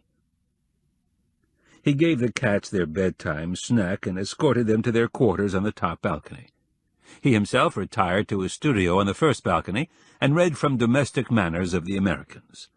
It was good, but not good enough to keep him awake, and he was dozing in his chair when the telephone jolted him awake. His watch said almost 2 o'clock, so it was obviously a wrong number. He grabbed the handset and snapped a gruff, "Yes." "Mr. Q, you'll hate me for calling so late." It was Lenny Inchpot, and his voice was heavy with emotion. Qwilleran felt an uneasiness on his upper lip. "Something wrong?" "Bad trouble." "What happened?" "I can't tell you on the phone." "Where are you?" "At the all-night gas station." "Come on over. Do you remember how to get here?" "I remember." Lenny had once delivered a take-out meal from Lois's luncheonette. Qwilleran threw the switch that lighted the exterior and went down the ramp to wait. Soon the headlights of a pickup came bobbing through the wooded trail. He went out to meet it. "Are you okay, Lenny?" "Shook up, that's all. Oh, God, you won't believe it, Mr. Q." "You look pale. Would you like a brandy, coffee, food?" "I don't feel like anything, to tell the truth." In the barn he dropped into a big chair. "First tell me if Beau's reported tonight," Qwilleran said. Then he shook his head soberly. "When I finished at midnight, I gave him 15 minutes and then reported to the manager before heading for home. Employees park in the back lot, which hasn't been paved or lighted yet, so I didn't notice the truck parked next to mine until a squeaky voice said, 'Hey, Len.' I froze. He called again, and I beamed my flashlight in the cab. It was Beau's at the wheel. He told me to get in." "What was your reaction?" "Relief. I wasn't angry or anything, just relieved to find him alive. I jumped in beside him, punched his shoulder, and called him a dirty dog. He didn't say anything, just turned on the ignition. Beau's never says much. I noticed he was wearing the same T-shirt he wore to toss the caber, and the gold medal around his neck. He looked as if he'd been living in the woods. He's more at home in a cave, than a room with a bed. We were driving toward Chipmunk. There's a bar there that he likes, and I thought we'd talk over a beer, but he turned off on a dirt road, parked under some trees, and turned off the headlights." "And still he didn't talk?" "Not a word. It was spooky back there, really dark. Then he turned to me and said, 'Did it get in the paper?' Well, I told him about the splash on the front page, the big headline, the terrific photos. He smiled his dumb smile. I told him we'd been worried when he didn't show up 2 nights in a row. That's when he said, 'I got another job.' Pow! Just like that. It really burned me up, Mr. Q. I'd gone out on a limb to get him into the inn. For Beau's to quit without a word was a slap in the face. But I had to be careful. He's touchy. Also big. So I asked him casually what kind of work, and he said he was going to be a bodyguard. Nobody around here ever needed a bodyguard." "But stop and think, Lenny. The new gambling casino in Bixby might need a bouncer. The owners might have been at the Highland Games scouting." "Yeah, well, you haven't heard the worst." Before I could think what to say, he blurted out, "I'm going to go to Rio, on an airplane. Lots of fun down there, easy work, beaches and carnivals, all that." Honestly, Mr. Q, I couldn't believe what I was hearing. Qwilleran stroked his mustache. The possibilities were racing through his mind. Lenny was saying, "I really thought he was cracking up, so I asked some simple-minded questions, like when he was flying to Brazil. He said, 'Soon as she sends me the ticket. She's nice. We're going to have fun. She likes me. I helped her out. Took care of the old guy. Drove her to the airport when I got through work. She told me not to tell anybody. They wouldn't understand.'" Oh, God, what was he saying? That he killed the jeweler? Then he stopped to gulp. "Take it easy," Qwilleran said. Did Bose say why she wanted the old guy killed? She said he was sick, he was dying, he was in pain. It would be kind to help him die. What did you say, Lenny? What could I say? I felt rotten. Poor Bose, such an easy make. I just told him I had to go home and get some sleep. I said I have an early class tomorrow, so he drove me back to my truck, and I wished him well in Brazil. I think I told him to send me a postcard. I don't know what I said, Mr. Q. I was really shook up. You handled it well under the circumstances, Qwilleran said. What do I do now? Tell the story to Alan Barter first thing in the morning. He'll know the proper action to take. It'll be a hard bullet to bite, but you're required to report such information or be guilty of complicity. Lenny groaned. I told you I'm jinxed. And I told you not to use that word again. You're like Lois.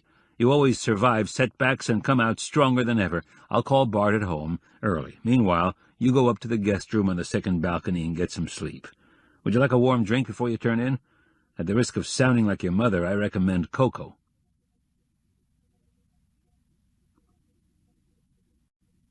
Chapter 11. Wednesday, September 16th. A cat once bitten by a snake will fear even a rope.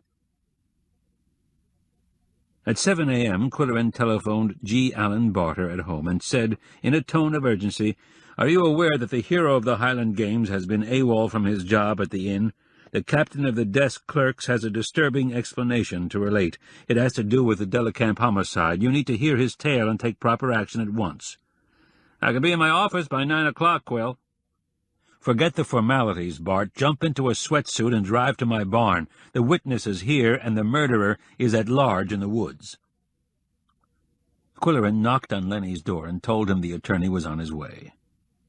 He was not fond of being everybody's uncle, and yet the rising generation seemed to have cast him in that role, unloading their confidential problems and expecting advice. It was partly because of his standing in the community, partly because of his sympathetic mien and willingness to listen. There was also a journalist's need to hear everything, and hear it first. He fed the cats and watched them devour their breakfast with all the slurping and gobbling and crunching of ordinary felines. Yet one of them had licked 3 snapshots the night before.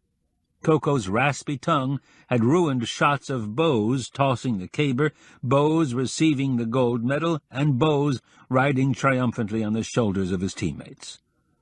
Was it some coincidence? Or was he tuned in to the unknowable? It was not the first time such a mystifying coincidence had occurred. When the attorney arrived, he left him with Lenny and went about his errands. He shopped for Polly's groceries and put the sacks in the trunk of her car in the library parking lot. He killed some time at Eddington's bookstore and found a second-hand book on how to trace your family tree. In mid-morning he dropped in the Dimsdale diner, where Benny, Doug, Sig, and others in the farming community met to solve the world's problems and drink the world's worst coffee. Disparaging it was an ongoing under-the-table joke. Brewed from the finest quality of motor sludge, and produced and distributed by Pottle's Hog Farm, brought roars of laughter, interrupted only by a bulletin on the radio. Police are searching for a local suspect in the Delicamp murder case. No further details have been released at this time. Benny did it, said Calvin. Spencer did it, said Doug. Sig suggested it was a police ploy to mislead the real suspect down below. What do you think, Quill? Time will tell, Qwilleran said. Next came the weekly luncheon of the Boosters Club in its new venue, the ballroom of the Mackintosh Inn. It was still a soup-and-salad affair, served very fast. Most members were shopkeepers, managers, and professionals with no time to waste. Barter was there, and he drew Qwilleran aside to say, I took the young man to the prosecutor's office to tell his story, and we both decided he should leave town for a few days for his own protection. He can go to his aunt in Duluth. How will this be explained to his boss?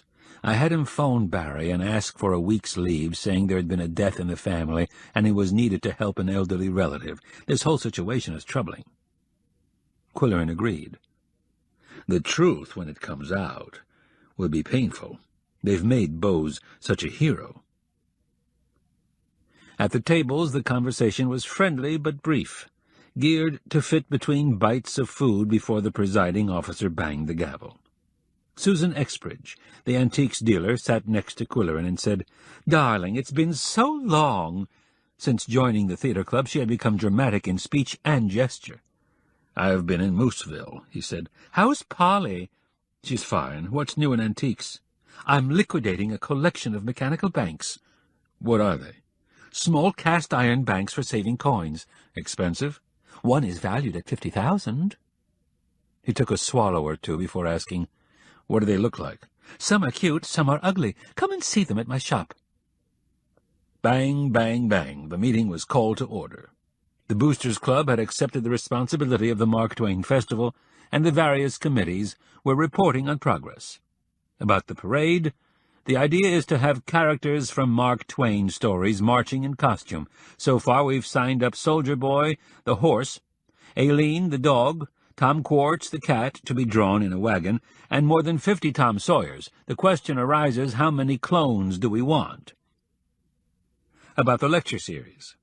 We invited a well-known Mark Twain expert in California, but he's lukewarm. He says he never heard of Pickax and can't find it on the map. Also, his fee is quite high. Question, should we reconsider? Someone like Jim Qwilleran could probably give the lectures if he did a little research. Shouts of hear, hear. About the dedication of Mark Twain Boulevard. We thought to honor the author by naming a historically important, architecturally attractive street after him, but the 47 property owners on Pleasant Street are protesting violently to any name change. There was a near riot at City Council meeting last week. We can't name some grubby little back street after him, can we? The committee would welcome input. About the proposed Mark Twain suite at the Mackintosh Inn. Well, you all know what happened in the suite a few days ago, virtually under the portrait of the great man. The management of the inn deems it inappropriate to draw attention to the presidential suite at this time, probably next year. About lapel buttons to be sold at the festival. Unfortunately, our 15,000 polar bear lapel buttons couldn't be used when the ice festival melted down. We proposed having them reworked with Mark Twain's portrait, but the cost of reworking would be higher than starting from scratch. The committee would welcome ideas for using the polar bear buttons. A husky man raised a hand and requested the floor. The chair recognizes Weatherby Good.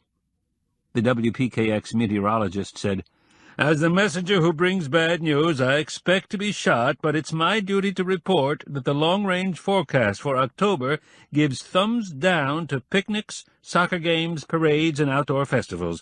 We all remember the freak thaw last February. Everything points to freak weather in October. Blizzards, sleet storms, sub-zero temperatures, high winds, and several feet of snow. Need I say more?" He sat down, amid shouts of, "Cancel it! Postpone it! Forget it! Get out the polar bear buttons!" Then a bell rang, and the sound of scraping chairs and feet running for the exit drowned out the shout of, "Meeting adjourned!"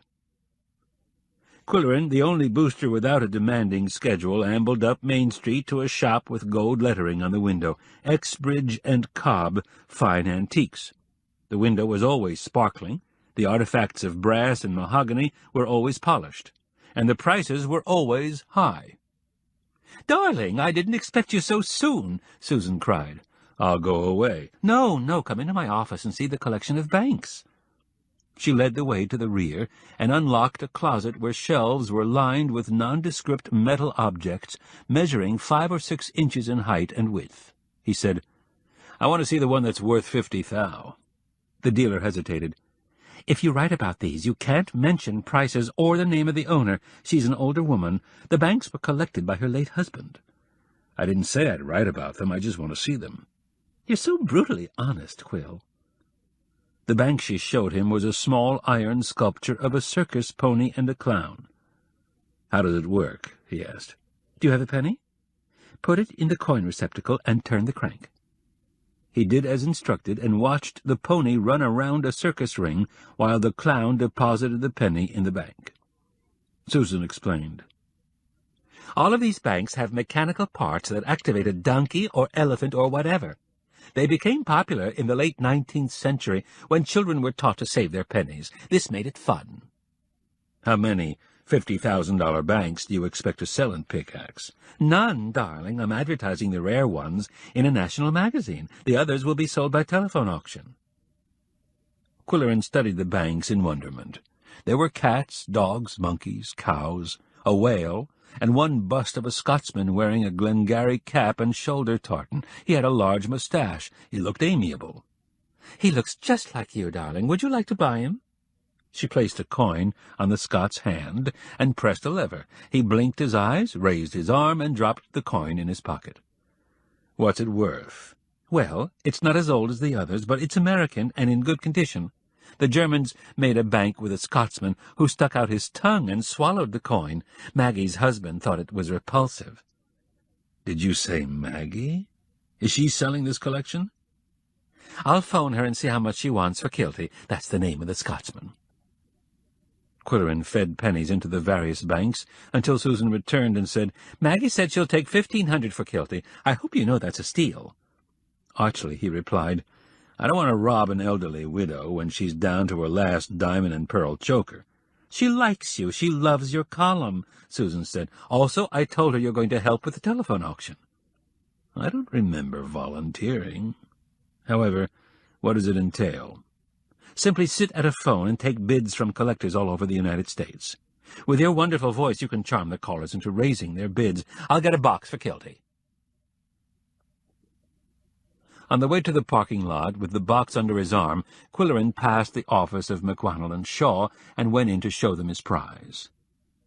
"Where'd you get that ugly thing?" Big Mac demanded, then added in a milder tone, "Perhaps I shouldn't say that, because he looks a lot like you."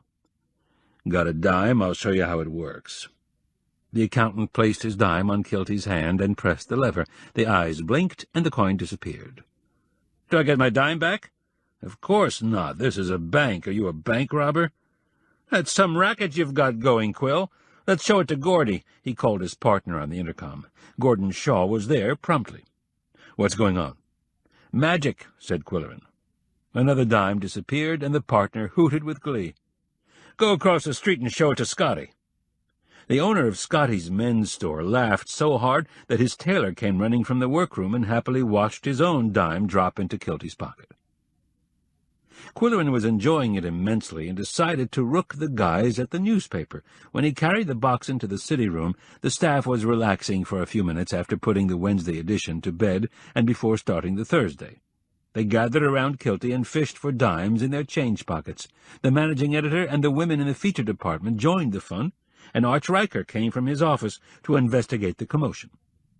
Kilty was such a pleasant fellow that no one objected when he pocketed the money, although Riker suggested it would work equally well with pennies. Junior Goodwinter called it bank robbery, Pickax style. Instead of robbing the bank robs you. Qwilleran was $2 richer when he left the building, and teasing him about it became a corporate pastime for the rest of the year. At the barn, where every new acquisition was dangerous until proved safe, the Siamese sniffed Kilty's moustache, blinking eyelids, and moving hand. Yum-Yum soon walked away, but Koko scrutinized the bank in his nearsighted, studious way until suddenly alerted. His neck stretched and ears pricked as he detected activity to the east. Someone was coming up the trail from the direction of the art center.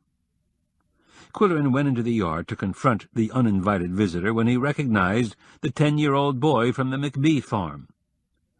"Culvert, what a pleasant surprise! I think of you daily when I read my thought for the day." "Oh," he said. "What can I do for you?" "My dad said I could ask you for something." "And what might that be?" "Could you get me Bose's autograph? Dad says he works at your hotel." That posed a problem, and Qwilleran stalled.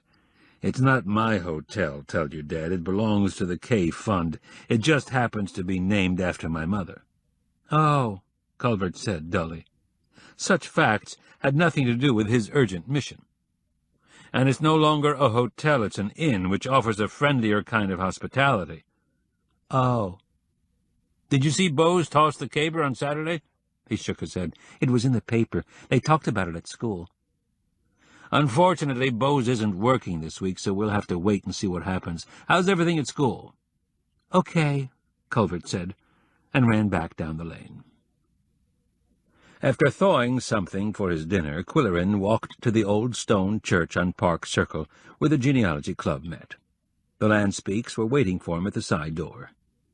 "Everyone's excited about your coming," Carol said. "Are they expecting me to stand on my head or do impersonations?"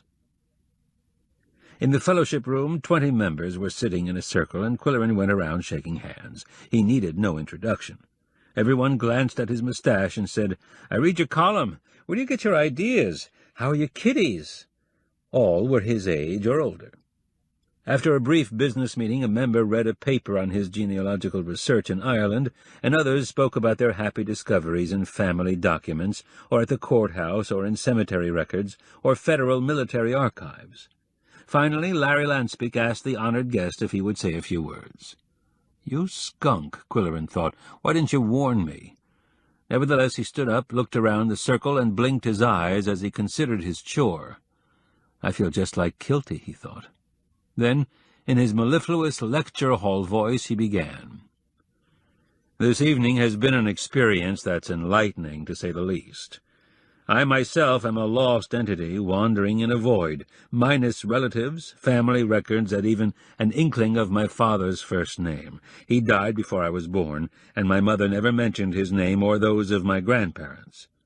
Those of you who have births and deaths inscribed on the fly-leaves of family Bibles must consider my predicament strange indeed.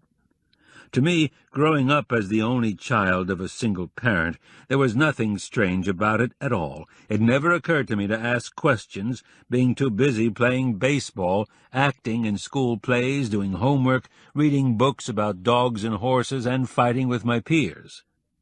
My mother died when I was in college, and later all family memorabilia were destroyed in a fire. What can I tell you? We lived in Chicago. My mother's maiden name was McIntosh. Our last name was spelled with a QW. That's all I know. My case rests." The moment of silence that preceded the burst of applause testified to the deeply touching nature of his confession. One woman sobbed audibly. He acknowledged the response with a sober nod. Actually, there had been no fire, but it was not so much a lie as a euphemism for the black period in his life when he lost everything, including his self-esteem. When the Landspeaks were driving him home, Carol said, "Quill, I didn't know you were such a man of mystery." Larry said, "Do you mind if I turn on the 11 o'clock news?" The lead item was a death notice. Osmond Hasselrich, 89, died at Pickax General Hospital tonight after an illness of several weeks. The senior partner of Hasselrich, Bennett & Barter, had practiced law in Moose County for 60 years. A native of Little Hope, he survived his wife, daughter, and 2 brothers. "The end of an era," Larry said. "He was a grand old gentleman. He claimed to be, and I quote, just a country lawyer, but the best gold-derned country lawyer you'll ever find. And he was right." Then Larry declaimed in his best oratorical style, "Farewell, noble Osmond." Qwilleran's chief memory of the old man was his custom of serving tea to his clients, pouring it into his grandmother's porcelain cups that rattled in their saucers when he passed them with shaking hands. When he entered the barn, the Siamese were waiting side by side solemnly as if they knew something momentous had happened. Koko ran to the answering machine, where there was a message from the junior partner of HB&B. "Quill, Osmond has gone. I was with him at the end. There's something he wants you to have. Can you meet me for lunch in the Macintosh room tomorrow at 12? Call my office." Uncomfortably, Qwilleran thought, "He's left me his grandmother's cups and saucers. I made the mistake of admiring them too much." Chapter 12. Thursday, September 17th. Monkey see, monkey do.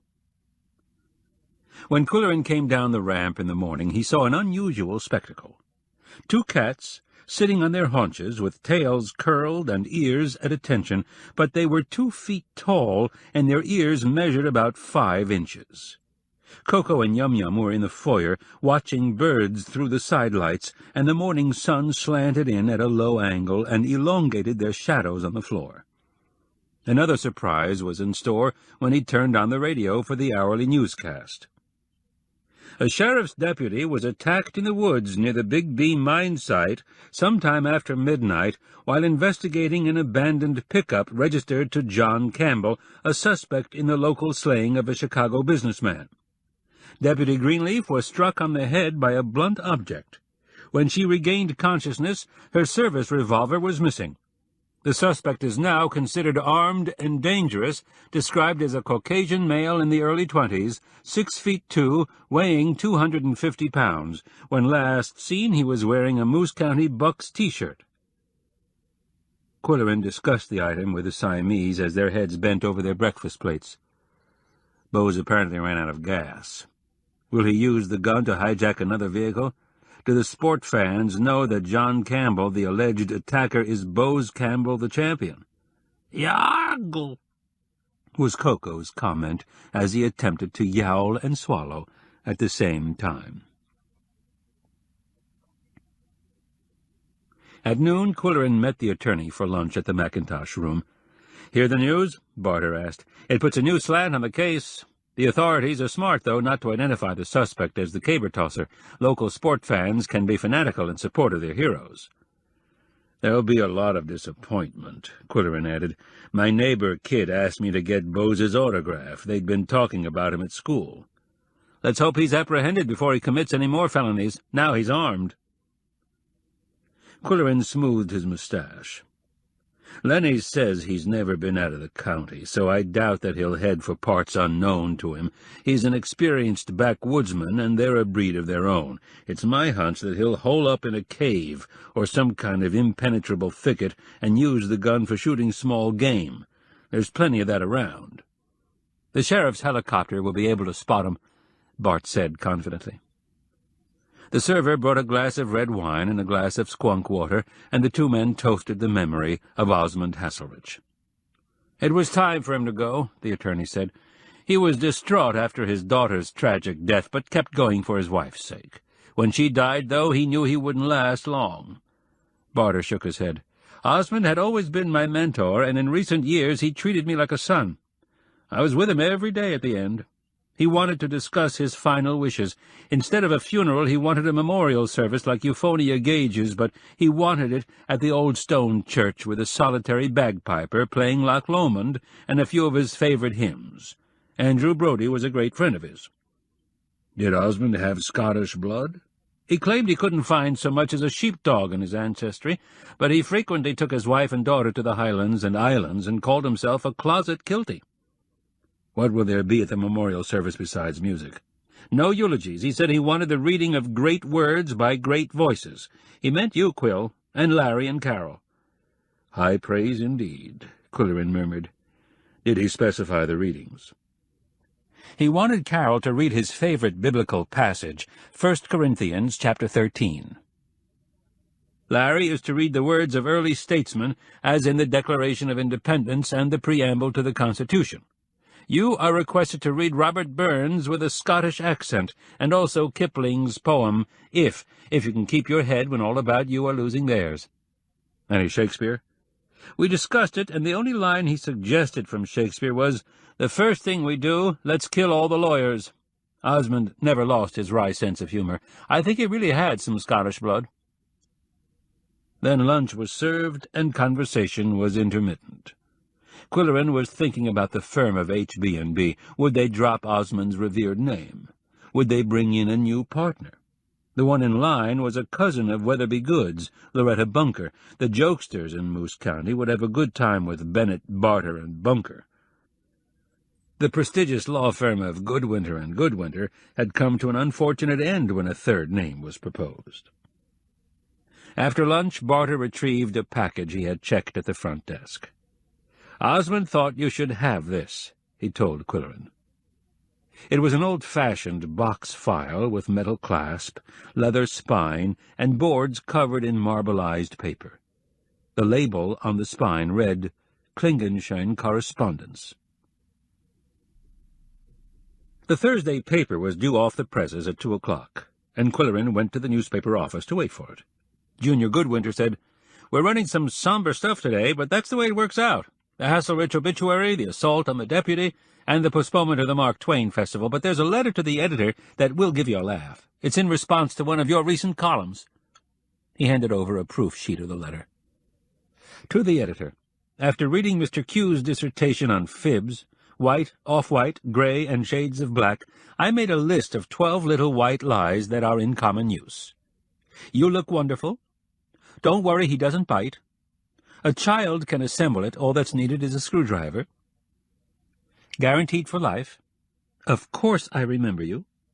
The chef says the clam chowder is very good today. This won't hurt. You'll just feel a little discomfort. Drop in any time. You're always welcome. The doctor will be with you in just a moment. You don't need an umbrella. It's not going to rain. This car has been driven only 10,000 miles. I love you.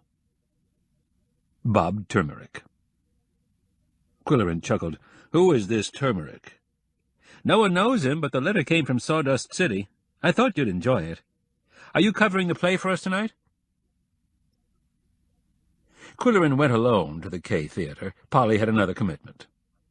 The enthusiastic amateurs who auditioned for such productions were office workers, MCCC students, nurses, commercial fishermen, truck drivers, and waiters who had enjoyed being in school plays and church pageants. As for the audiences, half of them were friends or relatives of the actors. Many had never seen players of professional caliber except on TV. Many had never seen live theatre. On the whole, Qwilleran thought, the cast did well. There were no forgotten lines or missed cues. The voice coach had convinced them to project their lines to the showgoers in the back row. When it was over, Qwilleran went home and was writing a review for Friday's deadline when Polly phoned. "How was the play?" she asked. "Not bad. How was your meeting?" "The library needs a new furnace. Mr. Hammond came to the meeting himself and convinced the board members that we're only throwing money away on repairs. We're spitting into the wind," he said. The metaphor shocked the ladies into action. They signed a contract without the usual fussing because of the cold weather scare. "Can Hammond have the new equipment installed and operating before the heavy snows and freezing temperature?" Qwilleran asked. "To tell the truth, Quill, it's been on order since August. He and I knew it was inevitable, so—" "You practiced a little duplicity." "Sometimes it's necessary, dear. And I knew the K-Fund would help us pay for it. Well, I know you're writing your review, so I won't keep you. I'll talk with you tomorrow night after the maiden voyage of the new bookmobile." "Did you see the list of scheduled stops in today's paper?" "Yes, and I'll meet it at Itabitiwasi Estates." "Good choice. A bientôt." "A bientôt."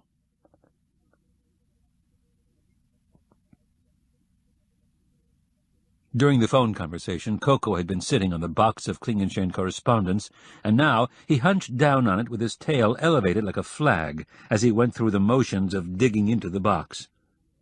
"Okay, we'll have a look," Qwilleran said, "and you can write my review of the play." He opened it gingerly, as if it might contain the skeleton of a dead mouse, or even a live one. False alarm. The box contained handwritten letters on stationery yellowing with age. The handwriting looked familiar. "Treat!" he shouted, and gave the cats their bedtime snack, then escorted them to the top balcony. When he came down the ramp, he was wearing the paisley silk pajamas that Polly had given him for Father's Day, with a mushy card from Koko and Yum-Yum. He took time to brew coffee before settling into a lounge chair with a box of old letters. The handwriting was definitely his mother's. She had been proud of her penmanship, fine pen strokes, slanted, precise, elegant. She had learned it at a private school somewhere. No one wrote like that these days. Scanning the sheets, he found they had all been written to Aunt Fanny and dated with the month and day, no year.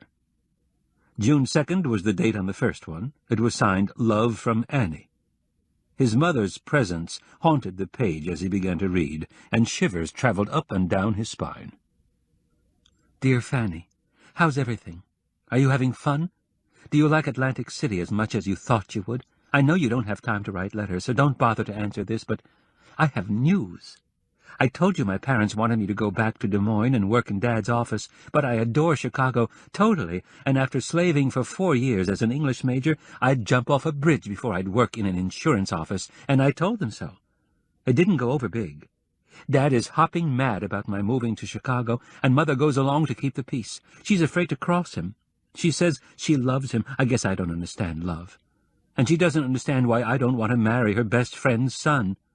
Dad would take him into the business, and we'd all live happily ever after. But I can't stand the guy. He's so dull, and his eyes are too close together. You know what you and I used to say about that. So here I am, and my wildest dream has come true, a job in the public library. I get a clerk's salary because I don't have a degree in library science, but just between you and me, I do everything the librarians do. But that's okay. I love the work totally. With my first paycheck, I made a down payment on a second-hand upright. You never heard me play the piano, but I think I'm really pretty good. Just for fun, to make Dad hit the ceiling, I asked him to ship my baby grand. Fat chance. I have a small apartment, and the girl across the hall is nice, Sue Ellen from Tennessee, pronounced Tennessee. We go to plays and concerts together, just a couple of country girls whooping it up in the big city. Love from Annie. Qwilleran huffed into his mustache. So his grandfather was in insurance, in Des Moines. That might be the place to start checking county records. Even if it proved a dead end, it might be worth the trip. But what about this 22-year-old who turned out to be his mother? Her letter had him thinking in capital letters. Lady Anne was so calm and sensible. He read the next letter, dated June 10th. Dear Fanny, want to hear some fabulous news? Sue Ellen and I went to see a Russian play, strictly for our education. It was grim, but the actor who played the male lead was enthralling, totally. Glorious voice, expressive hands, and good-looking, even with a Russian beard. After the final curtain, we wondered if we dared to go backstage and compliment him. We giggled about it and then said, "Oh, let's." Well, he was totally charming, and even invited us to have a drink. We went with him to a little bistro, and I don't mind telling you we were both weak in the knees. I didn't sleep a wink that night. I was so overwhelmed. And that was only the beginning. The next day he phoned me at the library, and I met him for drinks after the play, every night for the rest of the run. It's a road company, and they had to move on. We had a lovely farewell date, and he promised to write, but I'm afraid to hope. Keep your fingers crossed for me, Fanny. Love from Annie. Qwilleran returned the letters to the box, all the while marveling that this giddy young female could metamorphose into a suave, sophisticated parent who never said totally. Chapter 13. Friday, September 18th. To live a long life, eat like a cat, and drink like a dog. It was a beautiful day for the ride to Itibitiwasi Estates. The bookmobile was due to arrive at 11:30, and Qwilleran went a little early. Already residents were gathering on the lawn in front of the building, and there was an air of excitement. Some sat on the parked benches that lined the circular driveway. One group sat in a circle of lawn chairs, and bursts of laughter came from the 5 women and 3 men. Among them were Homer and Rhoda Tibbet, the Cavendish sisters, and Gil McMurtry. "This sounds like a lively bunch," he said as he approached the circle. "What kind of jokes are you telling?" Jenny and Ruth Cavendish had been his neighbors in Indian Village, and he had made himself a hero by saving one of their cats from strangulation behind the washing machine. They were retired academics who had enjoyed illustrious careers down below and had returned to their native county. Ruth, the tall one, was a born leader. "Gil, bring another chair. Quill, sit down. You have stumbled into a board meeting of a new publishing house, the Absolutely Absurd Press, Incorporated. We publish only absolutely absurd titles." He sat down. "Could you give me an example?" "Our first will be The Complete Works of Shakespeare in 1 volume, large print edition." She paused for his amused reaction. "The next will be The Collected Love Poems of Ebenezer Scrooge. Several other titles are—" She was interrupted by a general shout. "Here comes the bus." "Rhoda," she said, "make a list of titles for Quill. He might use them in his column." The board members and other waiting book lovers swarmed toward the driveway. The white bookmobile that had looked like a laundry truck was now a mobile mural of the county. On the boarding side, a billboard-sized painting was a panorama of woods with a startled deer, rocky pastures dotted with sheep, and a shaft house towering above an abandoned mine site. On the driver's side, surf pounded on a sandy shore, seagulls soared above a beached boat and drying fishnets. A lighthouse stood on a distant promontory. The vehicle was staffed by 2 energetic young women from the library, who handed out shopping bags full of books to be carried into the building. Then browsers went aboard, including Qwilleran. The 2 staffers sat with backs to the windshield, ready to check out individual choices. He asked, "Which one of you drives this thing?" "I do," said one. "Is it tricky?" "Only going around corners." The women looked at each other and laughed. "What places do you visit besides the estates?" "Schools, churches, nursing homes, daycare centers, hospitals. We even stop at the grocery store at Squunk Corners." "What kind of books do you bring in those tote bags?" "It depends. Here they like biography, history, humor, inspiration, nature, large print, mysteries. Other places like cookbooks, juveniles, romance, westerns, Nancy Drew." Rhoda Tibbet picked up a book her husband had special ordered, a new biography of Thomas Jefferson. Then the half-hour was up, the transactions were completed, and the management of the residence invited Qwilleran and the 2 staffers to come indoors for a little lunch. First the driver took the large vehicle away from the front door of the building, the ambulance entrance, as the residents called it. She drove it down the hill to the foot of the circular driveway, and then ran back up the hill. "We have 5 more stops to make this afternoon," she explained. "Oh, to be able to run up a hill," one of the watchers exclaimed. "Oh, to be able to run anywhere," said another. In the dining room they were served quickly, a sandwich and a cup of soup, while the resident librarian told them about in-house activities. There was a workshop for training tutors to teach adults to read. She said, "Avid readers take great pleasure in teaching others to read. It's an adventure for both teacher and student." When it was time to leave, Qwilleran carried out the bags of books being returned, and the driver ran down the hill to bring the vehicle to the door. The Cavendish sisters sent their love to Polly and asked about the health of Brutus and Cata. Rhoda gave Qwilleran a list of absurd titles and urged him to add a few of his own. Before he could scan the list, a scream came from the foot of the hill, and the driver came running and waving her arms. All heads turned in her direction. The bookmobile was nowhere in sight. "A big man came out of the woods," she gasped. "He had a gun. He made me give him the keys." Qwilleran shouted, "Somebody call the sheriff, quick, and somebody call the library."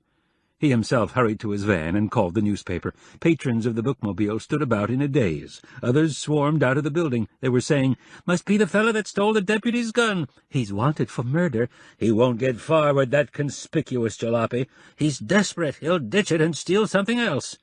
And Homer Tibbet said, "Maybe he just likes to read." Distant sirens came closer. Qwilleran drove the library staffers back downtown, along with the bags of books that were being returned. He said nothing, but he was peeved. He had intended to write 1,000 words on bookmobiling for his Tuesday column, but the hijacking had killed the idea. It would appear as crime news in Monday's edition. It was a bizarre story that would appeal to the media down below. Locals would be fearful. The man was armed, and must be a maniac even to conceive of such a caper. And the concept of a felon riding around with several hundred books would tickle the jokers in the coffee shops. "Only in Moose County," they would say, slapping their thighs. By the time Qwilleran reached the barnyard, a WPKX news bulletin announced, "A suspect wanted for murder has hijacked the Pickax Library's bookmobile at gunpoint this afternoon while it was making a scheduled stop at Itty-Bitty-Wassy Estates. Roadblocks have been set up in 3 counties. The stolen vehicle is easy to identify, being 30 feet long and painted with murals of Moose County landscape. Anyone seeing it should call the sheriff's department and avoid approaching the hijacker." The Siamese were having their afternoon nap on the bar stools when Qwilleran arrived, and they slept through his conversation with the director of the library. "Polly, just phoning to see if you had a heart attack." "Quill, could you ever in your wildest dreams imagine such a ludicrous situation?" "He can't get far. The sheriff's helicopter will be scanning the highways and back roads." "Too bad we didn't have bookmobile painted on the roof in large letters," she said with a touch of whimsy. "The back roads have overhanging trees. It wouldn't help." "Thanks for driving the girls back downtown, Quill." "Keep your radio turned on." Qwilleran prepared coffee, changed into a jumpsuit, and stayed close to the radio. Within an hour there was another bulletin. The sheriff's ground patrol, directed by the helicopter surveillance detail, has located the hijacked bookmobile earlier reported stolen. It was found wrecked on an unimproved road in Chipmunk Township. The hijacker is at large, and motorists are warned to keep car doors locked and to avoid picking up hitchhikers. The suspect, wanted for murder, is described as 250 pounds, armed and dangerous. The wrecked vehicle, carrying hundreds of books belonging to the Pickax Public Library, is on its side in a ditch. Qwilleran's phone rang immediately. "Quill, did you hear?" "I heard." "What an incredible mess. Can you imagine the condition of the books?" "Is there anything I can do?" There was no answer. "Polly, is there anything I can do?" "I'm thinking. Gippel's garage can rescue the bus, but we should salvage the books first." "What can I do?" "Ernie Kemple will line up his handy helpers. Those kids love an emergency like this, but we'll need lots of book crates in a hurry. Liquor cartons are good." "How many do you need?" In the next few hours, Qwilleran canvassed drugstores, bars, and food markets, and delivered a small mountain of cartons to the back door of the library. When he returned to the barn in time to clean up for Susan's auction, the Siamese were furious. The inside of the barn looked like the inside of the ditched bookmobile. They had not been fed. For that matter, neither had Qwilleran, and he had only half an hour to report to the antique shop. His priorities were clear. He fed the cats. At 10:30 p.m., the interior of Exbridge and Cobb was brightly lighted, although the sign on the door said closed. A few curious passers-by stood on the sidewalk gawking. In the main shop they could see two women sitting at telephones and a man standing at a chalkboard. In the annex others were eating and drinking and having a good time. "That's Mr. Q," the gawkers said to each other as he rapped on the front door. Susan Exbridge admitted him. "Darling, you're always so punctual." "I'm also hungry. I didn't have time for dinner." "Go into the annex. Maggie has prepared a feast." The hostess was wearing her usual black, flecked with cat hair. Her arms were loaded with gold bangles, and her chest was loaded with pearls. "Here he is," she cried. "Let me give him a hug. Would you like wine or coffee, Quill?" "Food." Besides the silver coffee service and the cut-glass decanters, there were platters of cheeses and cold cuts. Susan briefed him while he satisfied his hunger. "The phones have been open since 9. Midnight is the cutoff. You'll be taking calls during the last hour. Dr. Diane will be at the table with you. Dwight Summers will be at the chalkboard." "Back up," he said. "I don't know the basics. How does this thing work?" She explained. "When a call comes through from Maine or New Orleans or Los Angeles, you get the caller's name and phone number and the catalog number of the bank he's interested in. Then you consult the chalkboard and give the amount of the latest bid. The caller may raise it or hang up. If the bid is raised, you call it out to Dwight, and he updates the board." Dr. Diane said, "I've done this before and found that some calls come from practical jokers or cranks or lonely folks who just want to talk. Tell them 3 calls are waiting, ask to be excused, and hang up." "Legitimate bidders," said Susan, "may want additional information such as dimensions, condition, date, name of maker, or description of bank. Consult your printout and answer their questions." Qwilleran said, "I can't believe the eyes and ears of the nation are focused on Pickax, 400 miles north of everywhere." "You wait and see," said Maggie. "Mr. Sprinkle belonged to an international bank club." At 11 o'clock, Qwilleran and the doctor went to the phone table, and Dwight went to the chalkboard. The lines had been comfortably busy for the first 2 hours, Susan said, but the action would build up as the deadline approached. A speakerphone had been set up, and just before midnight she would call a 900 number, and Washington Naval Observatory time would be announced every 5 seconds. That way there'll be no arguments when we cut off the bidding. Qwilleran's phone rang, and his first call came from Austin, Texas, inquiring about the budding Ram Bank. Qwilleran described the movement for him. "Put coin on limb of tree and press lever. Ram butts coin into bank. A small boy thumbs his nose." It was in good condition, valued at $6,000. The highest bid was $5. The caller raised it $500. A collector in Buckhead, Georgia, called back several times and raised his bid on the Circus Pony Bank whenever someone had topped him. Although most of the callers were men, the wife of a banker in Reno, Nevada, wanted to buy her husband a birthday gift. "Do you think he would like a mechanical bank?" I'm sure he would. There's one called the Magic Bank. The cashier takes the coin and disappears with it into a bank vault. How charming, she said. How old is it? He's not too fond of old things. It's dated 1873. Would you like to make a bid? The highest we have is 4,000, although it's valued at 6,500. How big is it? 6 inches high. That's approximately the usual size. I see. Are you an antiques dealer? I love talking to you. You have such a delicious voice. Crisply, Qwilleran said, A bid for 4,500 has just come in on the other line. Better make up your mind. She offered 47.50, and Dwight said, Quill, you're a rascal. She was holding up the line. The phones rang incessantly as the deadline approached, and Dwight was busy with the chalk and eraser. With only 5 minutes to go, Buckhead made another bid on the circus pony. He also inquired about less valuable banks, bidding $100 here and $100 there. He was stalling. Qwilleran looked at Dwight and shrugged. The speakerphone was beeping away the seconds. At the stroke of midnight, all bids were cut off. Buckhead had his circus pony for 45,000. Everyone in the shop applauded. The Siamese, without help from the Washington Naval Observatory, knew that their bedtime snack was 74 minutes past due, and they met Qwilleran at the kitchen door, scolding and lashing their tails. All right, he said. I was helping an elderly widow who loves cats. Try to be a little understanding, a little more flexible. As he watched them devour their kibibbles, he reflected that it had been an eventful day in every way. The hijacking of the bookmobile, the coast-to-coast telephone auction, and even the mad scramble for cardboard cartons for the library, not to mention the debut of the Absolutely Absurd Press, Incorporated. He had not yet read the list of proposed titles. He found it in one of his pockets. Everything You Wanted to Know About Ravens, by Edgar Allan Poe. A Revised History of the World, by Lewis Carroll. Painting by Numbers, with foreword by Leonardo. How to Make Lasting Friendships, by Richard III. Bedtime Stories for Tiny Tots, illustrated by Hieronymus Bosch. The last one was undoubtedly Homer Tibbitt's contribution. How to Get Away with Anything, by Mayor Gregory Blythe. After a few chuckles, Qwilleran was feeling relaxed enough to retire, but first he would read a couple of installments of the Annie Fanny correspondence. Next was the letter dated June 24th. Dear Fanny, miracle of miracles, my actor didn't write to me, but he phoned every week from a different city. The tour ended in Denver, and he called to say he was coming back to Chicago. He said life had been barren without me.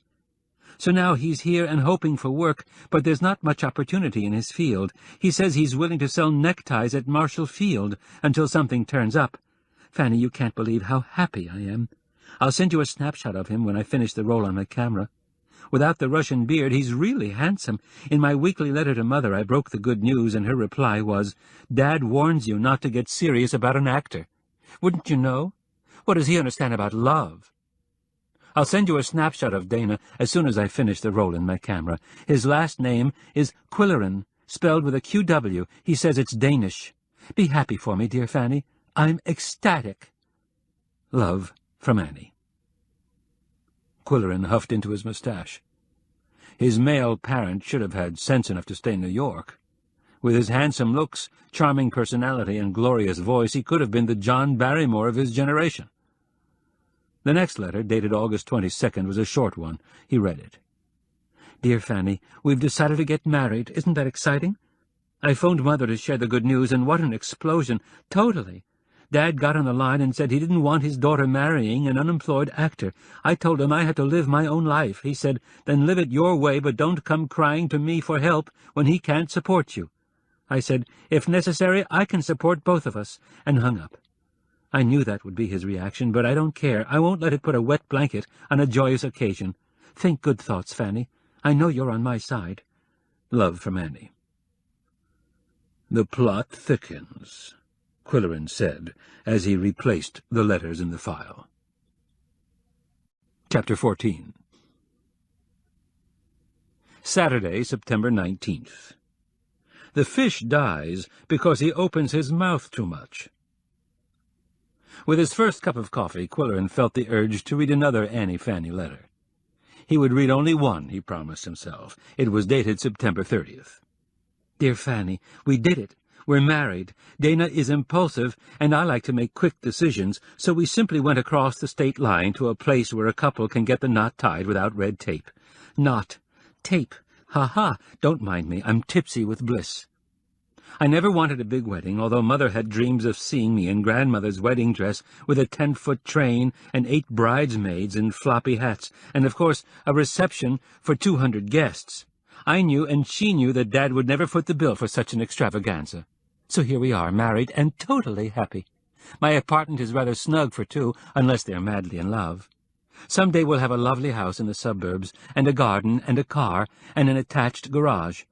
Dana is working part-time at Marshall Field, and the library gave me a token raise, and we're saving our pennies.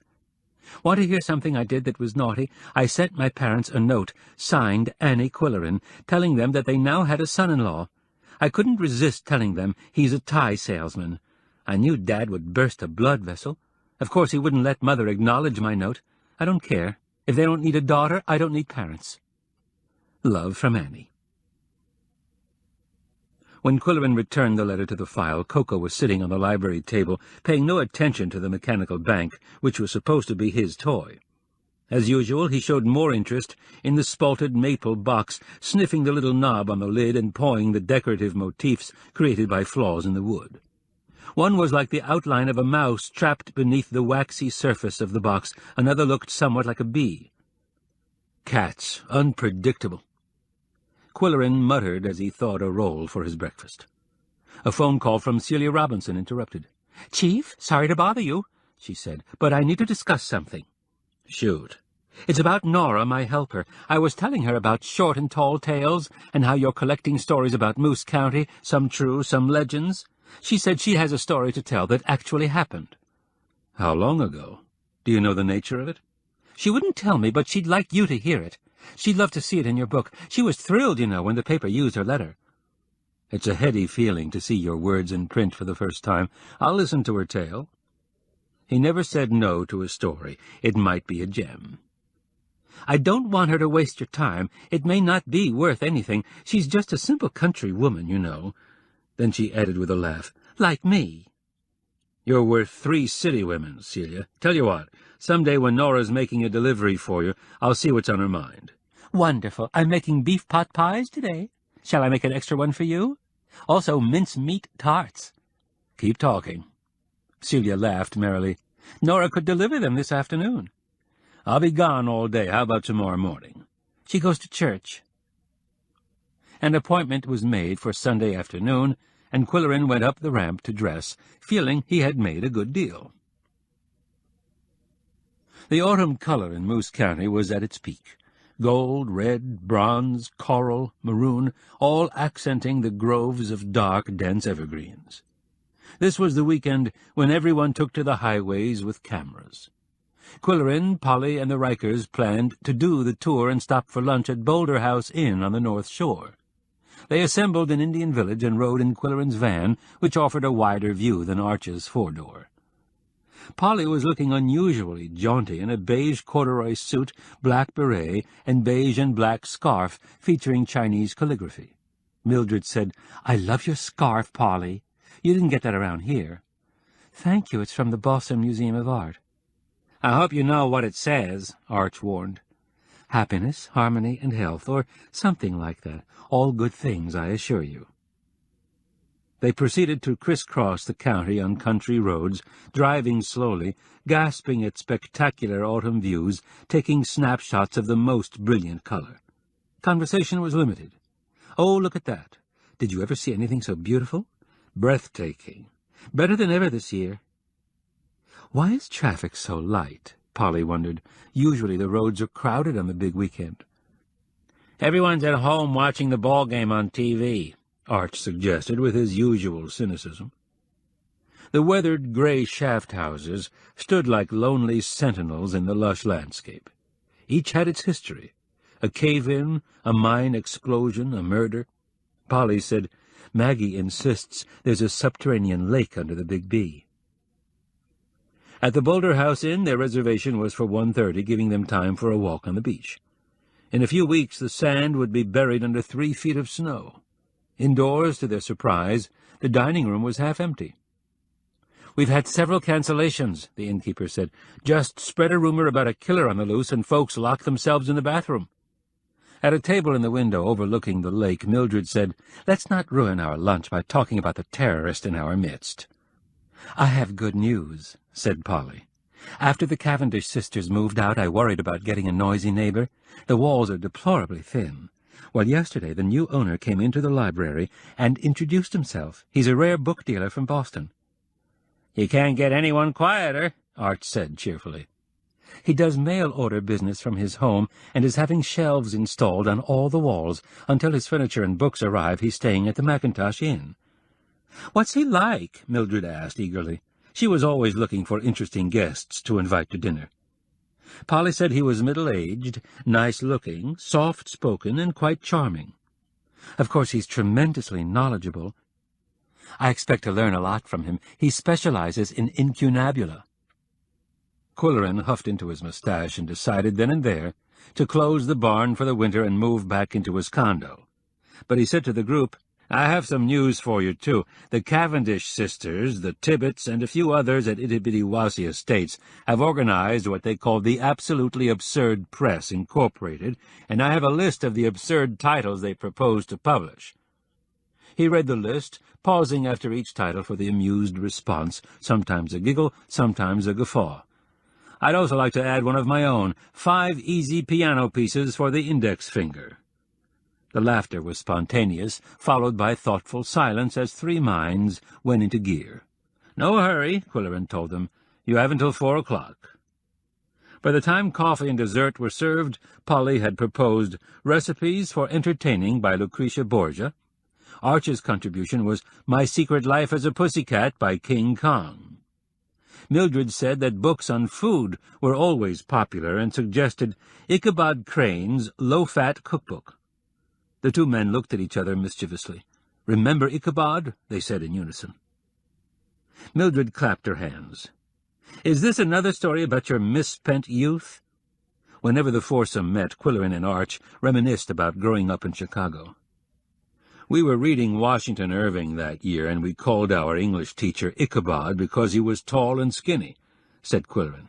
"He was a joker and played tricks on his students when giving tests. We had a great desire to get back at him. Remember that school, Arch?" "It was an old one and about ready to be torn down. They don't build them like that anymore, with the first floor way off the ground." "The way it happened," Qwilleran went on, "we had to report to room 109 for an English test after lunch, and we got there early. Somehow we got the idea of going in, throwing the bolt on the door, and locking everybody out. Then we went out the window and dropped down on the ground, about 6 feet. By the time we brushed ourselves off and came in the front door, the whole class was standing in the hall, and the teacher was running around trying to get a janitor with a ladder. The window was wide open, of course." "Were you ever found out?" Mildred asked. "Oh, he knew we did it. We were the only kids in the class smart enough to think of it. But he had a sense of humor." Mildred said, "I wish I'd known you then." "I'm glad I didn't," Polly said. Qwilleran returned his passengers to Indian Village, dropping the Rikers at the Birches and driving Polly to the Willows. "Will you come in to say something friendly to Brutus and Cata?" she asked. "Just for a while. Does your new neighbor have cats?" "No, but he offered to take care of mine whenever I need to be out of town. He's a very thoughtful person. He brought me this scarf, which I thought was an unusually lovely gesture." "What's his name?" "Kurt Nightingale." "What's his real name?" "Oh, Quill, you're always so suspicious." "Does he know about our 10-foot snowdrifts and wall-to-wall ice?" "Oh, yes, he grew up here. His relatives have moved away, but he has fond memories of winters in Moose County." "Perhaps he'd like to join the curling club." As soon as Qwilleran arrived home, he telephoned Pat Odell, Celia Robinson's husband, who ran a janitorial service. He asked to have Unit 4 at the Willows cleaned for immediate occupancy. "Is it cold feet you're getting now?" Pat asked in his lilting Irish brogue. "You might say that, Pat. Weatherby Good predicts November weather for October." "Sure, and it's only one man's opinion, I'm thinking, but a pleasure it'll be to do whatever you want." While hanging up the receiver, Qwilleran noticed that the lid was off the turned maple box and the pennies were gone. A quick glance revealed the two culprits on the fireplace cube, looking down on the scene of the crime. Koko looked proud of himself. Yum-Yum looked guilty. "You scalawags," Qwilleran scolded fondly. "One of you is a bank robber and the other is a petty thief." She had not gone far with her loot. The pennies were not shiny enough to appeal to her exquisite taste. They were on the rug nearby. What interested Qwilleran was Koko's motive. Curiosity about its contents? His catly response to a challenge? He had found out how to clamp his jaws around the knob and lift the well-fitting lid with a vertical jerk of the head. Smart cat! He had been obsessed with the problem, and now that it was solved, he would walk away and forget it with his tail held high. Qwilleran himself was becoming obsessed with the Klingenchain file. Now he understood why he had never received birthday presents from grandparents, while his friend Archie boasted about getting a cowboy suit and even a two-wheeled bike. The next letter was dated October 10th. Dear Fanny, thank you for the gorgeous wedding gift. We're putting it away until we have our house in the suburbs. I can picture it on a console table in the foyer or on the fireplace mantel. All that is in the future, not too distant, I hope. Right now we have to think about Dana's career. Shall we give up our jobs and move to New York where there are plenty of auditions, or stay here where I have steady income and a promise of promotion? Although Dana is doing well at the store, his heart isn't in retailing. He could make better money as a manufacturer's rep, but I'd hate to have him on the road all the time. What kind of life is that for two people so much in love? We read the want ads every day, and hope and hope and hope. Dana isn't quite as optimistic as I am, but I know something wonderful is just around the corner. Love from Annie. A question arose in Qwilleran's mind. What was the gorgeous wedding gift? All the time he was growing up in a respectable townhouse apartment with a foyer and a fireplace, he had never seen such an impressive object or had paid no juvenile attention. Annie might describe it in a later letter, a crystal vase, a silver bowl, a porcelain figurine. He went on to October 22nd. Dear Fanny, can you stand some terrifically good news? If I sound incoherent, it's because I'm tipsy with delight. I've just found out I'm pregnant. Dana is sort of stunned. They laughed at me at the library because I immediately checked out an armful of books on parenting. Speaking of parents, I dashed off a note to Mother, but it was returned, unopened. Too bad. Some mother-daughter talk would be comforting right now. You are my dearest friend, Fanny. If the baby is a girl, I'll name her after you. If it's a boy, Dana can name him. Frankly, he would be more enthusiastic if he had a decent job, preferably with a repertory acting company. I wish you could see him on the stage, Fanny. He's so talented. It breaks my heart to see him so frustrated. I try to make him feel that he's loved, no matter what. We have each other, and that's what matters, and soon we'll be 3. Can you believe it? Love from Annie.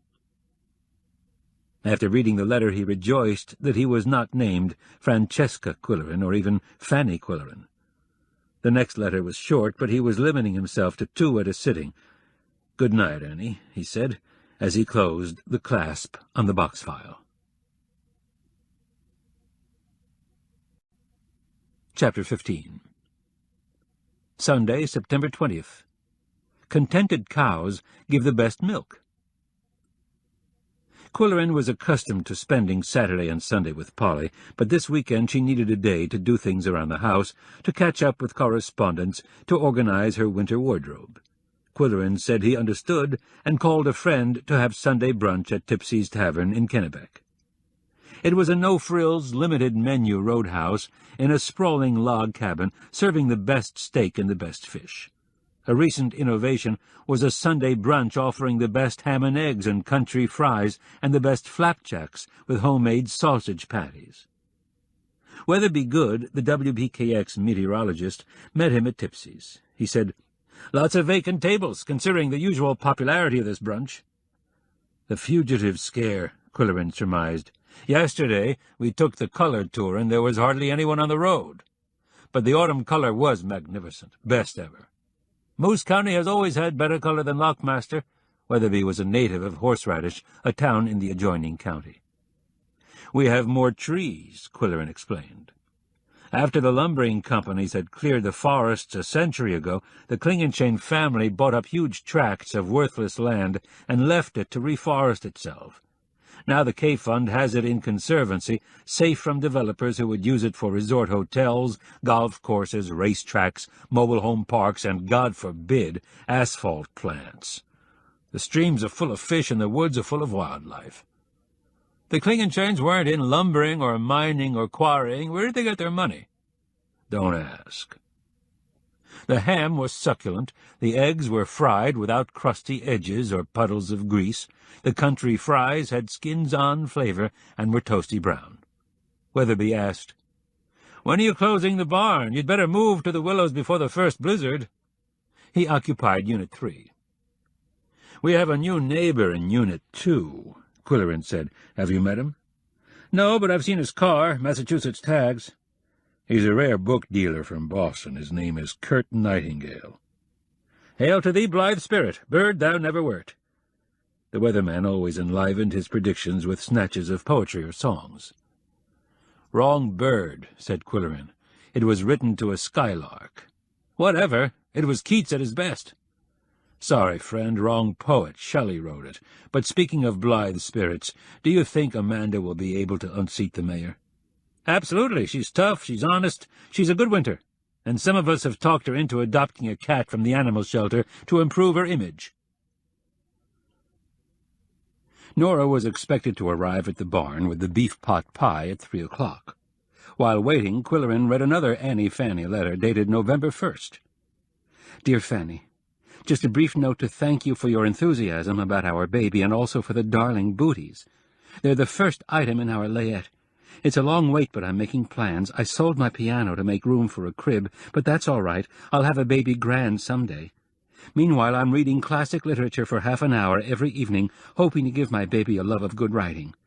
I love the story of King Arthur and his court, and if my baby is a boy, I'm going to call him Merlin. Don't you think that's a beautiful name?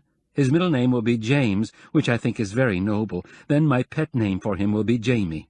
Forgive me for rambling on, but I know you're interested. Love from Annie." Qwilleran groaned as he recalled his youthful embarrassment over those names. Merlin was the name on his report card. That was bad enough, but it was his friend Archie who spread the vile lie that he was called Jamesy at home. There had been many a fist fight and many a trip to the principal's office. At 3 o'clock Celia phoned to say that Nora was on her way with the beef pot pie and some other goodies. "And I just wanted to tell you, Chief, that she has a terrible case of stage fright. You're so famous, and the barn is so big, and your mustache is so—" "Threatening," he said. "Thanks for tipping me off. I'll try not to growl at her." He planned an informal chat at the snack bar with a glass of apple cider. He would introduce the Siamese and let her stroke Yum-Yum. He would show her the mechanical bank and give her a coin to deposit. It always amused visitors. When the red car pulled into the barnyard, he went out to meet it and carry the cartons into the kitchen. "Make yourself at home," he said casually. She stood rooted to one spot and gazed around the immense interior in awe and a little fear. "Do you like apple cider?" he asked. "Yes, sir," she said. "Sit down at the snack bar and we'll have a glass of cider and talk." "Excuse me, sir, what is that thing?" She pointed to Kilty, and he explained the bank and gave her a penny to deposit. "Yow!" came a loud comment from the top of the refrigerator. "Excuse me, sir, is that a cat?" "Yes, he's a male Siamese, very smart. He wants you to start telling your tale. Where did it take place?" "Do you know Ugly Gardens, sir?" "I've seen it on the county map. It's spelled Ugley. "Yes, sir, that was a man's name, Oliver Ugly. He had acres and acres of land, and he rented it to poor farmers. Farm families came from the old country to have a good life, but the soil was no good, and it was swampy. All they could raise was turnips. They worked very hard." Qwilleran nodded. He had heard about Ugly Gardens. It had been called the last pocket of deprivation in Moose County until the K Fund acquired it and turned it around. The land was tilled for drainage, and goat farming was introduced. The huts were replaced by prefabricated housing, and the families became citizens of a community. He asked, "Did your story take place before the goats came?" "Yes, sir." "How did you know about it?" I lived there and met a girl at prayer meeting. Her name was Betsy. Was there a church at Ugly Gardens? No, sir. Families just got together and sang hymns. Was there something special about Betsy? Yes, sir. She was oldest of 6 kids and had to stay home and help her mother. She never went to school. Qwilleran thought, this doesn't sound real in today's world. It's a fantasy, a fiction. He said, don't wait for me to ask questions. Just go on with your story. Yes, sir. When Betsy was 13, she heard about a hotel that hired farm girls to cook and clean because they were hard workers, so she ran away from home. It was a nice job, cleaning rooms and making beds. She slept in the basement and got all her meals. One day the housekeeper told her to take some more towels to a man in one of the rooms. He was a nice man. He said, "You're a pretty girl. Sit down and talk to me." Nobody ever called her pretty. She stayed a while, and he was very friendly. He gave her a big tip when she left, but the housekeeper bawled her out for taking so long, and after a few months she was fired for being pregnant. Qwilleran huffed into his mustache. It sounded like the scenario for an old silent movie. Go on. She was afraid to go home to Ugly Gardens, so she slept in barns all summer and asked for food at farmhouses. She knew all about babies because her mother had so many. Hers was born in a shack on Chipmunk Road. It was a boy. She called him Donald, but she couldn't keep him.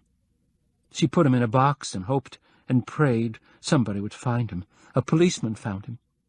Everybody was talking about the abandoned baby. They gave him another name, and she heard about him once in a while. Her Donald. Then she continued to live in the area? Yes, sir. And she always knew what he was doing. Playing football, working in the woods, working at the hotel, winning the gold medal. Does she know he's suspected of murder? Yes, sir. If it's any comfort to Betsy, let her know that the best lawyer in the county will handle his case. Thank you, sir. What if they find out Donald killed his own father? He didn't know. Qwilleran hesitated just long enough to swallow. Of course he didn't. Yow! Came a piercing comment from the top of the refrigerator. Qwilleran thanked her for the story, said he would consider it for the book, escorted her to the car in the barnyard. You told the story very well, Nora, in your own way. Do me one favor. Don't tell it to anyone else. Yes, sir. He would not embarrass her by confronting her with the truth, that Betsy's story was really her own. But Nora knew that he knew. That was evident in the beseeching look in her eyes when she said, "Thank you, sir."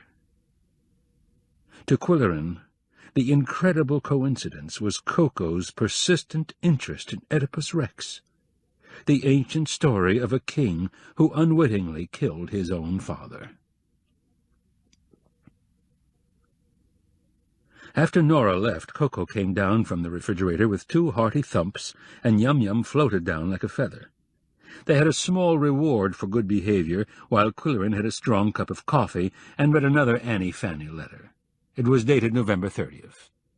Dear Fanny, I wish I could write a cheerful letter as the holiday season approaches, but I'm worried about Dana, and I know you won't mind if I unload my troubles on you.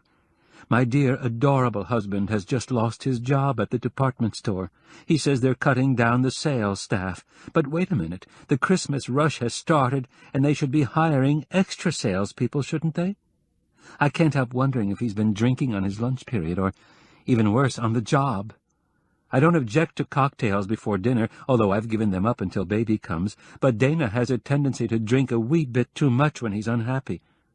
I can understand that he's frustrated by the lack of acting opportunities here, but the thought that he may have lied to me is most discouraging. I must not allow myself to get depressed. I must go on dreaming our dream, an acting career for Dana, a house in the suburbs, and a healthy baby. Dana is going to try for a job as a waiter, and I know he'll be a good one because he has great charm and can play any role well. But I worry that he'd have even more opportunities to sneak a drink. Oh, Fanny, please think good thoughts. Love from Annie.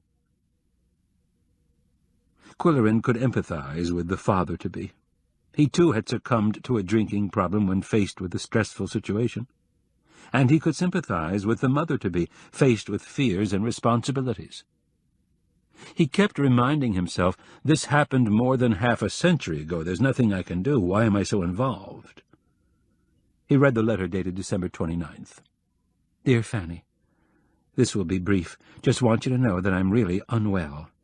I've missed quite a few days at the library, and today the doctor told me to stay home and take care of myself or risk losing the baby.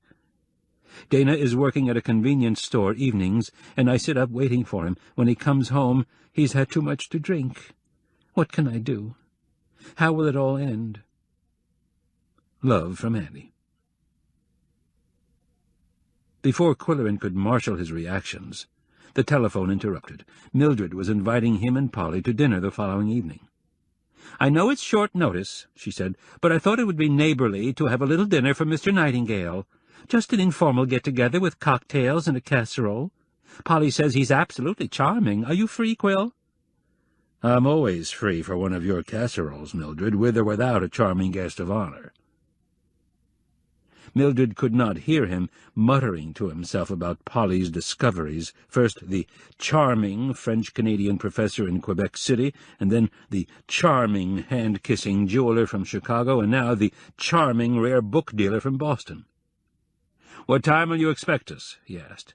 "And what's for dessert?" Chapter 16. Monday, September 21st. "'Tis folly to kill the goose that lays the golden eggs." As Qwilleran tore off yesterday's page from Culvert McBee's calendar, he regretted that the month would soon end. On the last Tuesday he would devote his column to the 10-year-old's carefully researched collection of wise sayings. Some were old favorites, others had ambiguous meanings, a few were of foreign origin. All would be printed, having been stowed away in a kitchen drawer, and readers would be encouraged to discuss them over coffee at the Dimsdale Diner, tea at the Itabidiwasi Estates, and beer at the Black Bear Café. At 2 o'clock the Moose County something was routinely delivered to the newspaper sleeve on Trevelyan Road, and Qwilleran strolled down the lane to pick it up. The carrier was late, however, so he went into the Arts Centre to kill time. He found Thornton Haggis in the manager's office and asked him, "What's that hearse doing in the parking lot?" Actually, it was a very long, very old black Cadillac. "It's the Tibbets' car. Rhoda's conducting a workshop in silhouette cutting. 5 women and 1 man are in the classroom, snipping away. Would you like to join them?" "No, thanks. I'd rather learn how to turn wood. Your 2 wood turnings are a big hit. The spalted elm vessel on the coffee table and the spalted maple box in the library. People like to touch them." "Yes, they're sensuous, even sensual," Thornton said. "My male cat is fascinated by the splotches on the spalted box. He sniffs them and touches them with his paw. I'd want her to buy it, you know, but Mildred had already spoken for it. Did you know she was buying it for me?" "In Moose County, everyone knows what everyone is doing, Quill. You should have learned that by now." "Okay, this is a test question. Who is Kurt Nightingale?" "You got me. Who is he?" "A rare book dealer who claims to have come from this area."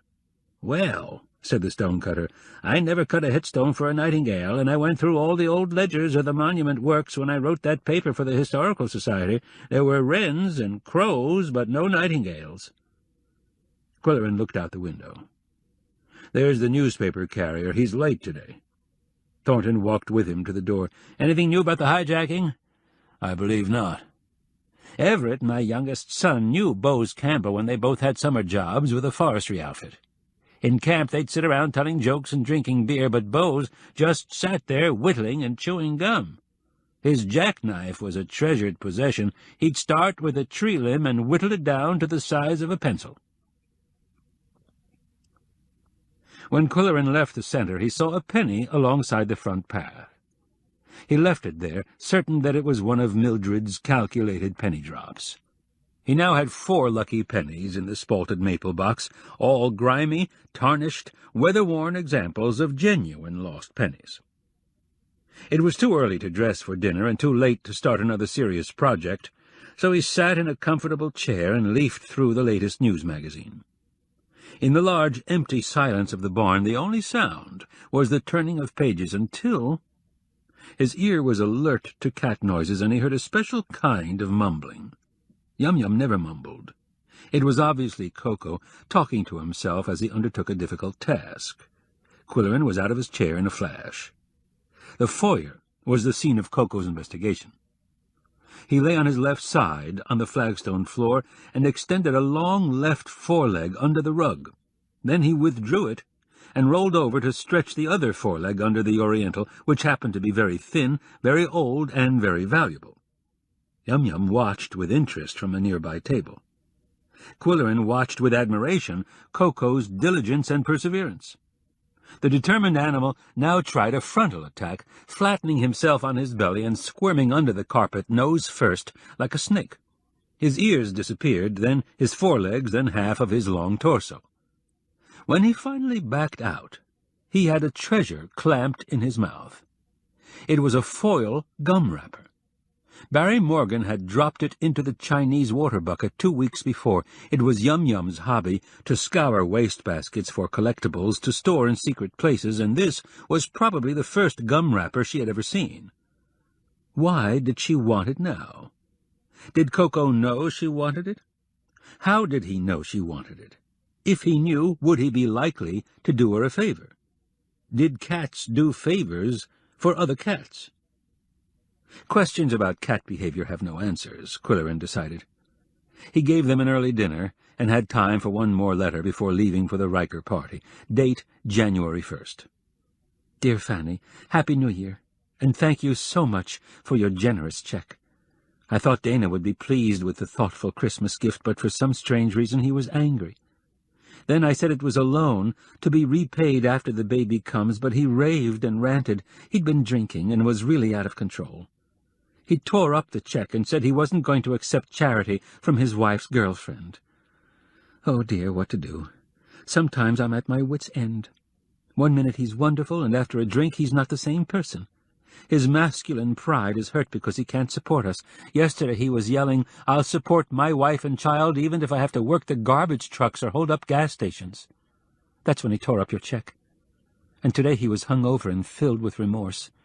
Then he gets suicidal. Today I screamed at him, "Don't talk like that in front of our baby." I've never screamed at anyone in my life. Have you ever heard me scream, Fanny? I don't know what's happening to me. Love from Annie. Qwilleran threw the letter back in the box. There was something naggingly familiar about the scene Annie had described. On the way to Indian Village to meet Polly's charming antiquarian, he stopped at the Mackintosh Inn to have another look at Lady Anne, so serene, so poised. That was the way he remembered her. A few minutes later he was at the Willows, greeting Polly, also poised and serene. They walked to the Birches. He was carrying a bottle of wine and yellow mums for their hosts. She had a jar of honey tied with a ribbon for the guest of honor. "It's the traditional housewarming gift," she explained. "Do you know the line, Quill, about honey and plenty of money from Edward Lear? Kurt has a book of Lear's nonsense poems that's valued at 12,000. We were talking about it yesterday." "Has he moved in?" Qwilleran asked. "No, the moving van arrives tomorrow." When they arrived at the Riker condo, the vehicle with Massachusetts tags was parked in the visitor's slot. "Isn't that an exciting car?" Polly cried. It was a Jaguar. They presented their gifts, Polly saying to the book dealer, "Here's to honey and lots of money." He was introduced as Kurtwell Nightingale, but said he liked to be called Kurt. Qwilleran sized him up as an ordinary-looking man, of ordinary build, with ordinary clothing and haircut and handshake. Cocktails were served, and Arch proposed a toast. "In your garden of life may your pea-pods never be empty." Qwilleran asked, "What brings you to Little Arctica, Kurt?" "I grew up around here," the man said, "and at a certain age one has a yearning to come home." "Did you live in Pickax?" "No, out in the country." He's evasive, Qwilleran thought. Probably grew up in Mudville or Ugly Gardens. Mildred said, "Quill has a fabulous collection of old books in his barn." "An accumulation, not a collection," he corrected her. "I simply wander into Eddington Smith's place and buy something I'd like to read, or something I've read before and never owned." "Not all collectors buy for investment," the dealer said. "Many buy for personal reading pleasure. My only advice is to check the book's condition. It should have a secure binding and all its pages with no tears or underlining, and, of course, a clean cover." Qwilleran asked, "What if your cat has a hobby of knocking books off the shelf?" "You have a problem." Polly's question was, "If I want to collect books, how do I start?" "First, decide whether you want to be a generalist or a specialist. It's my humble opinion that specialists have more fun. If you focus on one category, zoology, shipwrecks, or Thomas Edison, for example, the hunt can be exciting." Polly said she would choose ornithology, Mildred, old cookbooks, Arch, Life in Early America. Qwilleran said, "I have an old copy of Domestic Manners of the Americans that you can have for $20. "Sure, you bought it for $3. "Quill," said Kurt, "you're on your way to becoming an antiquarian bookseller. All it takes is one profitable sale, and you get the fever. And by the way, Polly gave me some back copies of your column. You're a splendid writer. And she tells me that's a portrait of your mother in the lobby of the inn, a handsome woman." Mildred interrupted by announcing dinner. Individual casseroles of shrimp and asparagus, green salad with toasted sesame seeds and Stilton cheese, and cranberry parfaits. On the way home, Polly asked Qwilleran what he thought of their new neighbor. "Not a bad guy," he said. It was midnight when the brown van drove into the barnyard, and Qwilleran expected a scolding. Instead, Koko and Yum-Yum staged a demonstration in the foyer, prowling back and forth and jumping at the 2 tall windows that flanked the double doors. Qwilleran floodlighted that side of the building, expecting to see a marauding raccoon. There was no sign of wildlife, but shadowy movement could be seen behind the screens of the gazebo. A prowler, he thought. Bose Campbell. Before he could call the police, however, a thin figure materialized out of the shadows and came running toward the barn with waving arms and shouts of, "Mr. Q! Mr. Q!" "Lenny!" Qwilleran shouted back, going out to meet him. "What are you doing here? You're supposed to be in Duluth." "I came back. Do you have any food? I'm starved. I spent my last nickel on breakfast." "How did you get here? Where's your truck?" "Out of gas on the highway. I walked the rest of the way." Come in. I'll make a ham and cheese sandwich. What would you like to drink? Beer, coffee, cola?" "Milk, if you've got it." Qwilleran put a glass and a plastic jug of milk on the snack bar. "Help yourself while I throw the sandwich together. Mustard, horseradish?" "Both." "Is rye bread okay?" "Anything." Then he gulped a glassful and poured another. "Do you know what's been going on here since you left? The stolen pistol, the hijacking?"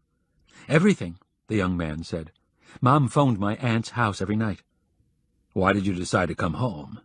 "I'm worried about Bose. I'm afraid he'll get himself shot. Some trigger-happy clod will see him in the woods and panic. He'll think he's shooting him in self-defense." "So you think he's hiding out in the woods?" Qwilleran said. "That's my hunch, too, although it's generally thought he'll steal another vehicle and disappear down below. Here, try this sandwich. I have ice cream in the freezer, too. Don't talk until you finish eating." Sitting on a bar stool, Qwilleran filled him in with the latest news. Osmond Hasselrich died. The Mark Twain Festival is postponed. Amanda Goodwinter is running for mayor. Homer Tibbett celebrated his 98th. The Sloanes are selling their drugstore and moving to Florida. Lenny chewed in silence, obviously more interested in his own crisis than in local news. After he had devoured a chocolate sundae, the two of them went to the library area and stretched out in lounge chairs. Qwilleran said, "Tell me what you propose to do." "Get him out of the woods for his own safety. Under normal conditions he could live off the land. He has his jackknife, and now he has a gun, and he has friends out there in backwoods stores who'd sell him ammo and matches and flashlight batteries and chewing gum. They'd even help to hide him. They're on his side. He's their own kind. Besides, he's a hero." Do you think you can get him to come out of the woods and give himself up? He trusted me, or he wouldn't have told me what happened. Now, maybe he thinks I'm a double-crosser, but that's a chance I've got to take. Mr. Barter told me that no Moose County jury would convict a simple country boy duped by a big-city sharpie.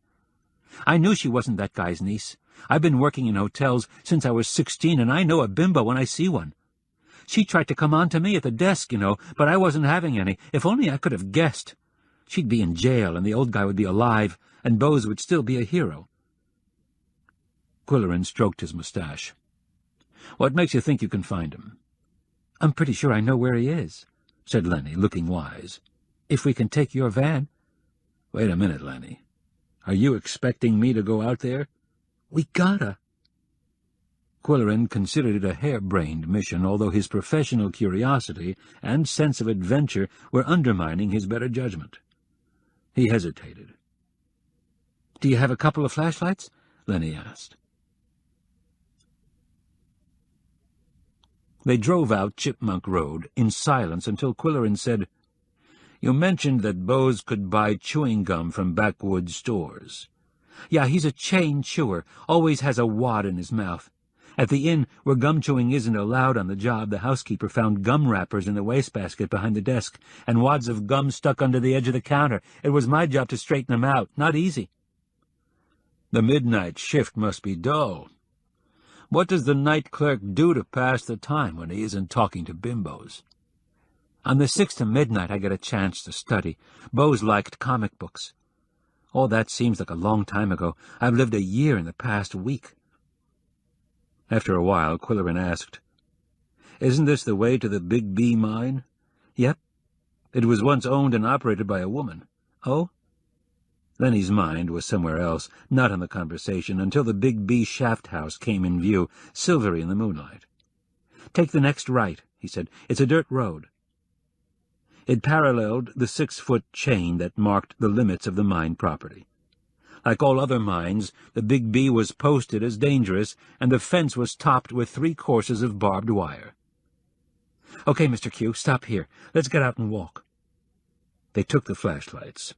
Although the moon was bright, the rutted lane was shaded by overhanging tree branches. The leaves had not yet begun to fall. As they walked, all was quiet except for the whine of tires on Chipmunk Road behind them and the occasional scurrying of a small animal in the underbrush. At the northeast corner of the fenced site, the lane turned south and became even more primitive. Lenny said in a hushed voice, Bose and I used to play around here when we were kids. We knew how to get over the barbed wire without skinning a knee and how to pry a board loose from the shaft house. You mean you went inside that dilapidated wreck? Crazy, wasn't it? It was spooky inside, all scaffolding and ladders. We could hear the water sloshing in the mine shaft a zillion feet below. There's a subterranean lake down there. How do you know? Everybody says so. All I know is we threw pebbles down and heard them splash. We'd climb to the top platform with a pocket full of pebbles and sit there and eat a candy bar. Didn't you realize how dangerous it was? Those timbers are more than a century old. Yeah, but 14 inches square and put together with handmade spikes a foot long. We climbed around like monkeys. We were only 9 years old. Our only fear was that Mom would find out. Once we were dumb enough to try smoking on the top platform. Bose had stolen a cigarette somewhere, and I had book matches. We lit it all right, but it didn't taste as good as a candy bar. We dropped it down the shaft and heard it fizzle out in the water. Or imagined we did. That was one of our finer moments. I'll bet, Qwilleran said, thinking what a sheltered life he and Arch had lived in Chicago. Shh! Lenny flashed his light on the ground. He's here. There's a gum wrapper. A scrap of foil caught the light. Qwilleran's mustache twitched as he remembered Koko's obsession with the bit of foil under the rug. Look, Mr. Q, here's where he built a campfire. There was a charred circle on the ground and some small bones. He cooked a rabbit. I bet he's saving the skins to make a blanket. Qwilleran looked around uneasily. He felt they were being watched through a knothole in old boards. He could see a pinpoint of light inside. Let's get out of here, he whispered. But Lenny began to shout, Bose, it's Lenny. Are you all right? We came to help you. There was no answer. I know he's in there, Lenny whispered. "I can see pinpoints of light. Flashlight or lantern." "This is insane," Qwilleran hissed. Lenny shouted again. "Bose! Everything's going to be all right. Mr. Q's here. He's going to help you." All was quiet again, and then they heard a gunshot from the tower. Qwilleran grabbed Lenny's upper arm roughly and propelled him back along the primitive road. There was another shot, then sounds of thumping and crashing and splintering of old wood, a splash, and silence again. Breathless and wordless, they hurried along the dirt lane leading to the highway. In the van, Qwilleran phoned 911 and backed the vehicle out to the shoulder of Chipmunk Road. They waited, with headlights beamed on the shaft house. Lenny sat quietly, shivering. "Need a sweater?"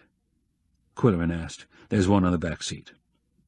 When the police come, let me do the talking." One by one, the emergency vehicles appeared. The sheriff's patrol car, an ambulance, the Pickax police, the rescue squad. Qwilleran's presence lent credibility and seriousness to the incident. Not only did he have a press card, he was Mr. Q. As he reported it, they had been driving past and saw flickers of light in the tower, barely visible in the chinks between the weathered boards. They drove into the lane for a closer look, heard gunshots, and backed out in a hurry. Leaving the scene and heading back to Pickax, he said to his passenger, "Do you want to be dropped at Lois's house? How will you reach your truck in the morning? Is there anything I can do? Let me give you some money for gas. Better not give Lois any of the details." Lenny was in a fog. He just wanted to go home. He had lost a brother. He felt guilty. His intentions had been good. He should have stayed in Duluth. He should have left everything to fate. He was jinxed. Qwilleran listened sympathetically, murmuring remonstrance, encouragement, condolences, whatever was needed.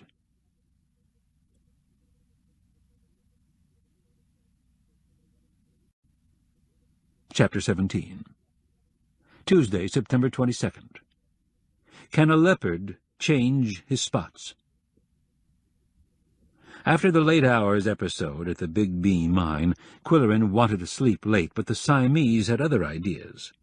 They howled outside his door at 20-minute intervals and were suspiciously quiet in between. When he shuffled down the ramp to investigate, he found that someone had pried open a kitchen drawer and someone had removed the 21 previous pages torn from Culvert's calendar, and someone had distributed them throughout the main floor. He presumed it to be a collaboration, what he called their Mungo Jerry Rumpel-Teaser Act, and he collected the litter of paper with grudging admiration. They knew how to capture a person's attention. During the morning, he avoided news bulletins on WPKX, preferring to wait for the 2 o'clock edition of the Moose County Something. Meanwhile, he delivered a van-load of books and personal belongings to his condo, Unit 4 at the Willows. A moving van from Boston was unloading at Unit 2, and the Jaguar was parked under the visitor's carport. On the way back to town, it occurred to him that now might be a good time to present Polly with a gift he had special ordered and was saving for Sweetest Day. Now he reasoned, however, that his move back to Indian Village had a celebratory aspect, and in midday he walked into her office with a gift-wrapped package. She was having a vegetarian lunch at her desk. "Have some celery straws," she invited slyly, knowing he despised them. Then she saw the small box and gilt paper and ribbons. "For me? What's the occasion, Quill?" "It's Tuesday," he said with characteristic calm. After fumbling excitedly with the wrappings, she uncovered an octagonal bottle of French perfume encased in gold filigree. She was stunned. She tripped over her words, had never seen such a beautiful bottle, had never dreamed she'd have such a famous scent to spray on her skin. Both of them were remembering an evening last month, between sunset and dark, when twilight descended on the world like a blue mist and brought a magical silence. L'heure bleue. "Glad you like it," Qwilleran said. He grabbed a handful of celery straws.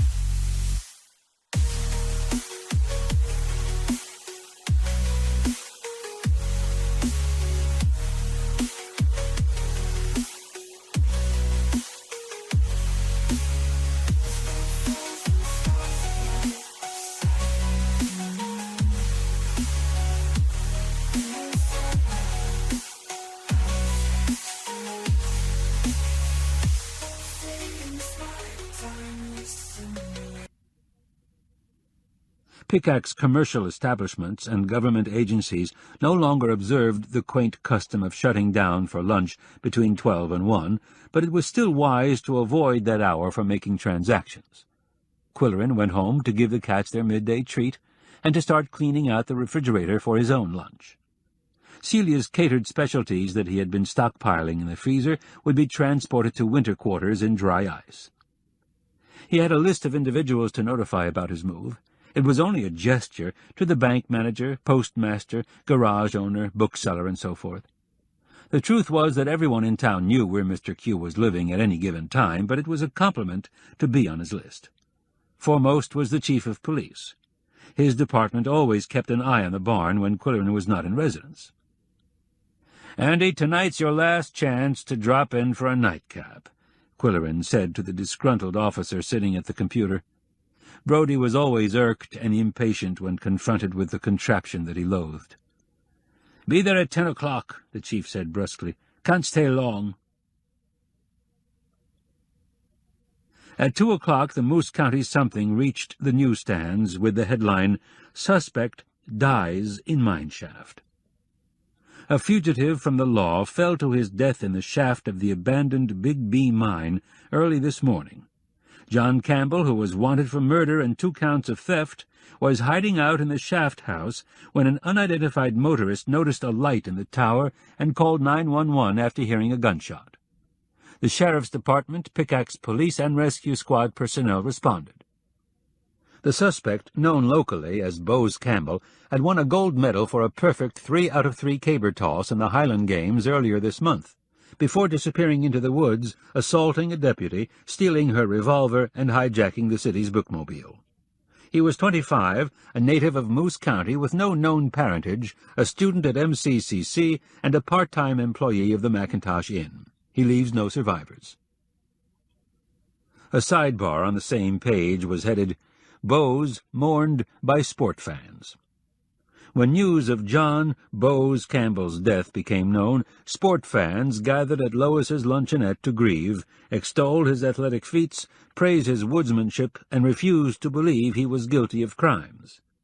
Lois Inchpot, who had known him since he was a young boy, said, "He was a nice young man, kind of sweet, but he'd had no bringing up, and my son Lenny and I sort of adopted him. He didn't drink or smoke, and he loved the woods. When he won the gold medal, I felt like my own son had won it. We're going to have a nice funeral for him, and my customers are taking up a collection to buy him a headstone. I hope they find the real murderer. I know Bose couldn't have done it." After reading this, Qwilleran was hardly surprised to hear from Lenny, phoning from the kitchen of the lunchroom against a clatter of pots and pans and his mother's shouted commands. "Did you read it?" Lenny asked abruptly. "Yes, your mother's statement was very touching. She's a good-hearted woman, Lenny." "They didn't tell how Bose was tricked into doing it." "The paper printed information released by the police. Use your common sense. Don't you suppose the authorities are on the trail of the woman who duped him? She's done it before. She's a menace. Sit tight and see what they discover." "There's another thing, Mr. Q. When we heard the gunshot last night, I thought Bose had shot himself, but today I'm wondering if he tripped and fell and the gun went off accidentally. What do you think?" "Good question. We'll never know, will we?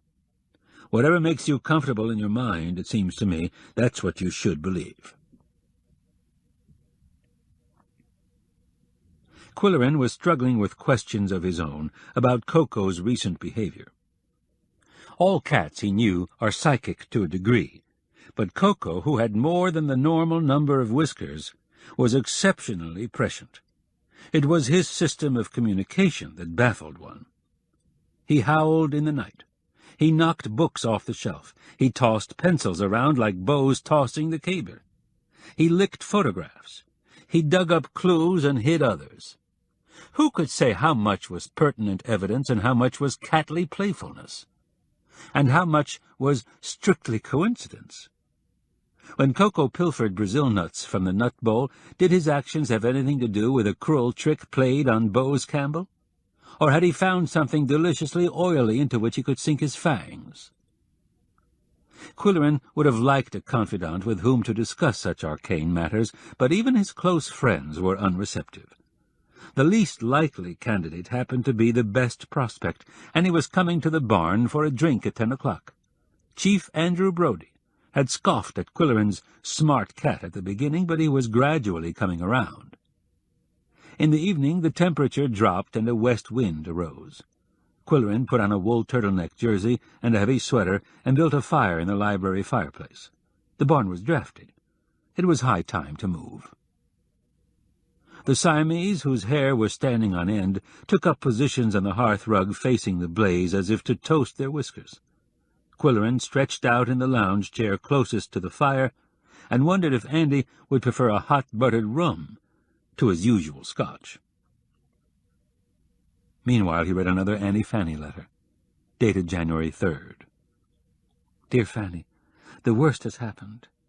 Yesterday I was sitting alone, reading Spencer's Fairy Queen to take my mind off the new year. We had neither the money nor the spirit to celebrate. Dana had been trying to get a job as a waiter, but the restaurants were hiring only experienced help.